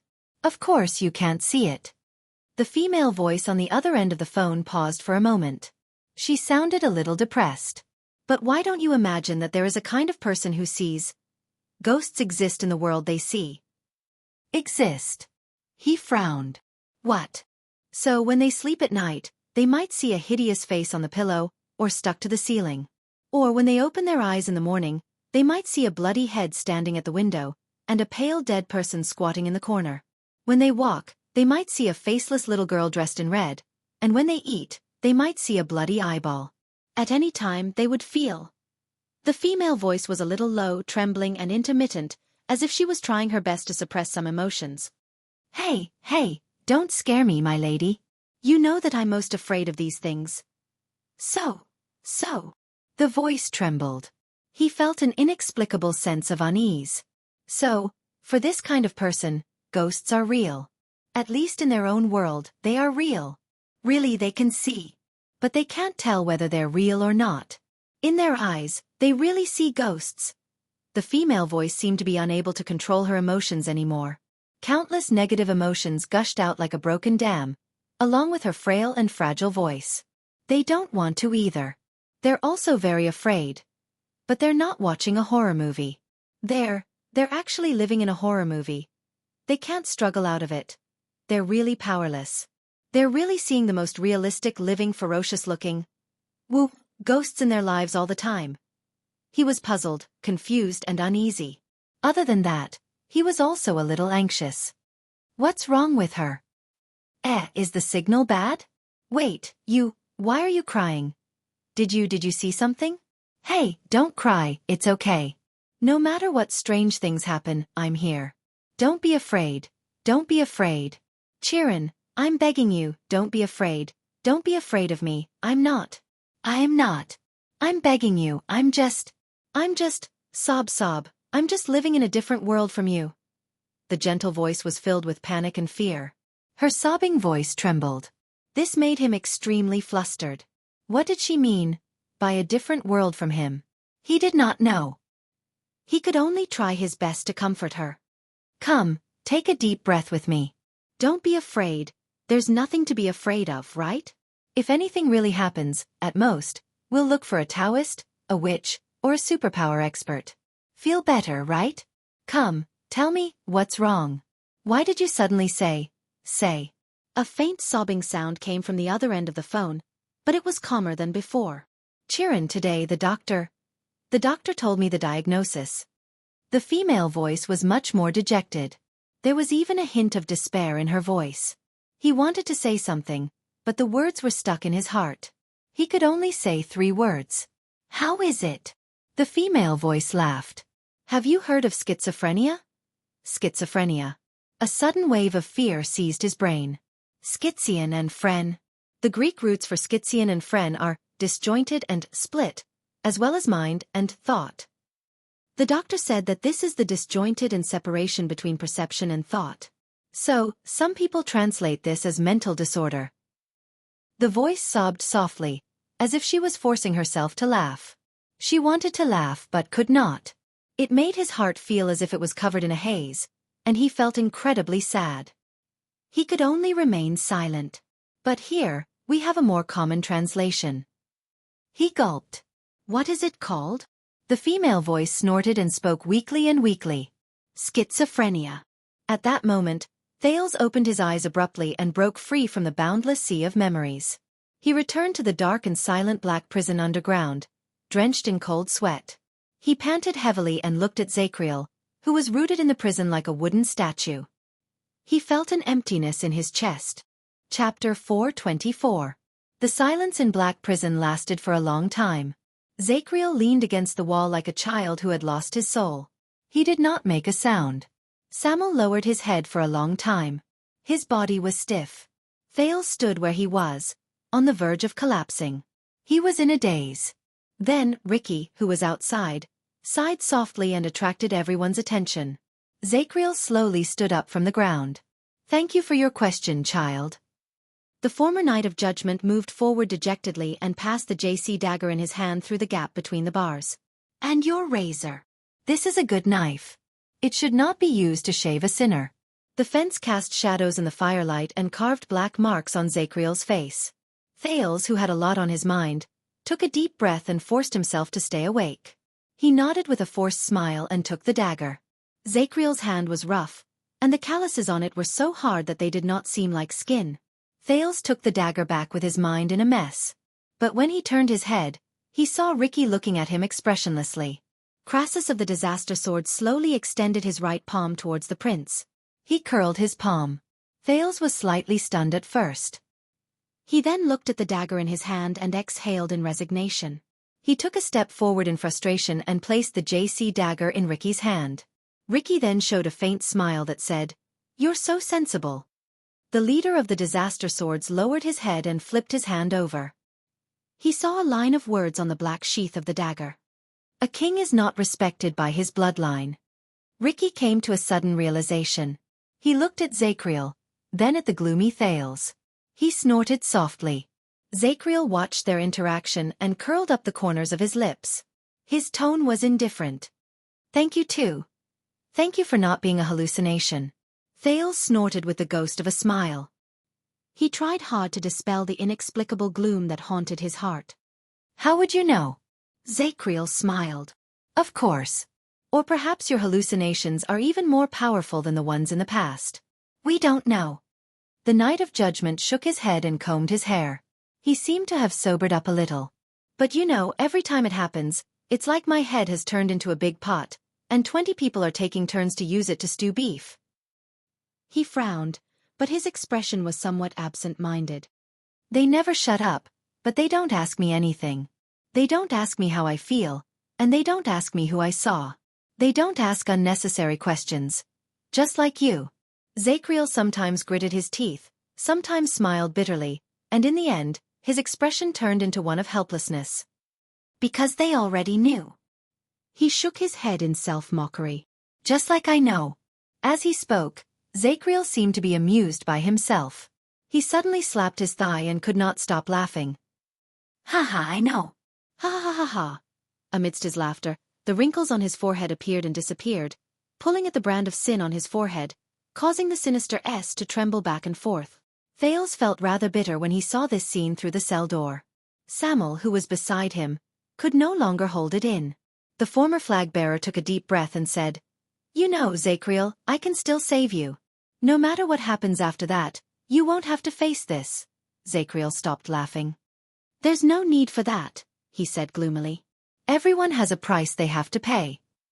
Zacriel looked around his cell. "The price I have now," he said in a daze, "is what I deserve. It's just right." Samuel closed his eyes gently. A few seconds passed. "What about the others?" Zacriel sighed and said, "You've been to the top, right?" This question made Samuel speechless again. "They..." Samuel wanted to say something, but he stopped. Barney Jr.'s roar and the remains of his 37 brothers appeared before his eyes at the same time made his lips tremble. In the end, Samuel forced a smile and said with great difficulty, "I've seen them. It's all right." Zacriel did not reply immediately. He stared at Samuel. He stared at the way Samuel turned his head slightly after he finished speaking, not daring to meet Zacriel's gaze. "I see."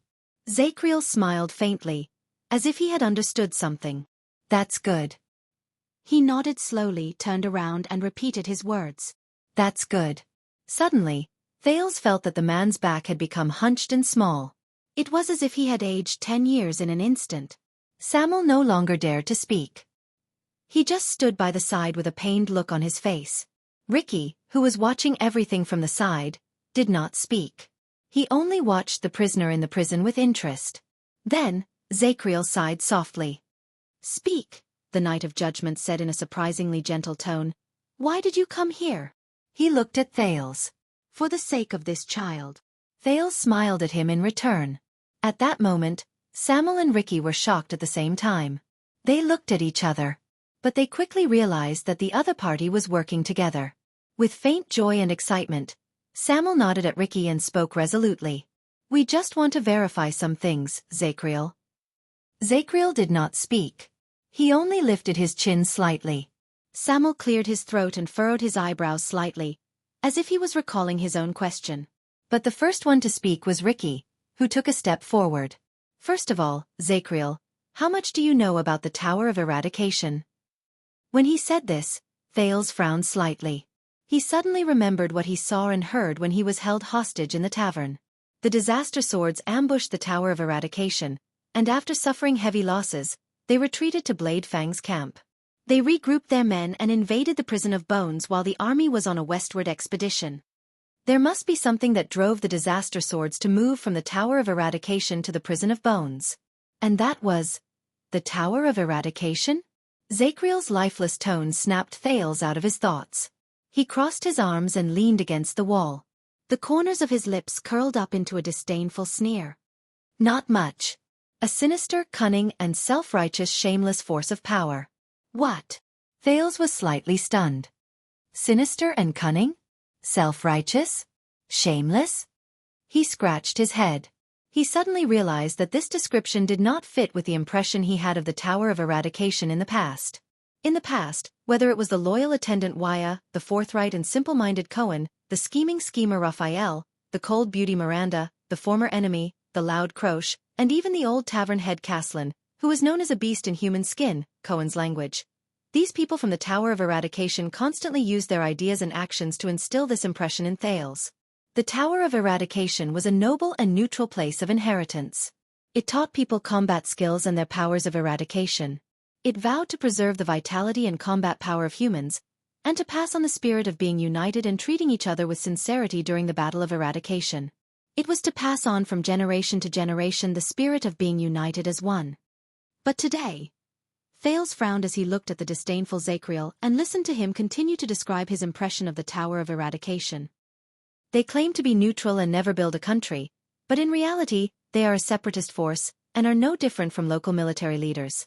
They sway left and right on international affairs, act according to the situation, have no shame, and constantly encourage their subordinates to go out and do dirty mercenary business, which is dirtier than most countries. They call it training. The more Zacriel spoke, the more ferocious he became.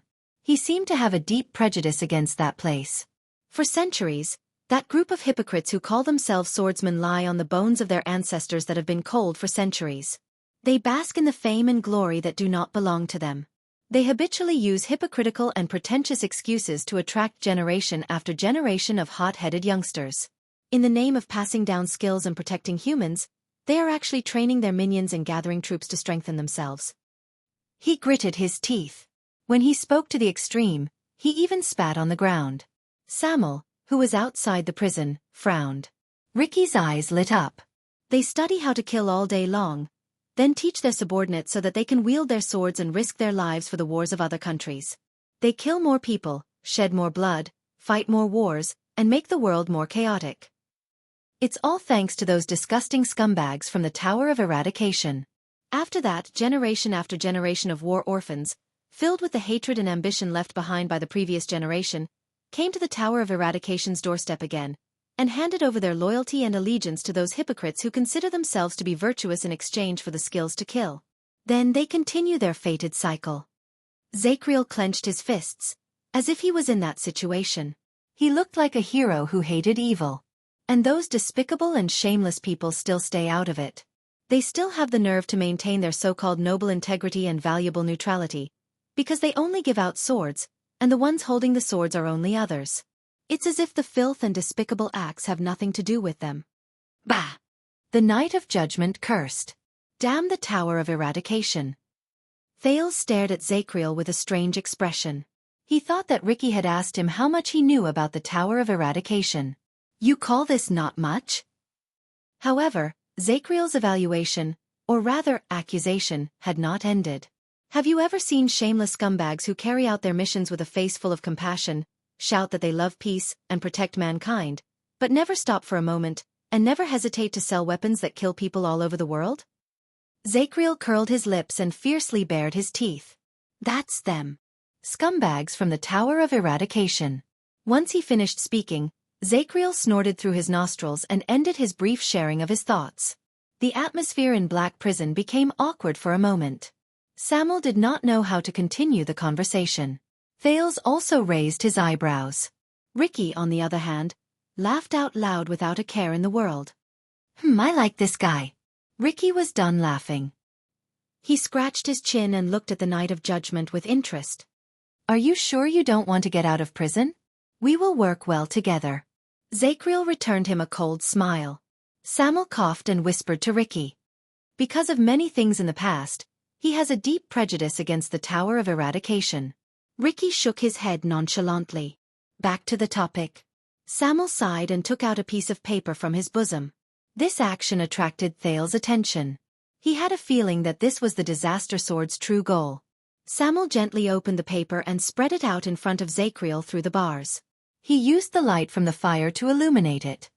Zacriel, do you remember this? Zacriel narrowed his eyes. At first, he shrank a little because of the approaching firelight, But as he gradually got used to the light, he walked forward slowly and stared at the paper in Samuel's hand. At that moment, Thales suddenly felt that Zacriel's aura had changed.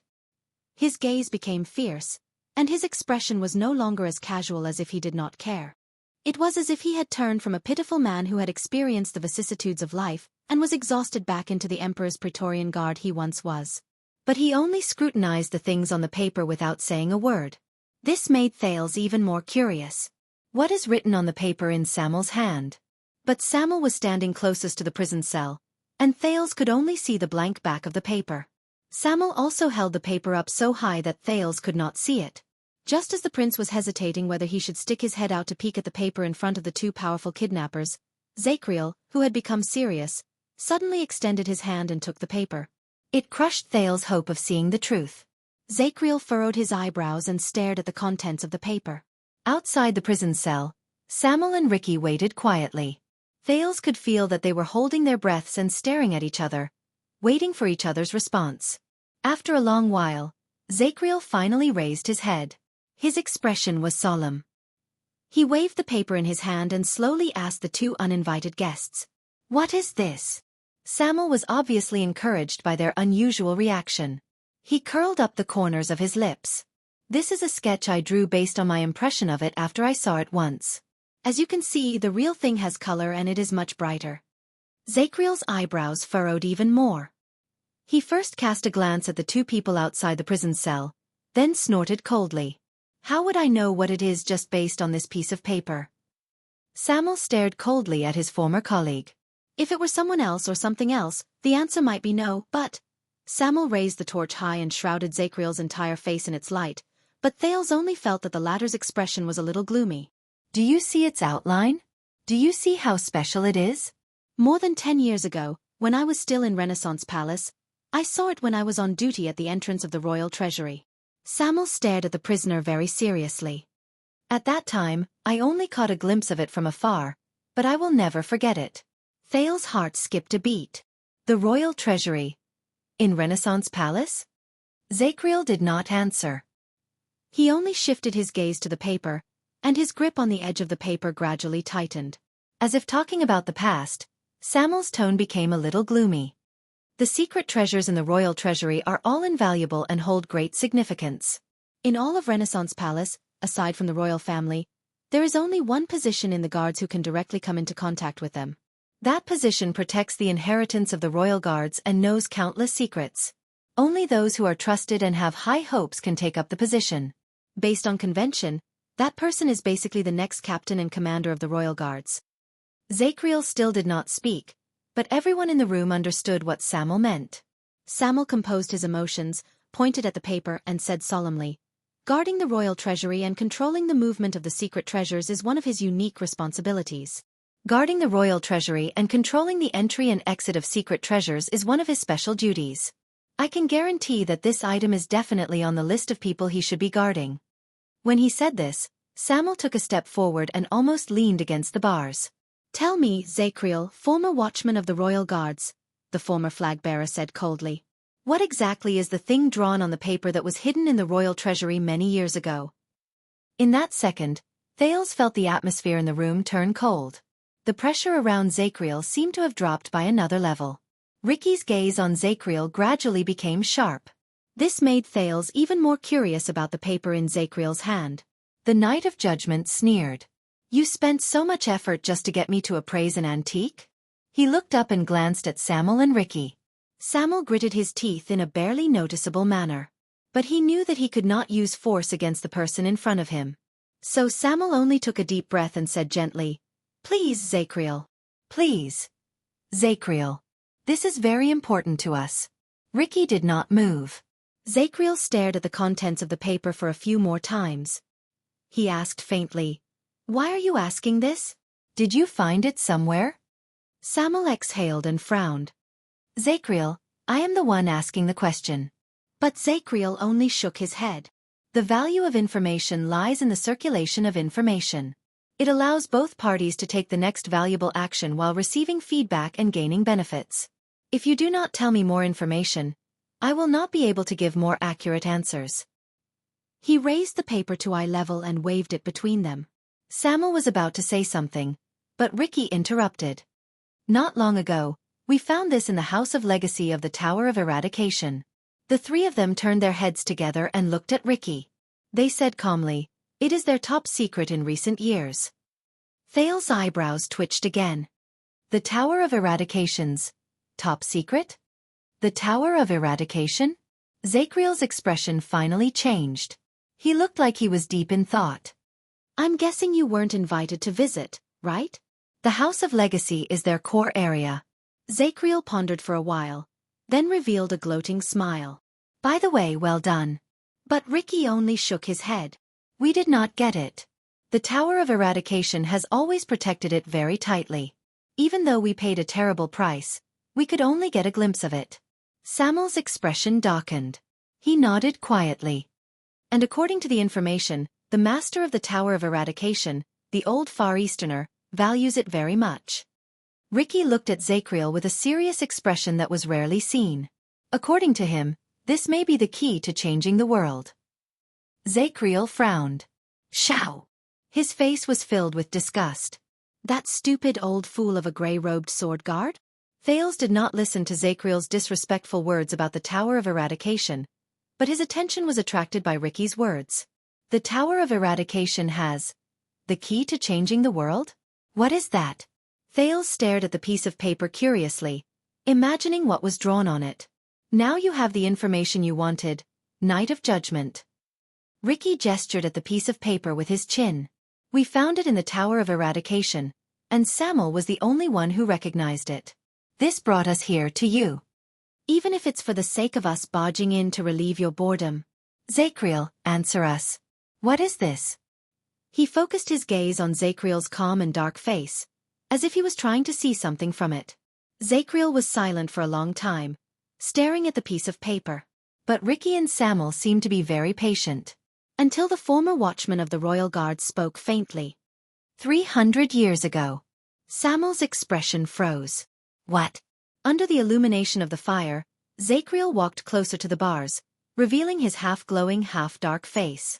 The ferocious brand on his forehead was very clear, and the lower half of his face was completely dark. But his eyes were full of life. He swept his gaze over the guests outside the prison cell, and his eyes shone like swords. He did not look like a person who had lost his mind at all. Zachriel continued to speak. In the year 349 of the calendar of eradication, Ixora Yarrow married into the Jade Star royal family and became the queen of Midir IV. Thales, who was listening carefully, was instantly stunned. Midir IV. Isn't that? Ricky was still frowning and confused, but Samuel, who was familiar with Constellation's history, had his expression change slightly. Yarrow. You mean, the only elf queen in Constellation's history, Queen Ixora? Zachriel nodded slowly with a serious expression. And the thing on this piece of paper that you claim to have found in the Tower of Eradication is one of the dowries that Queen Ixora brought into Renaissance Palace from the Sacred Tree Kingdom. His voice was steady, and his tone was solemn.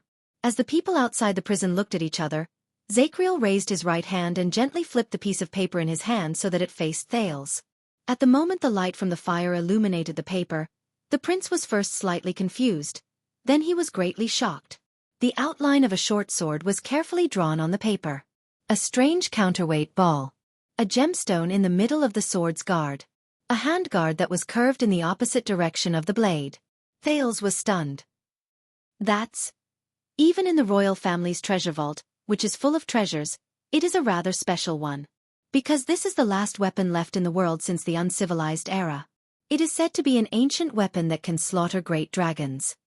Thales stared at the picture on the paper. The Night of Judgment's unhurried but strangely powerful voice traveled into his ears. The sacred elves call it. Chapter 425. Blade of Purification.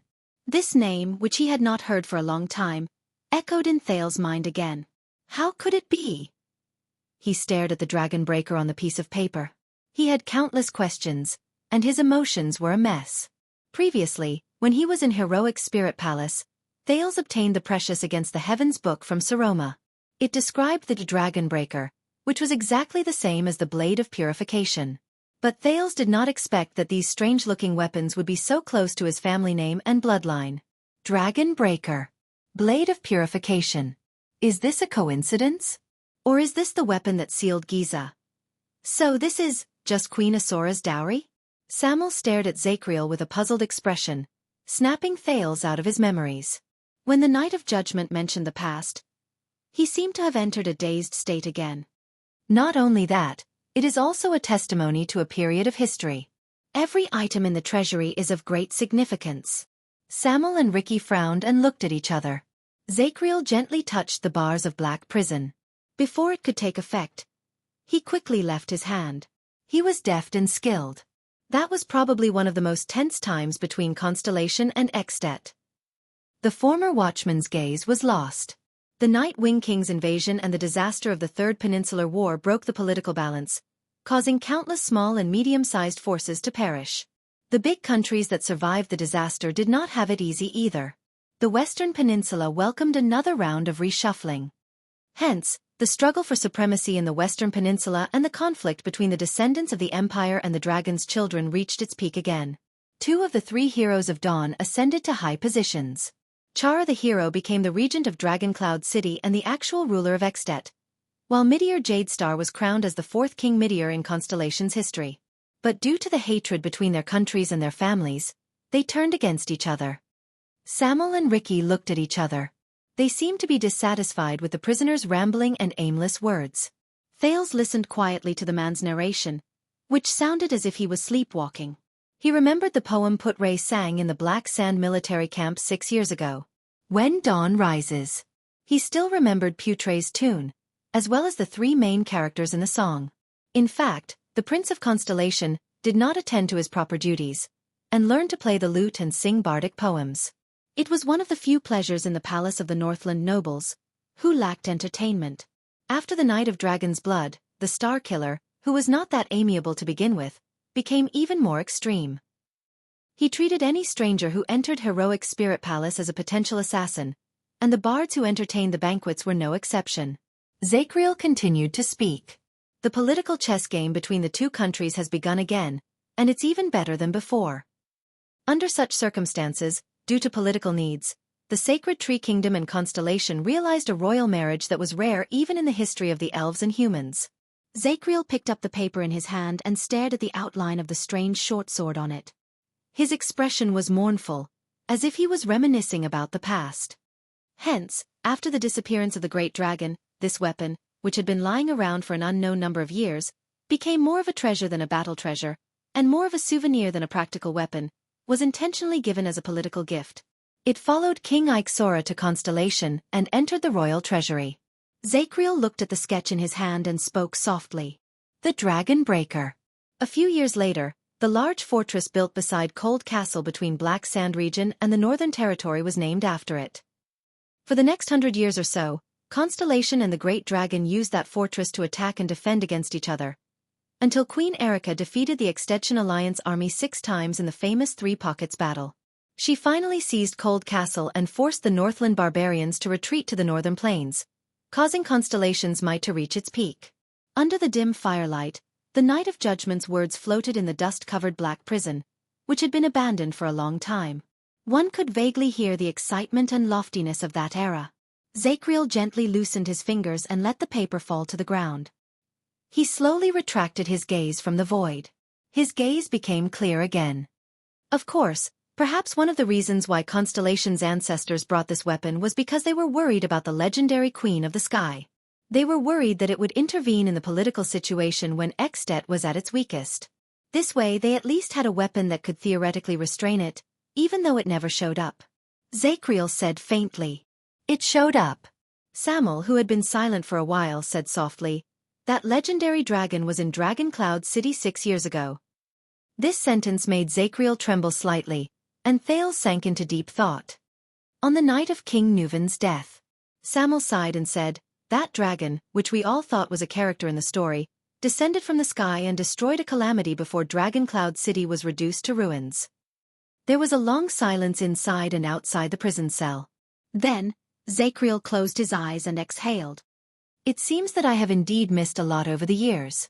Ricky seemed to be unable to listen to Zacriel's rambling and erratic narration. He took a step forward and asked straightforwardly, But what I don't understand is, how did the secret treasure of the royal family in Renaissance Palace end up in the Tower of Eradication? Zacriel snorted and shook his head. Who knows? The Knight of Judgment's attitude towards strangers was not as good. He looked indifferent. More than 10 years ago, many of the items in the treasury were conscripted for the king's wedding. Perhaps this item is also on the list. Who knows? Wait. Thales's ears twitched. The king's wedding? Which king? Is he talking about Kessel V? The wedding when he was still a prince? And Queen Kia? A beautiful figure holding a doll appeared before Thales's eyes. He felt sad. So, we can confirm it? As he watched the paper fall to the ground, Samuel turned to look at Ricky, as if asking for his opinion. More than 10 years ago, under the king's orders, the dragon breaker was moved out of the treasury? But Zacriel only looked like he did not care. He leaned against the wall casually. Is it important whether it is or not? Samuel was about to retort, but Ricky was faster than him. Very well. Then let me change my question. The leader of the disaster swords still looked relaxed. He had the ghost of a smile on his face, but Thales could vaguely sense the seriousness hidden in his tone. What is so special about the dragon breaker? Does it have no other secrets? Zacriel changed his posture. The light from the fire drew a long shadow on the wall. Then what do you want to know? His words gradually showed his impatience. According to the records, this ancient weapon has been covered in dust for a long time in the Sacred Tree Kingdom. Even the sacred elves themselves know very little about it. That's why they sent it as a political dowry, let alone us, who have reached the end of our lives. The Knight of Judgment said coldly. Ricky stared at him carefully, but his expression gradually changed.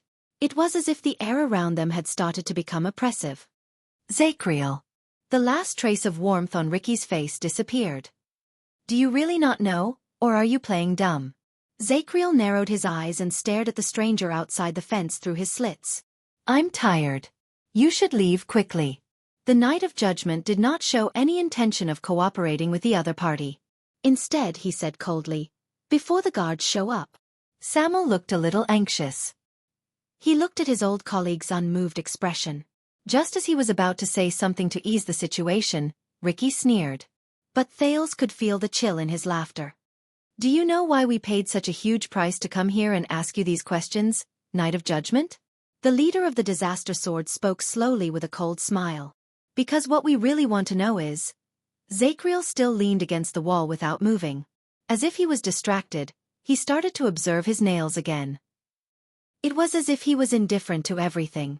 That was until Ricky asked his question. 18 years ago, this was the so-called dragon breaker that Samuel saw. You personally guarded it. Ricky said softly. Is it a legendary anti-mystic equipment? Ricky's soft words echoed in the hall. At that second, the light from the fire flickered slightly, but the inside and outside of the prison fell into absolute silence. Soon, Thales's breathing became chaotic without him realizing it. He had to rely on the Sin of Hell's river to stabilize it. What did he say? He said, legendary anti-mystic equipment? Thales stared at the piece of paper by his feet and slowly picked it up.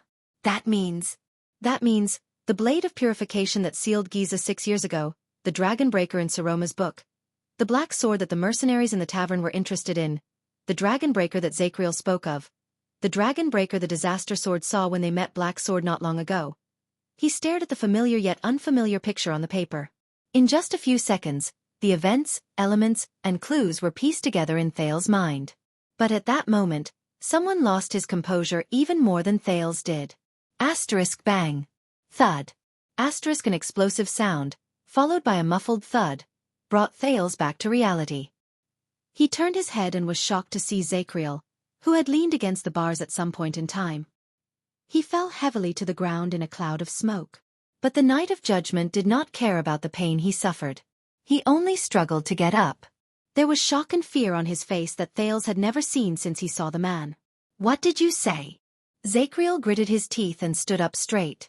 He stared at Ricky, who had a cold expression on his face outside the prison cell. There was a rare tremor in his voice. What equipment? It was as if he saw the end of the world. When he saw Zacriel like this, Thales, who should have been the most shocked, calmed down. He sensed that something was happening. And the people in front of him were the ones who knew about it. Aha! Outside the prison cell, Ricky's tone was filled with faint smugness and slight surprise. Your expression. I understand.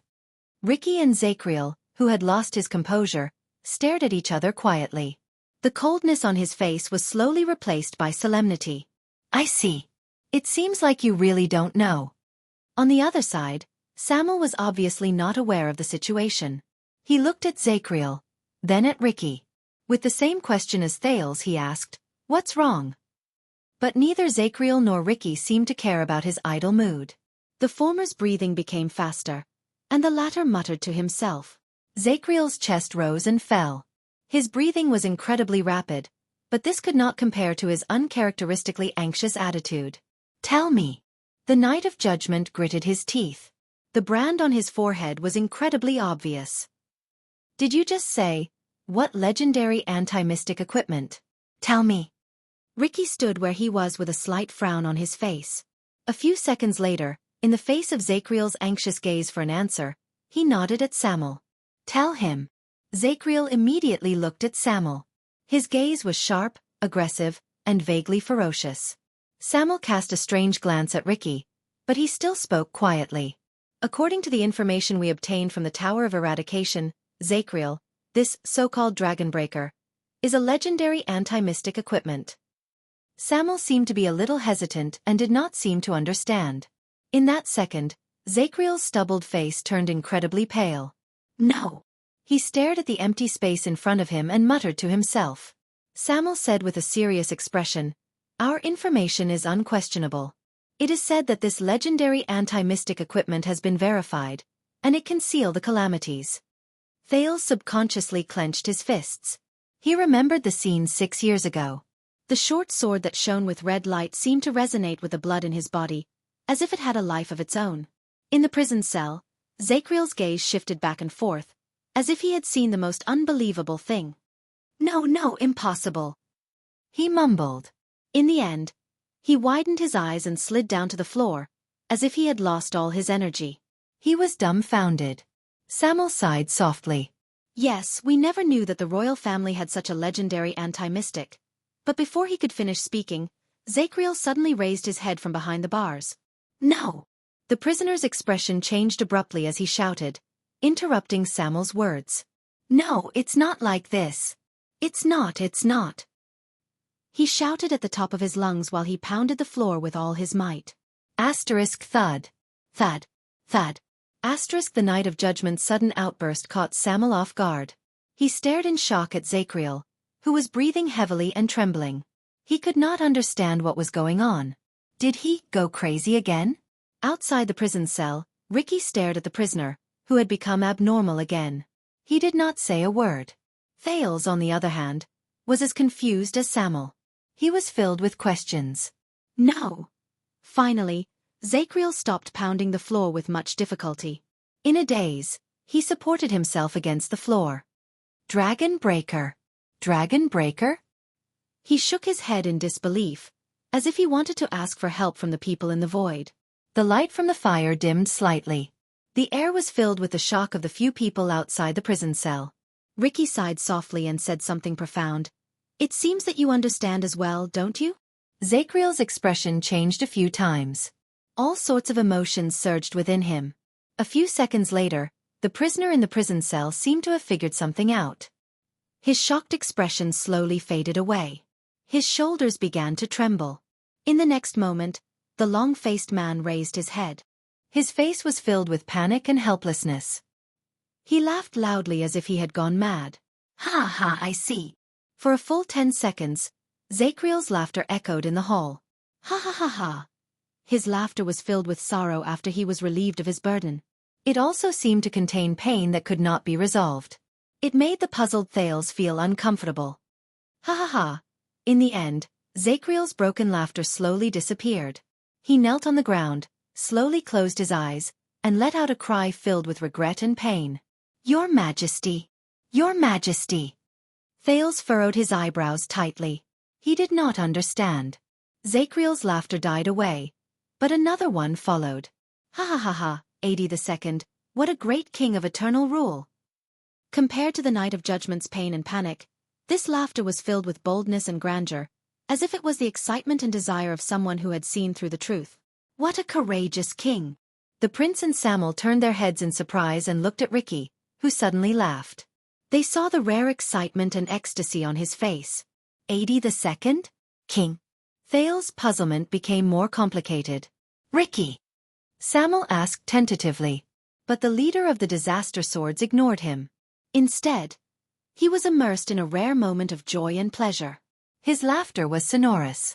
Whether it was the king of Renaissance, the Dragon Knight King, the king of vanguards, or senior cattle, these so-called peerless heroes in human history, their achievements, courage, and heroic spirit were not even 1/10,000th of yours. Ricky laughed so hard that he slapped his thigh in delight. It was a stark contrast to Zachriel's pained moans and trembling in the prison. 18 years ago. 18 years ago. What a pity, what a pity. A rare excitement shone in his eyes, and he said loudly, "Why wasn't I in the Western Peninsula that year? Why didn't I witness this magnificent and crazy scene that made people's hearts surge with excitement?" Ricky turned around and looked excitedly at Thales, who did not know what was going on. He extended his arm and pressed down on the prince's shoulder. Thales grunted. He felt that Ricky did not hold back at all, as if he was so happy that he forgot everything. The torch shook violently in Ricky's hand, and sparks flew out. "Child, you should be proud of this." Ricky's breathing quickened. He was like an emotional bard who watched the rise and fall of history through the ages. He sighed and said, "Your grandfather was practically the greatest and most fearless supreme king in human history since the Battle of Eradication." Thales stared at him in a daze. He sensed the unusual passion in his words, and he could not help but open his mouth to ask. But Samuel was faster than him. The former flag-bearer of the royal guards asked sternly, "Zachriel? Ricky? What is going on? What are you talking about?" Ricky's laughter slowly disappeared. He let go of Thales's shoulder and took the paper from the prince's hand, but he did not answer Samuel's question. "Night of judgment, let me confirm for the last time." Ricky's expression returned to normal, and he stared solemnly at the dazed Zachriel in the prison cell. "This thing, the so-called Dragon Breaker, when it flowed out of your hands from the treasury 18 years ago, was it just the Dragon Breaker?" Zachriel shuddered slightly, as if he had just woken up from a nightmare. He gave a nervous snort of laughter. Ha ha ha ha ha. Zachriel's gruff laughter came from his chest, and it was hollow. "Look at the present, think of the past." The Knight of Judgment lowered his head and said softly, "Do you still need confirmation?" Ricky smiled. He turned around. "Samuel, let's go," Ricky said casually. But his eyes were filled with unprecedented confidence. "We didn't come here for nothing." He strode forward, leaving Zachriel behind him. He remained in the boundless darkness. But Samuel made a low sound. "Ricky!" The flag-bearer raised his head coldly and raised the torch. His tone was filled with dissatisfaction. "I need an explanation." Ricky stopped in his tracks. Thales frowned as he watched the interaction between the two men. Ricky let out a sigh and turned his head. "Samuel, you are a noble in the capital. Tell me, how did we win the Battle of Eradication?" His expression was indifferent, and the corners of his lips curled up slightly, as if this was just a normal conversation between friends. Samuel was slightly startled at first, then he instinctively said, "The legendary anti-mystic equipment." Ricky snapped his fingers, which showed how relaxed he was at that moment. He turned around and walked closer to Samuel, completely ignoring Zachriel, who lowered his head and trembled in the prison cell. It was as if he had already lost his value. Yes, for more than 600 years, as their greatest nemesis, every legendary anti-mystic equipment can seal the calamities.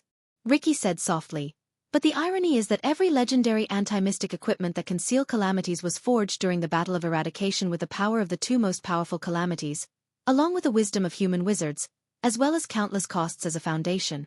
At that moment, Thales shuddered.